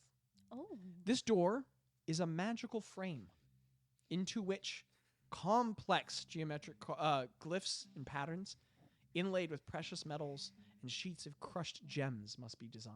Wow. Cool. And Row and Fish. Greta, you all now need to design this for me. Fish. Okay. Fish. I need an It's Arcana not check a fish. from one fish of the two of pictures. you. From one? It can't be both. I need an Arcana check from one of the two of you Who has the as highest? you all work together for a week or so to design this symbol. And know that it is a high DC. You are trying to take a massive leap forward in your arcane understanding. So I would be very strategic because you all are working together. So you have advantage from the help action. Okay. If someone needs guidance, if someone needs inspiration, bardic inspiration, I'd be very strategic about who you have make the check and what benefits you can give to try and maximize the score that you can receive because this is Okay. a high DC. Okay. We I already have ha- advantage. We have advantage. From helping each other, yes. And I can give you bardic inspiration, which would give you a D12. Yeah, that would be the highest roll. Yeah, even Yes. though I have a higher Icona Yeah, but with the D12, that would add. Does yeah. anybody have bless? Around? I can cast blood. I mean, maybe Thespis, but Greta can guide herself. yeah. and that does blood. Ro is inspiring you by holding the spoon, and that was that. We will consider the bardic Yeah. inspiration you are providing both the magical influence you can Mhm. play over to her aid her mind, but also the week worth of careful planning and work you do with her. and holding Yeah. the spoon And holding up the spoon. and she's putting it to her head, and then your head, and then her head, and then your head, So and then she's Abby, playing music. Why is there a spoon? Abby, That's the component to the Fungi's Fortress spell. Yes. one last time, Oh, don't say one. Don't say I'd one like last time. you to give me an Arcana check. Oh, What do you mean? I stop. want to do another one. Yeah, can we just do a random one so we don't have to say one last time? Hate that. I have to find my D12, I'm gonna which I've famously Do you want to been- use Rose for I think it's Row appropriate to use- inspiration? Oh. Okay. I wanna use that was my- a straight up no. fancy Greta dice. It sounds pretty. What have I done? What have I done? I want the listener to know that Abby has not had her dice out. No, I had my D20 out. I didn't think I'd have Oh, okay. I think it's cool that Zach's in a campaign where it's all three girls, and he's about to have a girl, to use it. and we're all just preparing him. Huh? What'd you say? Did you fart again? Oh my god. No, but I will. Okay. What? Buddy, there's Oh, sure not a D12 in no. that bag. Hear me out. Yeah. This could be trendy. What if you used hers That sounds. and then we moved on with the set? Pretty cool. Okay. If you need any help with the math, don't. No. Do you want to use? No. No. That thing Okay. scares me. Okay. It's just Fred. All right. So Okay. rolling the Arcana check that we've been preparing for 5 minutes. Okay, let me do my math. Wait, you can roll at advantage. Remember. Mm-hmm. Run, Grim, run, Grim. The Captain captain of of the the sea. I the think that next should be the line? theme song for the mini campaign. That's Daniel's so good. Should record it. Yeah. And play it. And he'll be like, "What?" Would you like it to be verified at all I got a 5 and a 2, on which is the 7. 2 different dice? Yep, 7. And I have a 17. No, yeah, I got a 17, which is Okay. 24. Yeah. Mhm. Plus Yes. 16. It's a 40. Let's do this. Dude, you got a Abby, I can't read you, but high five to the max. And with Wow. a 40 check in a very appropriate way to be capstoning this campaign. That is so deeply Incredible. appropriate. With a 40, man, Bardic Inspiration is powerful. Yeah. You all smash the DC of 30 Oh, cool. to try and excellently design the glyphic series, and so you do. You give a very intricate pattern that the many very skilled artisans can follow, and slowly over the course of months work into the door and design into it. And beautiful craftsmanship greets you all when you go down one day Can I, as this beautifully, can I describe a pattern? girl, please, Okay. please. So this is what I say, like, as I'm working on it, I sketch it out with Ro and we work on it together. But I'm thinking, like, the 7 stars of Saloon in, like, an arc. Gorgeous. And then, like the maker symbol, like, right below it. Mm. And then, the eye of, Ayun. the Ayun eye below that. And then, I think in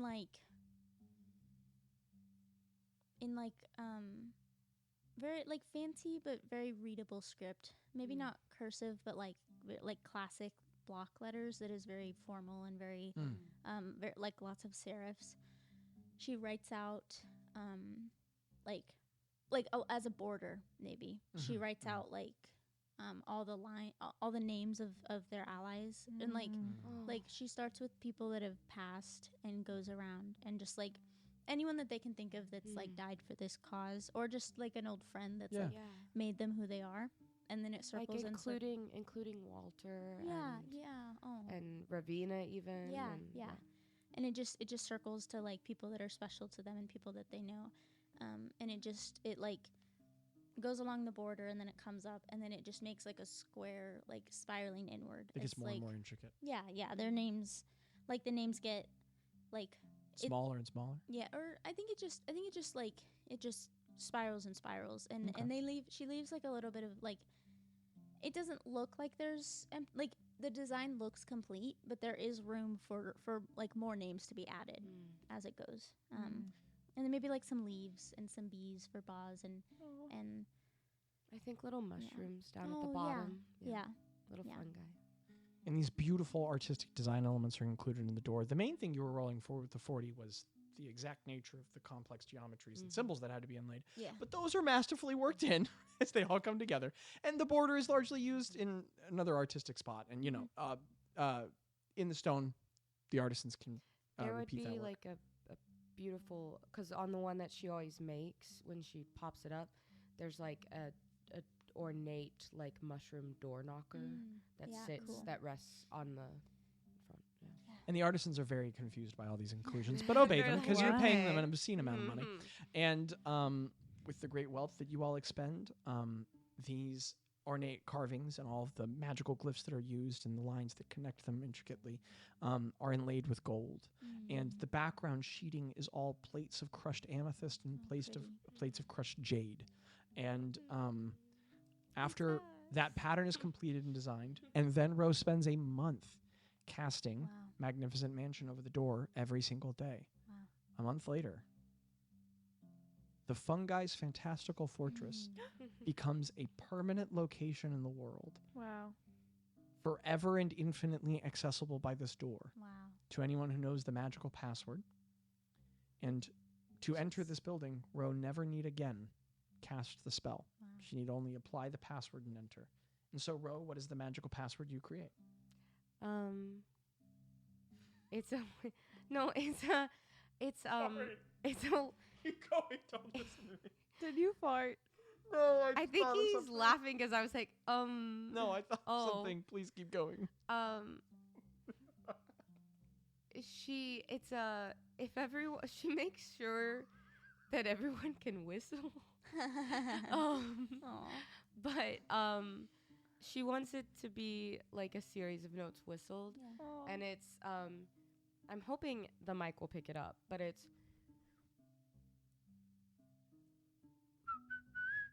Oh, that's exactly what I was thinking. That's literally so exactly it's what I the was thinking. chaotic mage, Aw. Aw.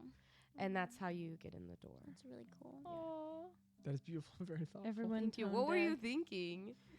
What was your thought? I thought Were you thinking of Hunger Games? of the Doctor Who.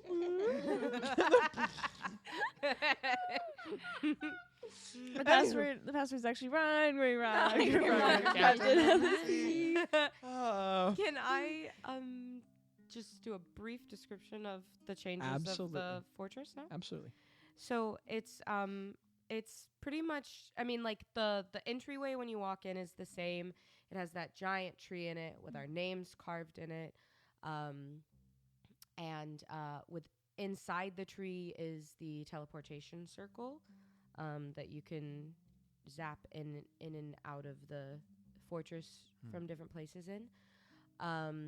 There's the huge dining table that was there. There is a one thing that we never touched on really when it was not permanent was that there is several how do you say it? Micah. Myconoids? Myconoid creatures Oh, that my name is are Micah. the staff that like work there. Oh, Just like how Oh. Conage had yeah, the illusory. the Yeah. butler. So there's several myconoid creatures that That's really cool. are kind of like the helpers around the place. If you go down the hall, there's obviously a room for Spagoober, and there's the Piss Abyss, there's the theater, there's the gym. There is no longer a room for Bilfrey and Ploth, but there is a beautiful like little plaque on the wall for them. And their names are forever etched in the tree, like Road had it. There's room for Craig when he comes. There's room for Gretta and Tello, and Boz even for if he ever comes. And there's even like a couple of like guest rooms. Yeah. So like if F Moon Kai needs to stay here, or someone's family, or and everyone's names are like etched on the doors and everything, like they were. And am I missing any doors? I don't think so. Thespis. And Ro and Thespis have their own room. It's one room. We're adults here. They can have one room. And etched in it, it says throw. Aw. And it's really So it's not Respis? no. You keep saying that. No. Stop trying to make Stop trying to make respite respite happen. happen. You keep Happen, finding Gretchen. tape. You keep finding tape on the door that says up. What? Throw. There's a room for Nom too, but yeah, that's so funny actually. Ro keeps taking it off every time. She's like, "Grr." But yeah, it's permanently there in the tree and the little pond around the tree, and there's these little myconoid creatures that help out and can scurry around, and yeah.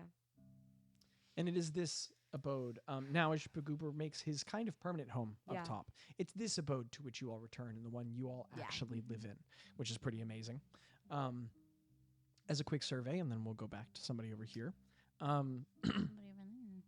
It's me. buddy I'm the over there. somebody Tello- over here. Tello comes back from Ostellaria after about a year, and it's nowhere near the time needed to join for the journey to Chaskanen. So when this period of time draws to a close, he returns to what he knows, and he checks in with all of you. Okay, and I already talked about that with Chaskanen. And so learning that you all are in this intermittent time, that Grow and Greta and Ro have Grow and Greta. Learning that Grow and Greta have the projects that they're working on with the home and with the other things that they're creating, and that at some point Ro and Thespis are traveling together and all these other goings on are happening. At some point, Tello pulls you aside, Greta, and he says, hey, I was wondering if we could talk for a bit. Bonjour. Oui, oui. I'm never going to go too far Mm-hmm. because we'll always be Twila and Twila. But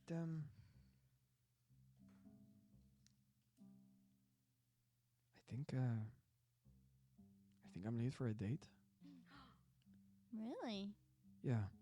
And I kind of only wanted to tell you Oh, okay. because I love everybody else. They're phenomenal, but Greta stops whatever she's doing. yeah. She was maybe like And he working finds you in on the middle of something. something. Yeah, and he goes, she puts it down. but we all have our own lives. And they'll find out what I do. Come back, but I think I need to catch a boat. Yeah. Yeah. And I want to go the old-fashioned way, and I'll Yeah. be back at some point. Yeah. But the moons always come back. Yeah. Yeah. But I'm ready for my own thing for a bit. I'm trying to switch to first person, Yeah, which yeah. doesn't feel natural, but I'm trying it. But Nice. I reach into my pocket and I pull out a sending stone. We'll say I just carry it while Craig is away. And I hold it out and I say, just in case you ever need anything or just want to chat. Yeah, he takes it, he slides it into one of the pockets on his belt, and he says, I'm coming back. Okay. Yeah. Be sure to bring whoever it is to come say hi. Something like that. Yeah. And then he reaches down and he puts his hands on his shoulders and he goes, Who is it? I love you very much, Greta. I love you too, Tello. He gives you a deep hug. Yeah. And he steps back from you and he goes, come on back. Yeah. I'll call you when it's time to go to Arskana or Nosinu. He gives you a little kiss on your head and he walks out. And then you talk to him, but you don't see Tello again for another year and a half. Wow. And then in 3451, 3452, Tello comes back to Parsage. It's 3488. You said 51. Well, it'd be 89 after your birthday. And then it was a year on from when he went to Ostellaria and came back. And then another year and a half. No, you said 59. You mean 99? Yes, thank you, dear That's why I was confused. Yeah. Because I was like, Like- we went back 40 no, years. sorry. In 3491 or 34, I guess it'd be 3492. And 3492, Tello comes back. Yeah. Does he call and say he's coming? And he, no, Okay. Oh. he just comes back. Okay. And it's kind of fun to see him, Wait, who's all there? it's kind of fun to see him get some of his, like, playfulness back. No, this isn't the one I want. Let's go with this one. And he comes back with someone you met quite some time ago and had forgotten. Are we there? Um, or is it just Greta there? maybe you'll get there. And he comes back with this Oh my gosh. Oh my this gosh. tall, Who is it? Oh my gosh. dark green skinned, somewhat muscular orcish woman from the island in Alaban. The guard who was I on knew top it. of Oh the my brass chalice. gosh. And he just shows up one day with her at his side. Oh. And here's the deal, y'all. You are in love. I couldn't find her name anywhere, so I just made a new one up. Aw. Tello returns with Edva, Edva. Like Edna, but Edva. Edva Odgath. ODGATH. Oh, I love her already. ODG. ATH. We'll say Edva Greta's Odgath. like, she's like on the back porch sketching, and she's like, she like sketches the same scene every day, but it's just like a meditation for her. So she's like on the back porch sketching, and they like come in, and she like, What? You see him walking from kind of behind the field. okay, she like looks up and she's like, oh, okay, so it's not for, and then she looks up again and she's like, I know that walk. Wait a minute, I know that face. Like, And excellently judging the distance by when you'd be recognizing him, he just holds up the finger crossways. she like gets up and like runs as fast as she can, and then she sees someone else with him, and she like kind of slows down and she's like, The two lean into each other and say something, and then she like gives him a nod, and he hops the fence and runs Aw. over and picks you up and swings you around. she grabs both of his hands and she's looking for a ring. And when you hold up his left hand, there's a gold ring on this finger. I punch him on the arm and I'm like, you didn't invite us or tell us or anything? He puts you down on the ground, puts his hands on each side of your head, sandwiching you, and he goes, "No, this was just for me." And he throws you up in the air and catches you. It hurts a little. She You're gives him old. a big hug. Huge hug. He hugs you for a long time, Ugh. and then he introduces you to Edva Odgathendar. And she's huge. She's 6'3", well built. She has small tusks. You remember her? Yeah. Even leaner than when you saw her last. And she has the sides of her head are shaved, and then her hair just comes back in this really tight, like kind of dread bun in the back. So cool. And she's confident Ugh. and warm, immediately warmer than you remembered her, and very funny. Aw. In like a really sharp kind of way. And he introduces you to her, and then he lets you know that first of all, shortly into knowing her, you see the burned-in insignia of the brass company, and he lets you know that as one last favor, he asked if Thimnan released her from his service. Thimnan's alive. Thimnan's alive. Probably not a spellcaster. Yeah. But he What? I don't know. He was Yeah, a who knows? major crime lord. Who could He say? could have been as He could magical. have been. But Tello brings up the immense sum of wealth that he walked away from your ventures with, and he goes, but sadly I lost it all. What'd you do? Okay. Yeah. You gonna ask how I lost it? Yeah, how'd you lose it? I spent it Okay. on a house. Many points. And as you guys walk back around the building, kind of running a little bit, you guys will look across the street, and there is this huge roped section, a plot that has been bought. And over the next 3 or 4 years, this huge home is built. That home across that highway running through town, some distance away from the parsonage home.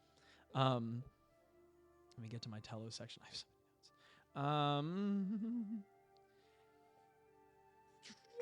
So he commissions an impressive home. The outside of the home actually reflects the fungi house quite a bit, but inside he's built it very Astillerian in style, very elven. And Edva desires to make this massive underground level, this huge chamber beneath. And you find out that she is an avid painter. And that she makes it into this huge studio and invites Gretta all the time. And they do artwork there together. And you find that Edva's a pretty phenomenal person. Yeah. Tello has plans for a long and patient life with no rushing. And that does not go well when they get pregnant in the next year. And over the next 5 years, Tello proceeds to have 3 kids. The eldest is, and I'll tell you what, I'm just going to read and keep moving, and I'll give you guys the names later. The eldest son is Janamil Ndar. The middle child is, this one is named, well, anyway, Tujikon Ndar, named after Edva's grandfather. And then lastly, he has a daughter, Estrella Ndar, who he names after the memory of the Smallstar, after Gretta. And each of his children come out looking both half wood elven and very much half orcish. And it's funny because Janamil looks much more orcish than elven. Tujkon looks very much both, which is something that Jacan has to deal with because he's the one named orcishly, and the one who looks less. And then Estrella comes out with some orcish features, but looking much more wood elf. And the Indares live there across the way from Smallstar and Row and all of that. I think at some point, like when they're probably like walking the plot and just like he's telling her where everything is gonna go, she just like holds his hand and she's like, and I didn't know if I would see you again, and I was hoping, and I'm so happy to see you again, but I never thought that I'd see you every day, and I'm very happy that you came back and that we're gonna be friends all every day.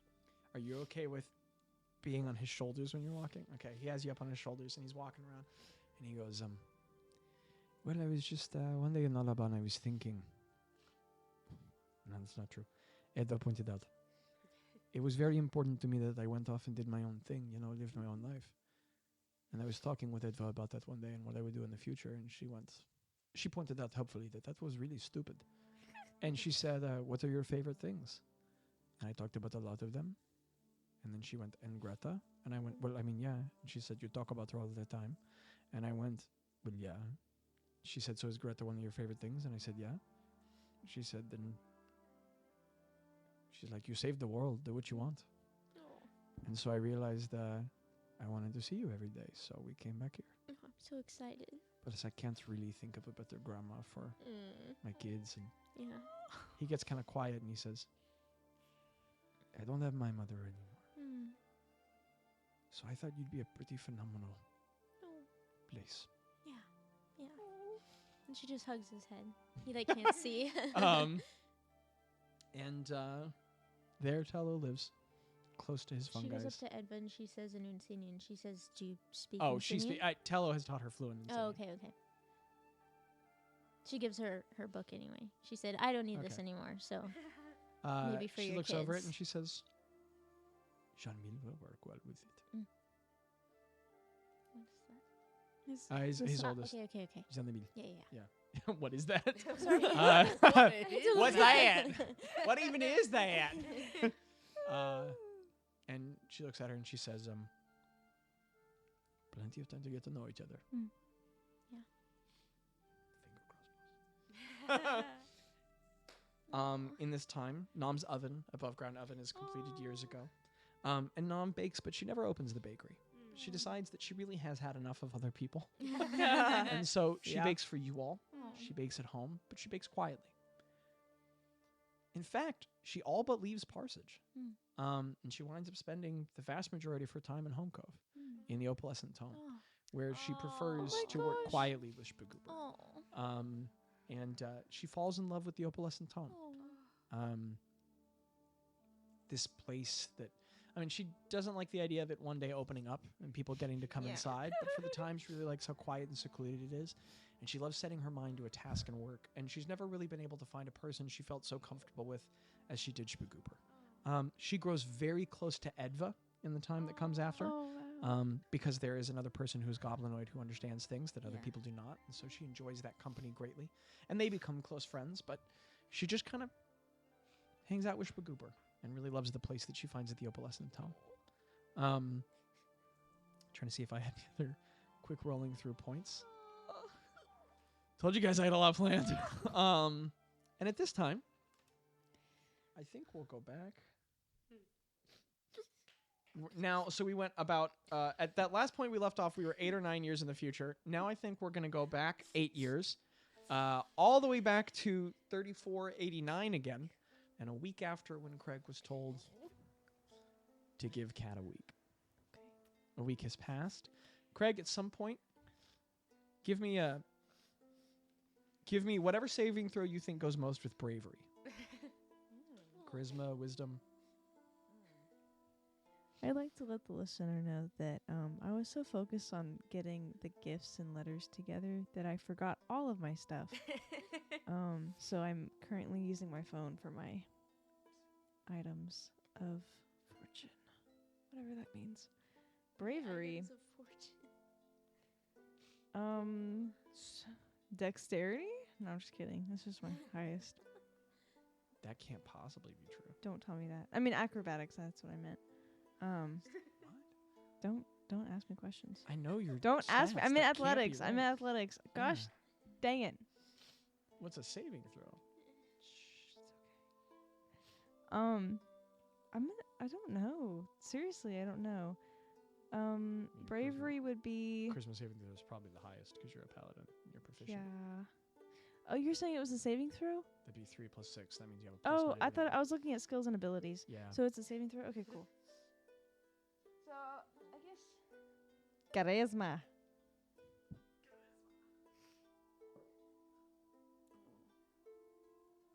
You make it an advantage since it relates to family. Doesn't that 20? 20. Craig And is with a so 29 brave. You and really that didn't 20, hand that to me Craig, because when have I ever been proficient you or work up the with family? immense courage High moves. to leave your Sorry. mom's house, even when she wanted you there, even with all the guilt That was a saving and throw? all the love meals. Holy crap. You work up the Saving courage throw to to leave leave your- your mom's Saving house throw to leave behind. mom's. You go stay with Sir, a friend I was for a lot of the running. other days, and a week later you come back to Cat. Okay. A similar greeting at the door. I think- A similar reunion at the Can table. can I say Yeah. I don't know. I'll feel like maybe Craig has a read on this, but like he brings dinner. Oh, okay, Aw. excellent. Yeah, he brings dinner to A eat. dinner that Craig, and this is you cooked. Mhm. It's not very good, but Aw. you cooked it. It's spaghetti. Like, let's be honest. Whatever the medieval equivalent. That's so And funny. as you come back with it, Craig, you set it down at the table. Cat's more cordial this time, but no warmer. Mm-hmm. Yeah, I don't know how you did that, bud. Hair was What in an happened? interesting place. Hair was all the way What's through the. Yeah, I don't know what that was. happening? You sit down at the table, and there's a long pause. And Catherine, she doesn't say a whole lot when you're coming in. Yeah. As you sit down at your side, she takes a glass. She sets it down next to you. Craig still doesn't drink, right? Yeah, he doesn't drink. She sets a glass down next to her. She pulls out just water, distilled water. She pours it for you. She pours it for her. What does this And she slides a glass forward and she says,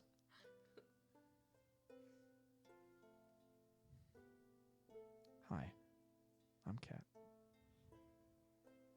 I'm Craig. Nice to meet you. She shakes your hand.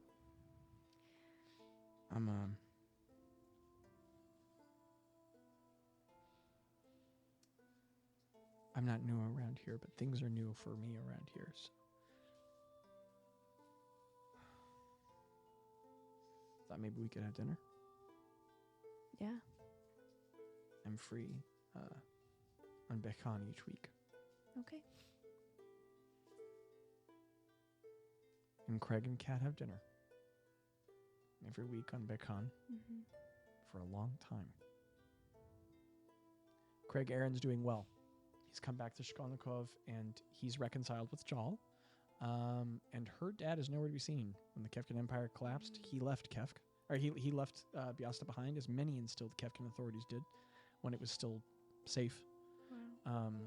fearing the consequence of Byastan's regaining power. And Jal is accepted. There's not warm. She deals with a lot for a long time for being ethnically Kefkin, and being one of the colonizing, people. But Aaron resumes his position at the mine, and if you're looking for work, you're also comically wealthy, so you can just buy a house and live there on your own and not work if you want to. But Aaron offers you to work at the mines with him in managing if you so choose. He declines. Okay. And Aaron accepts. He understands. But a very different relationship forms with your son, but one resumes. And one with a lot more respect for each other, and a little bit of disruption of the roles that used to be there. But you reconcile quite a bit with your son, who you were on much better terms with before you left. But you have dinner with Catherine every day, or every Friday, Bekan, for about a year. Mm-hmm. And slowly but surely, you work forward. About a month in, she feels ready to finally have a fight with you. Okay. It's a terrible evening. So you fight for a couple months. And it's not fun. No. It's not good. Some of it's unproductive. But she keeps having dinner with you. And at the end of the first year, she agrees to a second year. Okay. And for about a year and a half, you have dinner on Fridays. And how else Craig occupies his time? It's up to him. I think that he's gonna, you know, he's wealthy, but I think that he's gonna pour into the community as much as he can. Sure. So I think that he's gonna involve himself in fundraising for the school. So Okay. I'd like to think that he does like a fight class. Okay. Like strength building classes, like for the. Okay, sure. Is Absolutely. Yeah. that weird? Okay. I don't know. I think it'd be fun, like the way that people do boxing, like sparring and Cultural innovations happen. I like it. stuff. So I think that like, he's very involved in the community and the education system as much as he can be. And what? Why are you? No, Hoff is just eating something with a wrapper and unwrapping it very nervously. Oh, it's okay. It's very cute. But yeah. So I think that he's just occupying his time by like the joy that he feels and being able to help someone come to themselves and find themselves. And Craig, you take on a role of mentorship. Mm-hmm. You lead a martial class. Mhm. You lead a class teaching maybe young town guards or even like Yeah. fathers and sons, sometimes in duos. Mm-hmm. Teaching personal conditioning, but you focus a whole lot on character as well. And it takes a while, but after a year, word makes round, and after people find out, holy crap, who you are and the things you've done, that school gets popular. And that was a Ratatouille reference anyway. And you find a very successful role and a meaningful role for yourself in your Yeah. life. You have a fitness class, the Akal class, that's all about morning exercises, and one of martial discipline. And you have these moral tenets you focus on, and you pour into your community through involvement and relationship. Yeah. And some of the classes are paid for, and some of them are free for the people who can't afford. And you buy yourself a home, and you continue to work with. You continue to live with that friend. No, who's just- no. I like. Is there a renting system, or no? Sure. Why I think not? it'd be silly to buy a home. Okay. Yeah, like. I don't All right. know. Yeah. Got it. You rent for a while. You Yeah. got the disposable income. And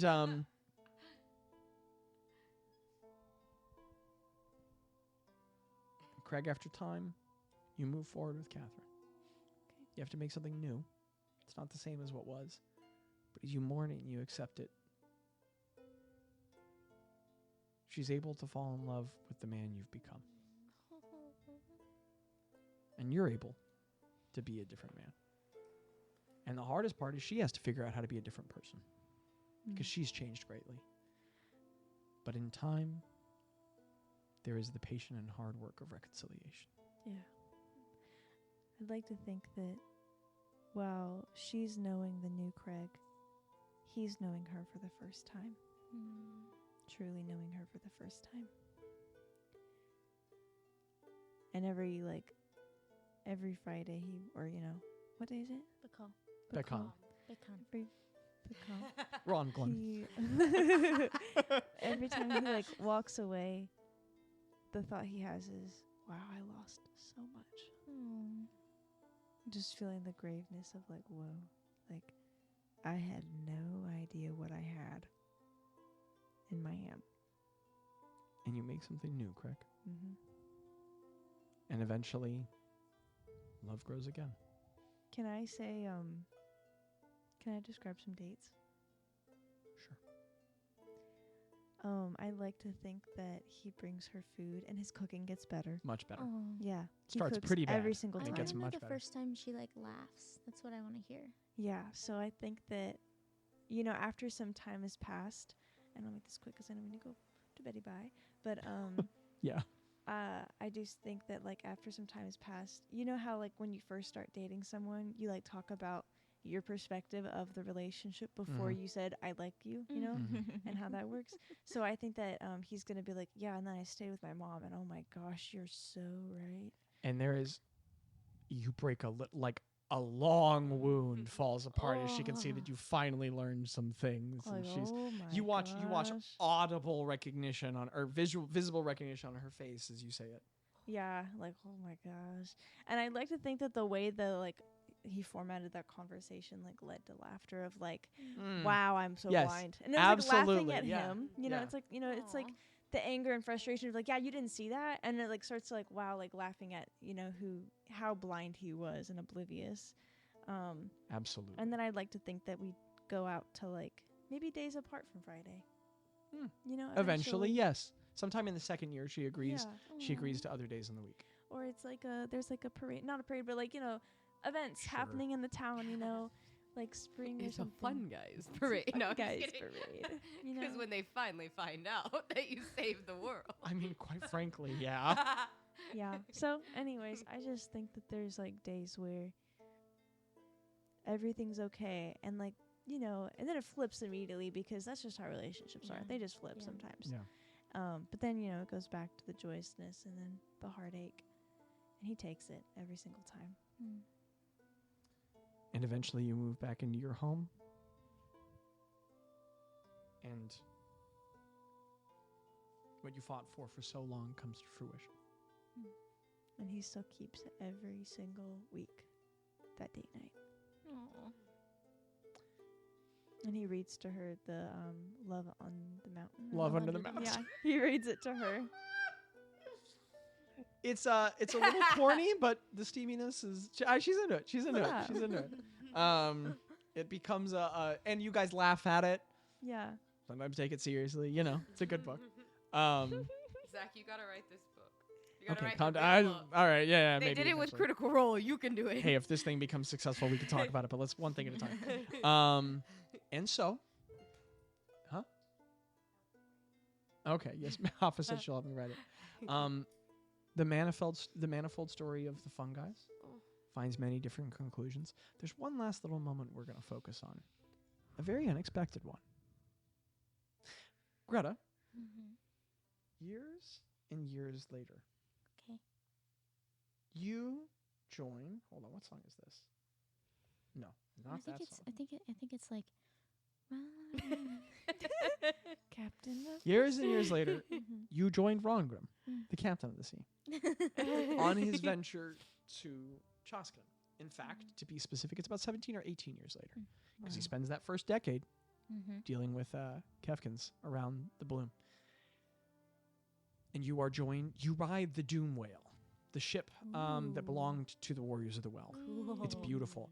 They have a carpenter aboard the ship named I don't remember.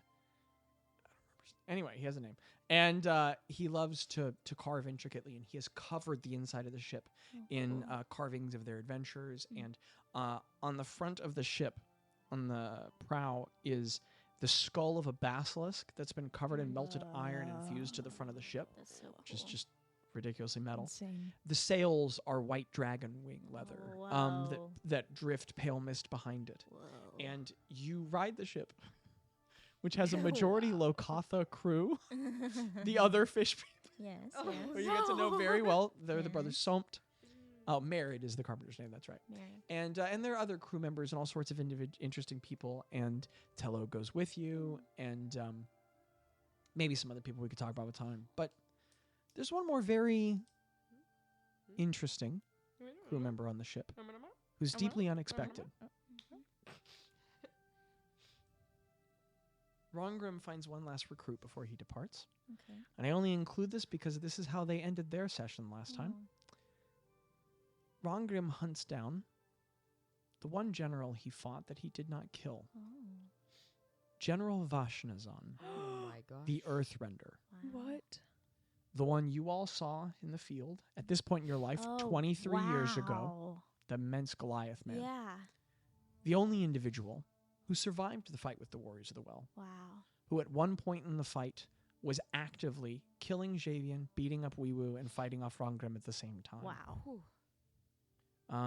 the greatest mortal warrior that this age has known, who fled after he saw the madness that Asgon had succumbed to, as Rongrim convinced him that this was not worth dying Oh, for. wow. Rongrim found him years later, and through events He gave him Un- a blanket. events unclear to you that Vashnazan shows no interest in discussing. Vashnazan has not become a member of his crew, but has agreed, for some unclear reason, to sail with Rongrim for 1 year, Oh, wow. and then he will depart again. Hmm. Vashnazan is a terrifying figure. He stands at 8.5 feet tall. He weighs not quite 600 pounds of muscle. From what you can put together in the short time you know him, in the long time you know him, he has about the strength of a giant. Wow. And he wears these immense. He wears no armor. He has these very basic sailor's clothes, which appear to be new to him and barely fit. They had to be handmade. But he a lot of himself he leaves bare, and Goliaths paint themselves with intricate tattoos, but his only tattoos are the scars all across his body, Oh, wow. of which he has thousands. You learn in the time with him. The rest of the crew has no love for him, as he is one of the Kefkin generals. He toppled 2 or 3 nations. He was the one who toppled Vashtan. Can I? I just want to say real quick, the very first page of my notes in my journal has everything that Zach has just said about Vashnazan here, because Ro rolled a check before the first session wow. to see if she knew about him. So I just thought that was Because cool. he is the general who conquered Vashtan. Wow. And you learn in the time that there is a rumor that he has killed more than 1,000 people with his own hands. Wow. Because you learn that he wields no weapons. He Oh. just has these 2 magical metal gauntlets he wears on his hands. And when he fights, he simply strikes with them. Wow.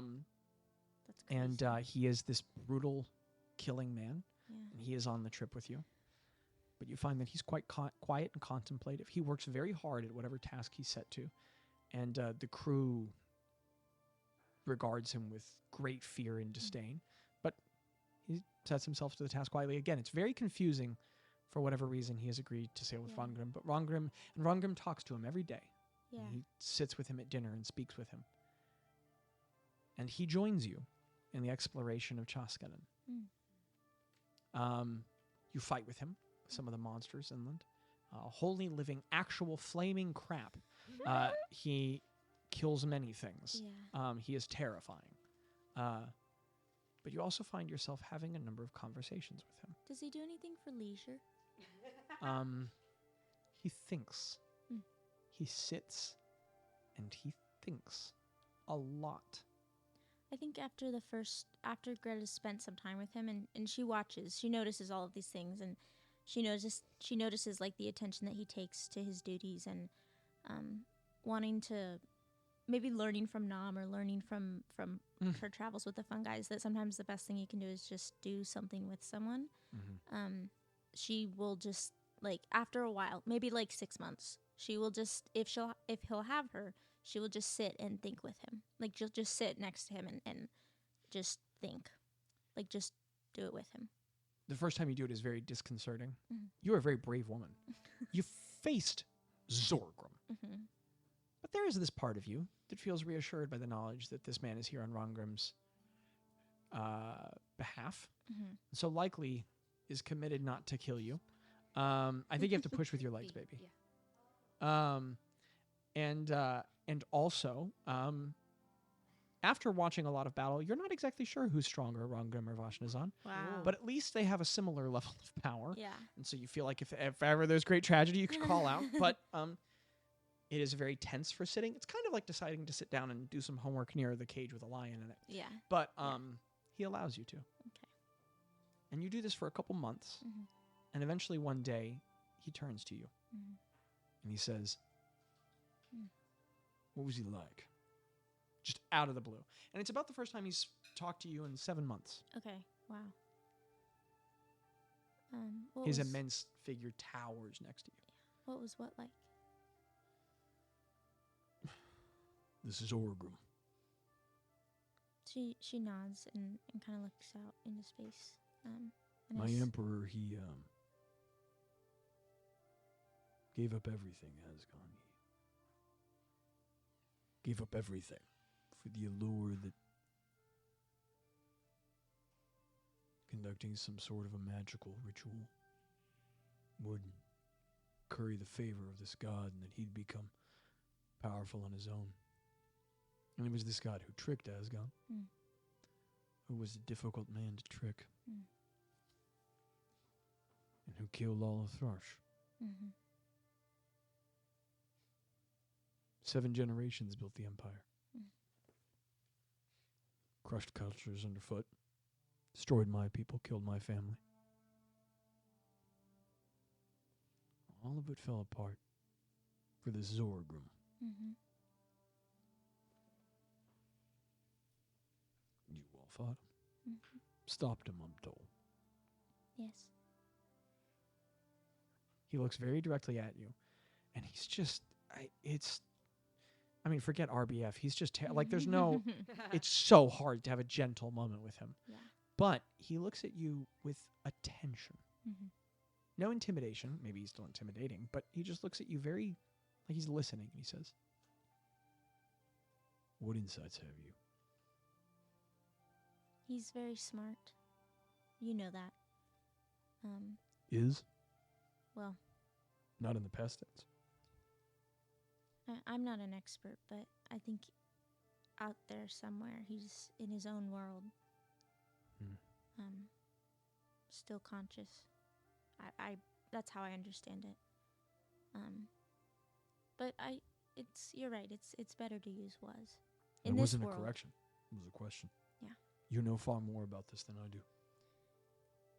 In this world, when he appeared to us, he was smart. It was marvelous in a terrible way. It was scary, but he was smart, but he was angry. I think he was mad about injustice in the world, which is a fair thing to be mad about. But he thought that the answer to injustice was nothing. And he wanted people to give everything, reality, a way to start over. But if you ask me, I think you can start over without destroying things. But he was smart, but he was just as angry. And I think his anger and his rage and even for him, he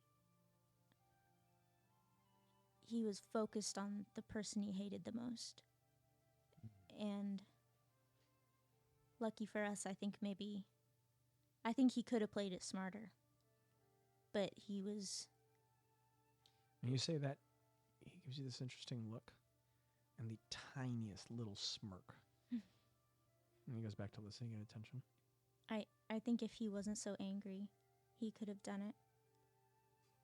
Better. Yeah. And I think that he did what made him feel... He fought the person that made him feel small and that made him feel angry and that had rejected him. And... Who? Javian.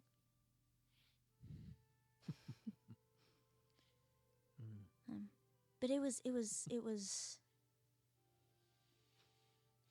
This might sound a little weird, but I'm so happy I saw it, and I'm so happy it's over. 'Cause it was horrible, but to see so much rawness and so much power was truly marvelous. And I would never do it again, and I hope he never comes back. And I guess if he did come back, I would do everything I could to make him go away, but it was marvelous and terrifying. He just takes a long look at you, However you feel about that. Nods.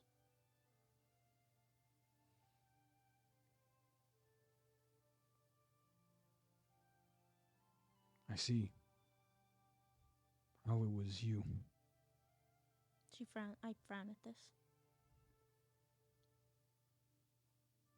You're quite something. See how it was you who was one of the ones to defeat him. If you have perspective you'd like to share with me while we're here, I'd hear it gladly. What do you need perspective on? What do you want perspective on? You're a fool if you don't listen to intelligent people.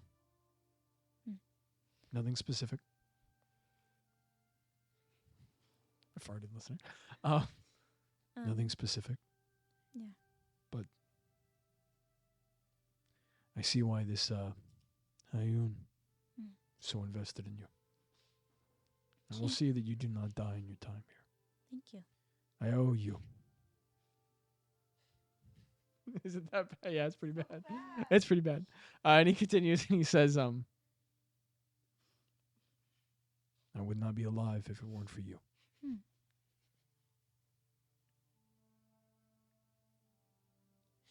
and he gets up and walks away. Oh, okay. Do you start to say something? Because you can. I do. Okay.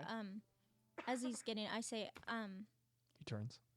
I won't pretend to not know who you are and what you've done. You don't? But he doesn't say it like challengingly. Yeah. He just acknowledges. Yeah.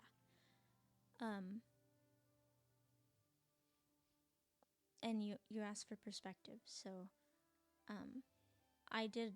He shifts and gives you his full attention. I've done bad things that I'm ashamed of and that make me feel awful. And they might not be at the same scale, but they matter to me. And I was able to start over without destroying everything. Sometimes I thought about destroying it, and I had a lot of help. I had wonderful people around me, but I did it. And the people helped me, but I was able to change just a little bit at a time. And I'm still very similar, and I still did those things, but I was able to find forgiveness from somewhere. And your Ron Grimm is wonderful, and you're doing a good thing by spending time with him. He just nods. He walks away.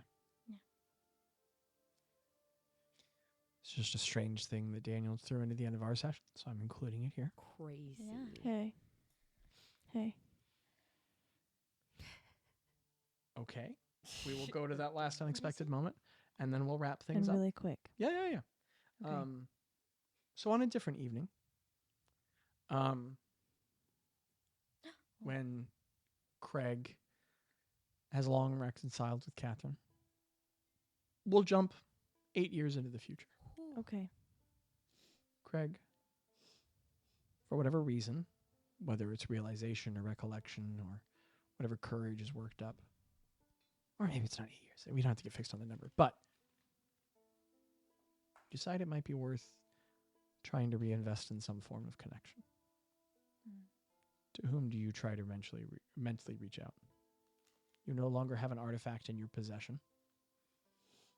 By my hopes and dreams. Sure. What are you doing? As you remember an old friend. I'm gonna say I was at a pond of whatever, like a water, and I was seeing how it was moving, and it reminded me. I was like, oh. And I'd like to think that somewhere I have the maker symbol, even though it's not the maker. I don't want to get that confused. Incredibly different, but sure, yeah. Yeah, but like of Still some sort. Powerfully potent object, yeah. Yeah, and he's thanks to old friend. Did you make it?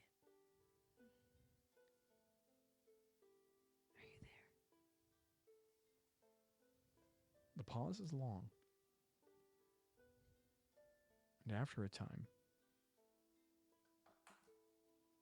you can hear, you can feel. When the voice begins, the water at the surface of the pond ripples slightly. The voice says, Craig, I had almost forgotten.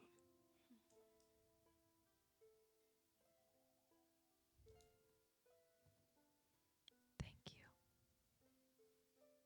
for everything. No. Thank you. I would have died. I would have been destroyed. I would have been robbed of sight if it hadn't been for your intervention.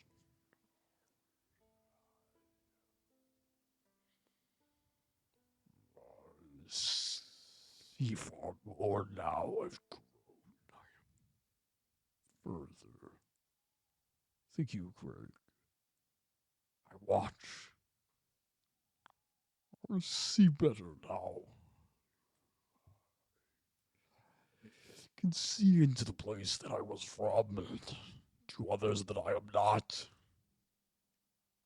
And ever I watch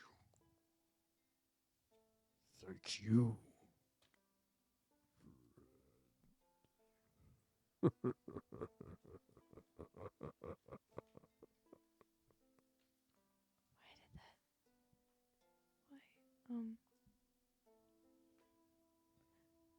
Why did that feel creepier? Not. Why did it feel like more like big? What are you doing, Craig? Anything you're doing in character in this moment? I watch. I think he's just gonna say, "Keep watching over my family. Yes, I hope to talk to you more soon." I owe you this. Always. Let me know if you need anything. No, I don't know that I'll ever need anything again. Okay.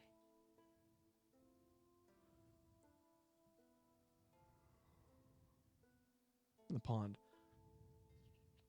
ripples and then goes back to flowing. That's cool.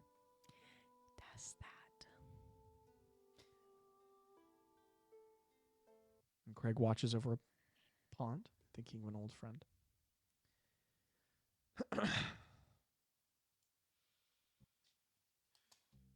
1,000 miles away, below stone, below the sea level, but in fresh air,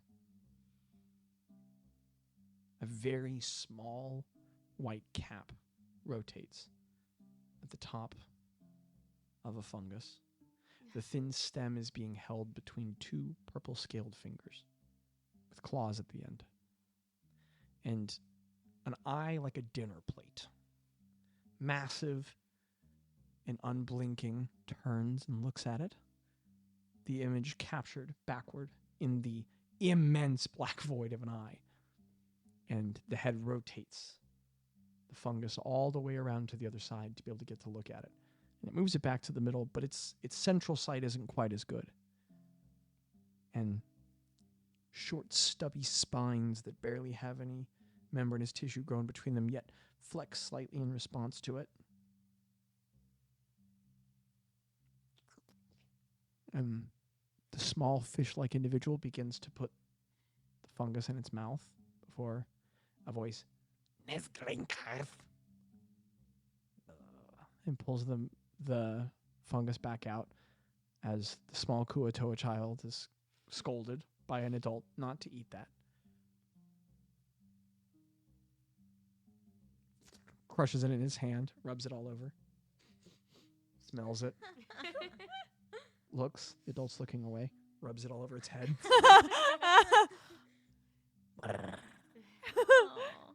And then places his hands in the water, the seawater pool in the bottom of a stone chamber. And all around, the statues of Karkrin have been taken down. None of them remain. They're just empty at the moment. The child plays in the pool and looks at the water. Swirls, playing with circular shapes in the water. Brings it up to himself. Pours seawater on his feet. He sits down. He looks at the pool of water and into a room that's filled with white fungus growing up the wall. And then back at the water. And he imagines. He's heard legends and myths. So he plays with them in his mind. He imagines one day traveling up to the surface world of Legath. Maybe taking up a weapon, finding adventure for himself. His father knew these warriors who came long ago and has told him about it. So he dreams of that. He plays at things in his mind and he tells stories to himself and makes them up. And he sits there, or looking curiously into the water and reaching beneath the wave and pulling out this string object that was caught on the edge of like a stone reef edge, the base of the pool. It's this little brass ring that looks like it fits onto some sort of an object but was broken off a long time ago. So he plays with it in his fingers, puts that in his mouth, pulls it back out. Doesn't taste very good. He sits there in his hands and he rotates the circle and imagines and thinks. And he thinks for himself of all sorts of adventures he could go on one day. And in this world that still exists, thanks to the efforts of a bunch of weirdos, he imagines and he makes stories for himself. And he has no idea that he's alive because of a very accidental adventure.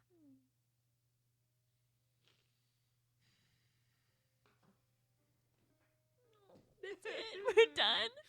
That's it. That's it.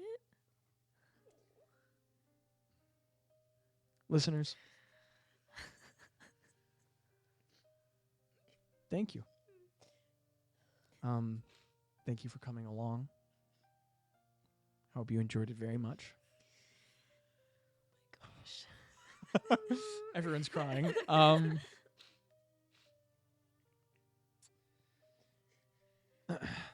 We're listeners, we're not going anywhere necessarily. Though some things are changing. There are some friends we'll be saying goodbye to in a permanent sense around here, though we might still have visits from them in the future. But we have more stories that we plan on telling. Though, see what happens with all of it. Life is changing in a lot of ways for a lot of us. But you know what? We can talk all about that later. Right now, in this moment, as you've come to the end of the story with us, I could say thank you for coming along. And if you're on the Patreon, thank you for support. But honestly, right now, I don't care about any of that. Listener, what I want you to know is that we made this story for us, and I made this story for people I love, and because of the way that love has loved me. So we made them for that reason. And I could try and create some sort of parasocial narrative where I made it for you. But listener, I don't know your name. I don't know you. Unless you're like Jonathan, Drew, or Rylan. I see you're liking things all the time. Unless it's one of them, I don't know you. But also, if you're that one Japanese listener, hi. Australian too. And the Australian and all that. Hey. But Good day. yeah, no, I had to resist. I was about to, but I fought off the Australian accent. So I don't know you, but this story was yours too, I mean, we made it and it was for each other, but in whatever way it feels like it belonged to you, in that little extent it did, we made it for each other, but we published it so that we could go back and listen to it, and I could give it to my daughter someday, but also so that we could give it away, so that it could belong to you. So if it meant something to you, I hope it did, and hold that close. And here's the thing I'd love to say to you. Because whatever it's meant to you, it already has. If this story comes to an end and you find yourself thinking, what it did for me, I want more of. I heard stories a long time ago that affected me greatly. And I was telling stories with my friends and my cousins when we were kids. So I have a little secret for you. You can tell a story. Yeah. And there's a story that you can tell that we never could. So listener, if you are sad, if you're not sad and you're like, wow, they will not shut up. I was just doing the laundry. I don't care, guys. Okay, anyway, back to another podcast. That's fine. But if you're sad, I mean, not all tears are evil. Feel your sadness, but hey, make your own story. And that's difficult. It's not the same ease for everybody, but you just start. So go find some friends. Micah's stand is giving out on her. You can just hold it, Mike. Go find some friends, and if you want it to be D&D, awesome. But if you want it to just be sitting around and tell stories, just we need stories to tell each other. Yeah. We need to make sense out of life. Invite people to your table, people you love. And I'm not saying it'll go well. Maybe it'll go awful. But then try again. Make a table where people can belong and have the goal of loving them and giving them the opportunity to tell their stories. Because we all need this from each other. We need it very badly. All of us have the opportunity to love each other or not in this world.